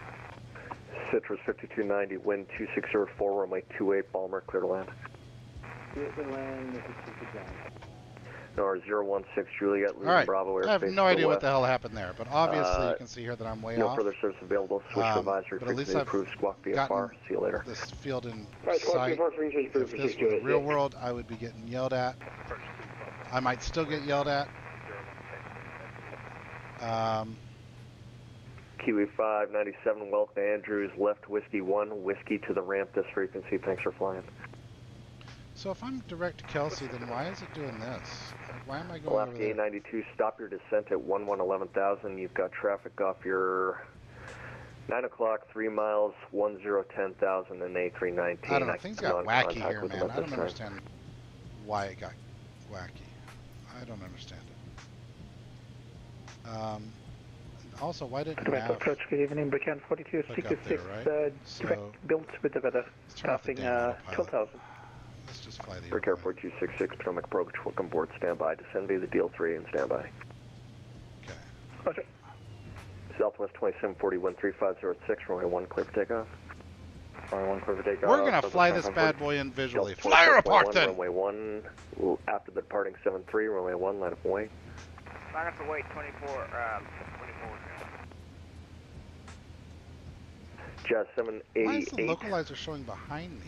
Wind 3506, runway 1, DCA, clear to land. 0.9 is correct. 09, runway 1, Jazz 780.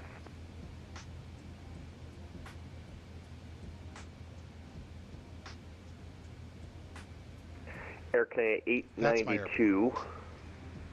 Stand by. Once again, contact with the guy below you. He's right below you. Your altitude on the same star, but he's not talking to me, so stand by until I get him on the frequency. Understood, we're standing by, Aircane 892. Or 955 Delta Delta, I have no flight plan on file for you. I don't see anything in your plan or your strip. I can't clear your IFR until I have something for you on TDLs.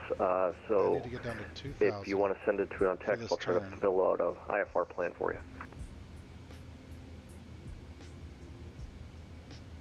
I can't believe how screwed up this has gotten. I've gotten pretty good at these approaches and stuff. I don't fully understand what all went wrong there. But hey, whatever. Jazz 78, one departure. It's a video game. I'm playing it for fun. I'm not gonna let it stress me out. Yeah, disregard it. One departure. What I need to know is that I've got to get down to 2,000. Southwest 735, that traffic, the MD-8 is on short final, runway 28. Runway 28, clear to land, wind 2604. Clear to land, and the aircraft is on short funnel, Southwest 735. American 2073, Potomac, yep.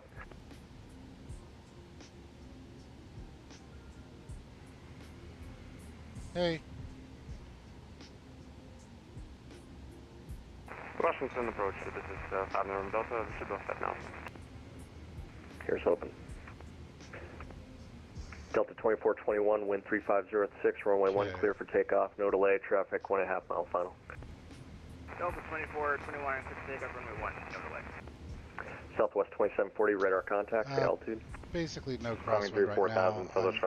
I'm showing Thank you, climb maintain 17,000. Right to left, so that's climb maintain 17,000, so that's 2740. We'll be doing a hard right turn. Approach American 2073, 10,000. American 2073, Potomac approach, good evening, welcome aboard. The Washington altimeter 29904, descend to maintain 6,000. At 6,000, reduce speed to 180. 6,180 knots, American 2073. Air Canada 892, descend to maintain 10,000.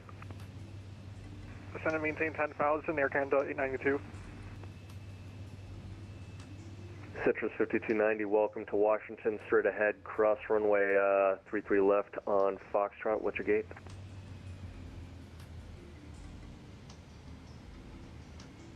Got them all screwed up. Papa Echo Tango to the ramp, this frequency. Okay, there's my runway right there. Thank you. Delta 2421, your radar contacts, the altitude. Pass through 2200. Let's get ourselves down to 2,000. Delta 2421, roger, climb, maintain 17,000. 17,000, Southwest 2740, clear direct Hordo. No, I crossed the right waypoint. Southwest I think it was just weird with the handoff that I had from one ATC to the next. Brickyard 4266, descend via the DL3, Washington landing north, Washington altimeter 294, thanks for the and brought down lower. No, it's 2994, we'll descend via the DL2, Brickyard 4266. So, I don't know. I'm not going to blame ATC, I'm sure. Jazz 78, welcome to Washington, left on Juliet, what's your gate, sir? Alright, runway course Jazz 78, 23. left on Juliet, right, Golf Kilo to the ramp, this frequency. I don't mind flying the plane. Delta 2421, clear direct Hordo. I just hate that I screwed up all those procedures. Clear direct Hordo. What's worse is I hate that I don't understand what I did exactly to screw up those procedures, but I definitely got behind. American 2073, when your speed's back, descend to maintain 4,000. When the speed back, then down to 4,000, American 2073. Southwest 2740, thanks for that. Appreciate your help tonight. Contact Washington Center 133.72.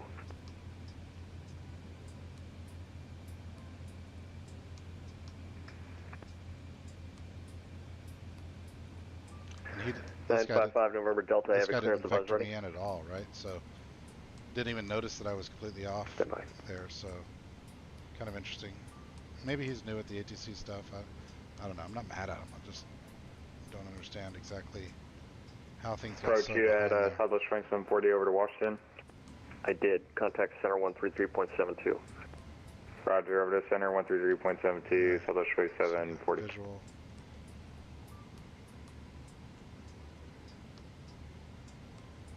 What's my distance? Let's runway 2 direct, activate.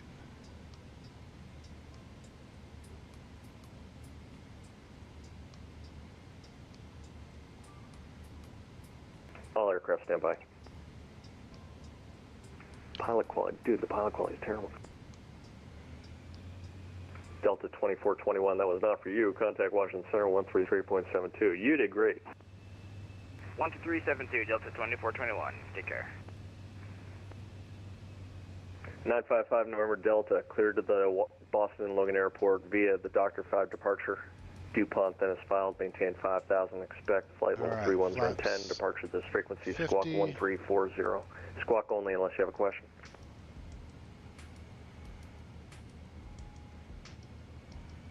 localizer.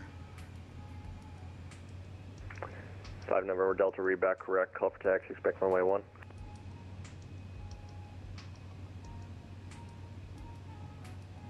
RFK 92, flight present heading, descend and maintain 3000. We've sort of recovered here. Flight present heading, descend and maintain 3000, Air Canada 892.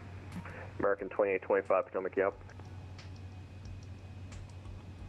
And according to the plate, it's 2000 all the way to Jesty, and then we'll begin our descent. Well, American 2825 with you at 10,000.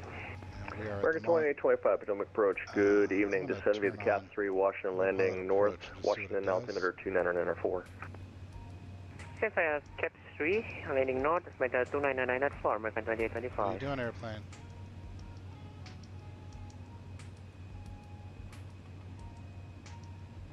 Kiwi, thanks for the help, sir. Appreciate your help in the visual approach to Andrews tonight. Thanks for working out that muscle. See you later. Thanks for the traffic. That looks pretty good. Just advisory, sir. Wait for the other aircraft to send me a roger up or respond to the transmission before you go ahead and step in. But okay, 5 November Delta, runway 1, taxi via Kilo Juliet, cross runway 4 on Juliet. Give way to the RJs coming in the ramp once he's clear. Taxi runway 1. Man, really struggling here.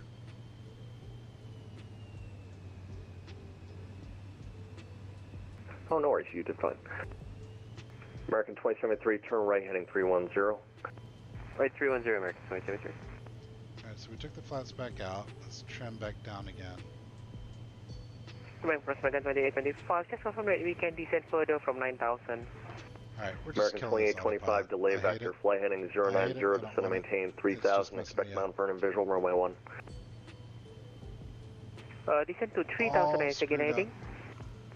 Yes, American 2825, heading 090, descend and maintain 3000, expect Mount Vernon visual, runway 1. Roger, heading 090, descend 3000, Mount Vernon visual, runway 01, American 2825. What a mess. What an absolute hot mess.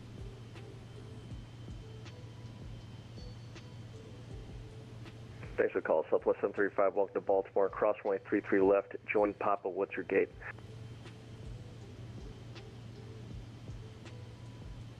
16, Alpha 16, Bravo 16.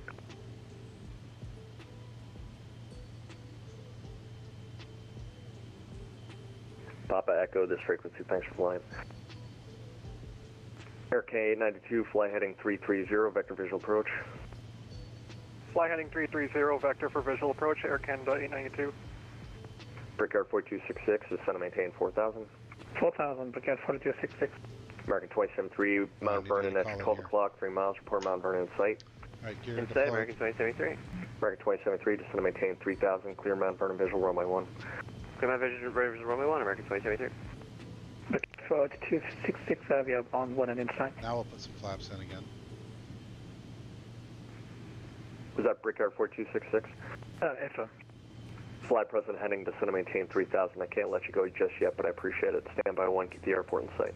Yeah, no worries. So present heading 3000, Brickyard 4266. I appreciate the help and your intent. I see what you're doing. I like it. Appreciate you. No, happy to help. Washington Center, Roush 617 on final. 3 miles out, runway 2 in Richmond. Roush 617, I lost your radar contact there for a while. Roush 617, runway 2 at Richmond, clear to land, wind 310 at 7. I lost your contact. I thought you disconnected. No, I had a couple weird issues, but we're good. Clear to land, runway 2. Sorry about that. Roush 617. I'm sorry I couldn't get you all the way down. Figured it out. RFK 92, reduce speed to 180 knots. So he lost my contact. That's interesting. Reduce speed Fuel low. Did you see that? Canada 892. That indicator? Fuel low in the cast. Brickyard 4266. The reduced speed to 180 knots. The traffic to follow is at your 2 o'clock, 5 miles northbound, 2,300 is an American 319. Report on site. Good flight, good company, that was good times, what a mess. He's doing 160 knots, follow that aircraft, clear Mount Vernon visual, runway 1. Let's just see if we can't get a good... Let's just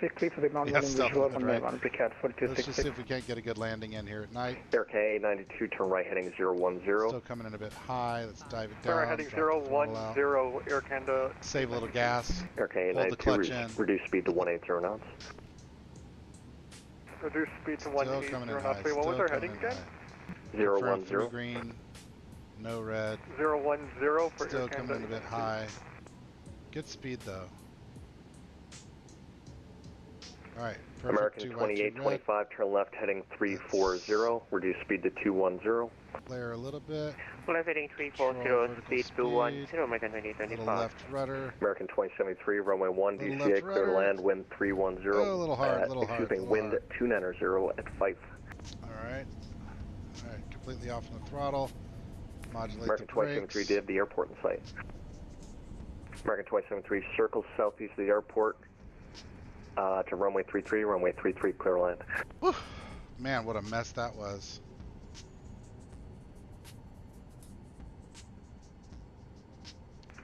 Brickyard 4266, sir, I think you followed the wrong aircraft. Turn left heading 090. Let's go. Heading 090, Brickyard 4266. Chart selection. Air K892, traffic at your 1 o'clock, 5 miles opposite direction, 1,000 above is a RJ, descending to 4,000 free altitude, report on site. I have him in sight, Air Canada 892. Brickyard 4266, traffic at your 12 o'clock, 5 miles opposite direction, 3,500 is an Air Can 739, has you in sight, will remain clear. Thank you. Have any ground on, right? No tower, no ground, yeah. Air K892, cancel approach clearance, excuse me, disregard, Brickyard 4266, cancel approach clearance, fly heading 090. It looks like you followed the wrong aircraft, sir. No worries, we'll turn you in, we'll get you down soon. Yeah, no, 090, Brickyard 4266, and cancel approach. Air K892, Mount Vernon is at your 12 o'clock, 5 miles, report Mount Vernon in sight. I have Mount Vernon in sight, Air Canada 892. Air K892, cleared Mount Vernon visual, runway 1.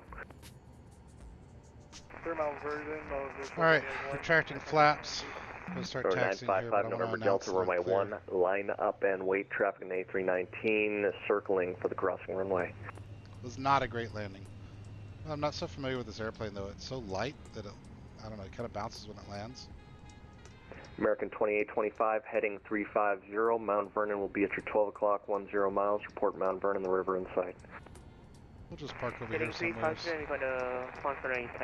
No, No, you'd normally park this thing on like Brickyard, an executive ramp. Excuse me, Bruce 617, welcome to Richmond, exit runway left Alpha to the gate this frequency. Thanks for flying, appreciate your help in the traffic. Thanks for your patience. Network issue tonight, what was losing you over Richmond. Yeah, thanks again. I'm not sure what was happening over Richmond, but we got down clear runway 2, taxiing to the gate. Thanks for the ATC. Thanks for the traffic, see you later. See over here, there should be an F-15. Here it is. We'll just pull up here and call it a day. American 2825, thank you. Maintain 170 knots till 5 DME, right. Cleared Mount Vernon so visual, what we'll do runway real 1. quickly is put on our parking brake. There, parking brake 955 November established. Delta, wind Turn 2905, off runway landing 1, and clear taxi. takeoff. We'll go ahead and open up. American 2073, welcome to Washington, left November, what's your gate? American 2073, November Kilo, gate this frequency, We'll thanks open for up our flying. luggage door. See ya. Go ahead and turn off engine.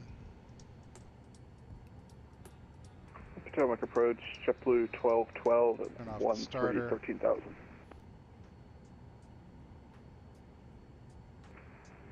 I hate to embarrass you like this. I don't have a JetBlue 1212. I've got a Frontier Flight 1212. That's what I meant. Take off our headphones. Frontier Flight 1212, Potomac approach, good evening. The Raleigh altimeter is, excuse me, Richmond altimeter 29905. Descend via the Ducks 5, expect visual approach runway 2. Descend via the Ducks 5, expect visual runway 2. Frontier Flight 1212. And Frontier Flight 1212, be advised I'm losing radar contact and losing audio connection. The engine not shutting off. Shocks? Why is the engine not shutting off? Brickyard 4266, turn right, right turn, heading 270. You're going the we'll go get you the opposite direction for the visual approach, fly heading 270. Oh, you got to do the right turn, heading 270, Brickyard 4266. Air K892, runway 1, clear to land, wind 290 at 5. Clear to land runway 1, Air Canada 892. Open it up. Or 955 November Delta. Looks like you're in the Potomac. All right, boys, get out there and go have a good race. Go ahead and turn off our strobe. Cheers. Beacon. Sorry for the thanks for the patience. Sorry for the delay. Sorry that happened that way. Come back anytime. Put on covers. Storage cover. We don't need external power. 412, flight level 250. All right. Aircraft is shut down. Thanks for hanging out tonight, guys. Especially my main man Nathan. Nate been hanging out kind of the whole flight, like 4 hours. But good fun. Stressful at the end, but we got the airplane down, so nobody died. That's a good thing. But I had a good time. Had a lot of fun. Next week we should be doing this again. Probably tonight's Thursday night. Maybe Thursday night next week. Maybe Friday during the day. I'm not sure yet. I'm flying out to India in the evening on Friday, so I'm not sure exactly what my schedule is going to be. But my hope is that I'm able to do both flights next week. But man, don't hold me to it. Work and life comes first. So if not, I'll catch up when I get back. But otherwise, enjoy watching races, enjoy flying, all that stuff. Thanks for hanging out. I will catch you guys in the next one.